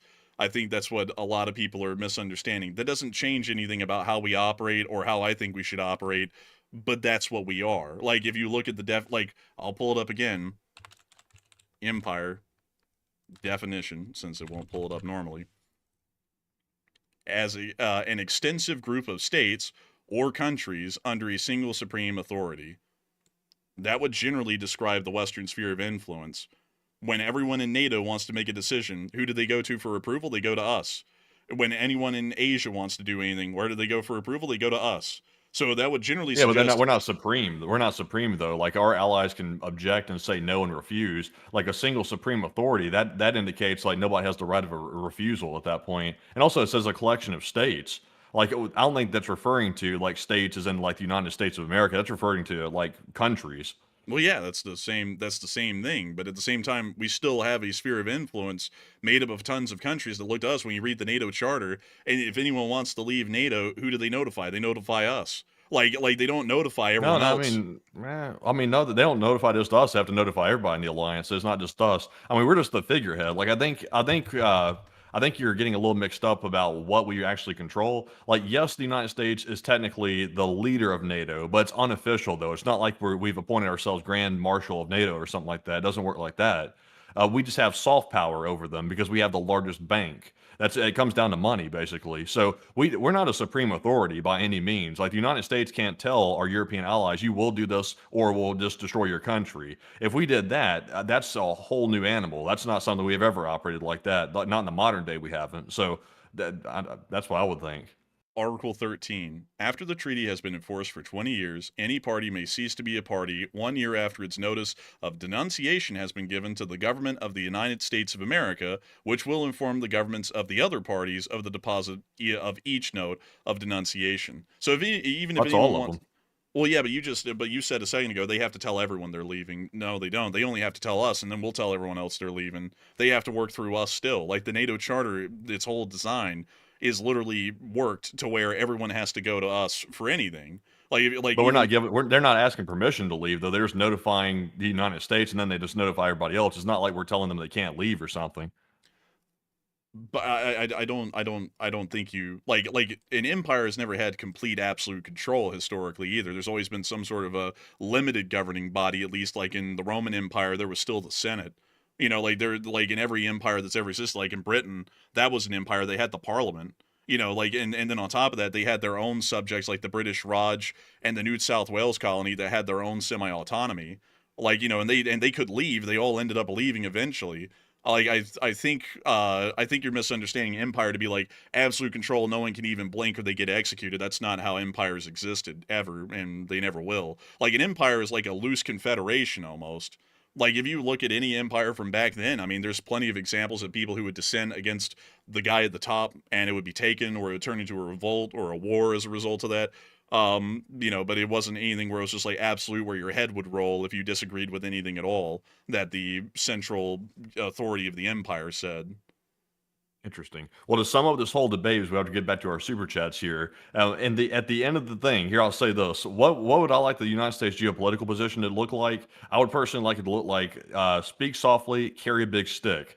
The United States should take generally a passive approach to dealing with other countries. We shouldn't be threatening to invade other countries under any circumstance. If we want them to do something, we can either convince them to do it, or we'll just have to work with what we got. That's basically the end of the line, right, with that one, in my opinion. And then at the same time, if countries want to mess with us, then they have the stick, and then we use the stick. The stick is the military, and we use that in defense only. We don't use that in offense. That's what I think. Enforcer, what's your 2 sentence wrap up of what you would do? I would have to say that the United States has a large alliance of nations around the world. Generally, we are the center of that alliance. But if anyone goes against that alliance and starts to threaten its security or safety or economic prosperity, the Western Alliance will take whatever actions it needs to be able to stabilize the situation and secure the best interest of the nations in our alliance and the citizenry of the alliance as a whole. And that's generally how I've been saying things on the channel for years. You know, we talk all the time about going in and getting militarily involved in Iran. So saying now that we'll just chit chat with Iran and say, hey, stop making a nuke. And then if they say no, we'll just leave them alone and let them threaten to kill millions of Americans. That's a little, it's kind of It's going. defensive. Well, I mean, it's not really. I mean, Iran has a Oh, right to yeah, it's make. defensive. No, we're invading their country. I mean, we're at the end of the day, they're not attacking us. We're attacking them. Who's to say that everyone can't make a nuclear weapon if as long as they're not directly attacking us? Anything we do against them is offensive. That's one of the few times you Um, can start an offensive war and have a justification for it.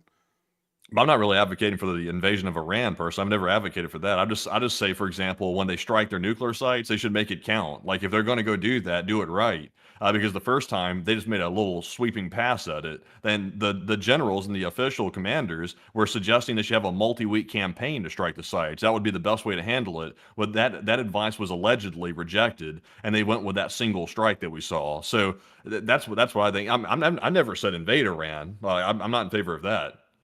I mean, we brought it up before. I mean, if they don't deal with it one way with airstrikes, they'll have to deal with it another, which is a That was the ground Houthis. operation. Well, I said that for the Iranians back then. I said it for the Houthis as well. And then I said, if we wanted to deal with the Venezuelans on the ground, we could deal with that in 7 years.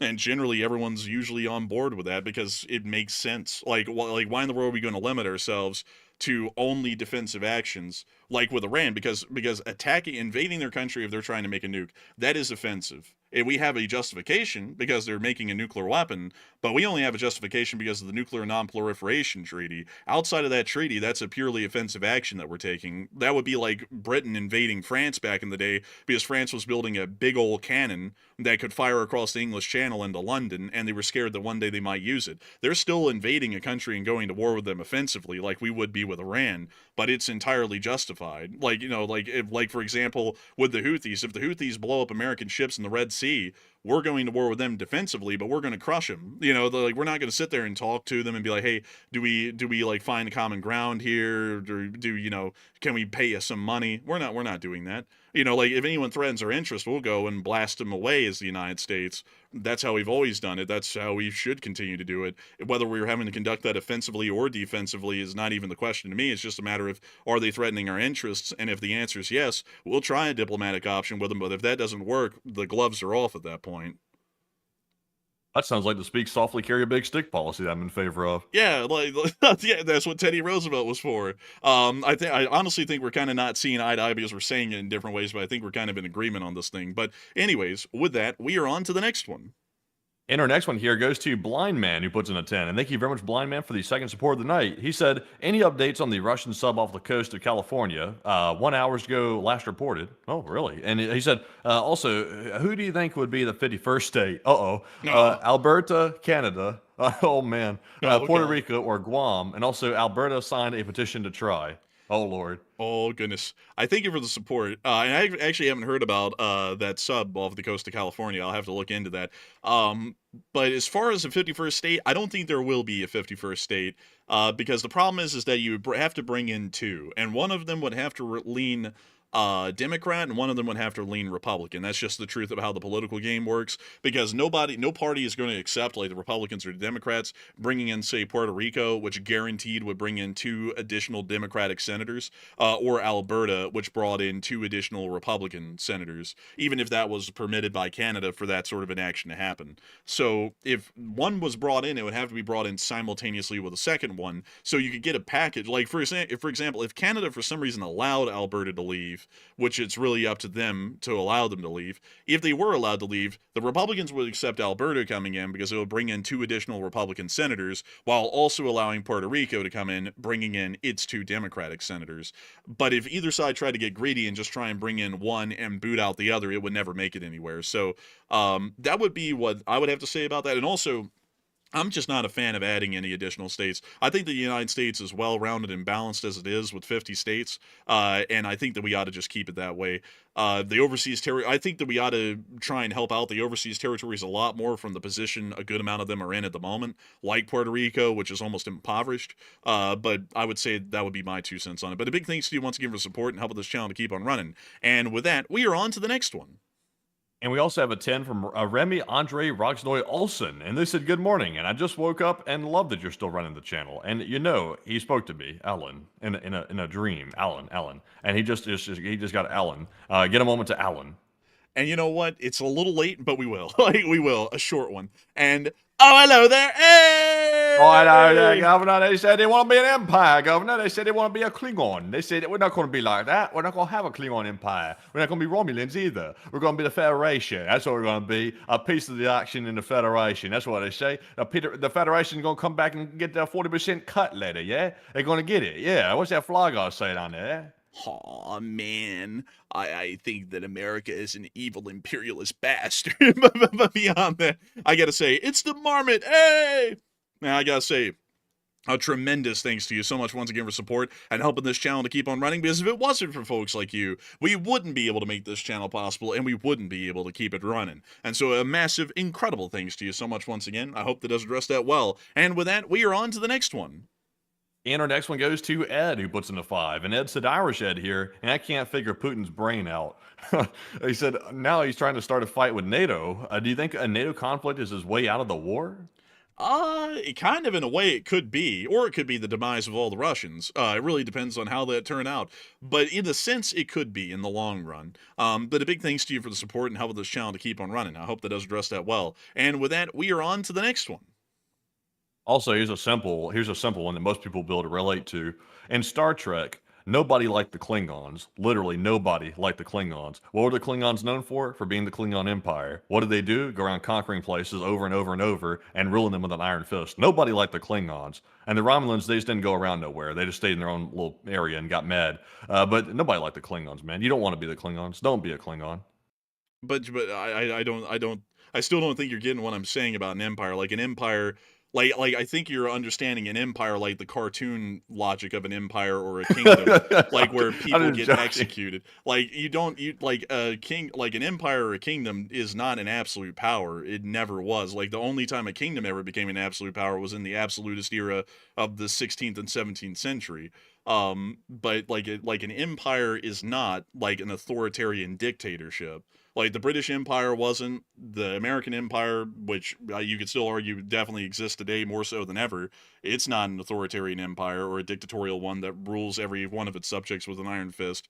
Like, you know, empires can be benevolent, you know, like historically that's how they always exist, because it's a loose confederation of all kinds of different peoples, and you can't get them all on the same page by putting every single one of them down except for one group. But anyways, with that, we got to move on. We're at 1 o'clock in the morning. But anyways, with that, we are on to the next one. And this one goes to the original Nosferatu, who puts in a 2 and said military families are having to go to food banks. I've heard about that. It's incredibly unfortunate. But I do thank you so much for the support and helping this channel to keep on running. Because if it wasn't for folks like you, we wouldn't be able to keep this thing running. And so a huge thanks to you so much once again. And with that, we are on to the next one. And this one goes to Queen Tara, who puts in a 2. And a huge shout to you, Queen Tara, for that $2 support. And we do appreciate that very, very much. And with that, folks, that's actually our last super chat of the stream. And it's now time to jump on quickly to our live chat questions because we are running extremely low on time. It's 1 o'clock in the morning. So this Morse code decoders tonight go to Paul Schultz, Kevin J, Mason Miami, Joni Dog, Norm Pritchett, Airboy Garbo, Heroic Fluffiness, Kush, W. Terex, and Sire. They said the Morse reads, Putin is shivering his timbers like the whole thing's about to end, which it might. LLT LSA. And and that is the sound of money. And you all got the dent on the nail. That is the Morse code message of the night. I got to thank you all so much once again for getting that Morse code message correct, because Lee Spring Army Single Corps never misses a Morse code message. So an incredible congrats to all of you all once again. And with that, we are on to the third to last question of the night. And this one right here goes to none other than, let's see here, I'm trying to pick between all of them. Also, Jack Ray put in a 2, by the way, and thank you, Jack, for that support. He said the U.S. is a hegemony rather than an empire. Yeah, that's actually a pretty good argument. That's probably a better word to use than an empire. But yeah, I would see where you're coming from with that. But a big thanks to you for the support. And with that, we are on to the third to last question of the night. And this one goes to, let's see here. This one goes to Hands of Fire, who said, couldn't the U.S. provide the JASSM for the F-16s? You could, actually. It really depends on if those F-16s have the proper software to be able to use the JASSM, but you definitely could. But a big thanks to you for the great question. And with that, we are on to the second to last question of the night. All right, and this one is going to go to none other than Slow Roast Jenna, last name Tolls, who said, do they still have javelins left inside of Ukraine? Because I never really see those anymore. They do have them, but crazily enough, drones are more effective now than javelins, at least in terms of range. A javelin can engage a target about 2 or 3 miles out. A drone can engage a target about 5 to 7 miles out, usually nowadays.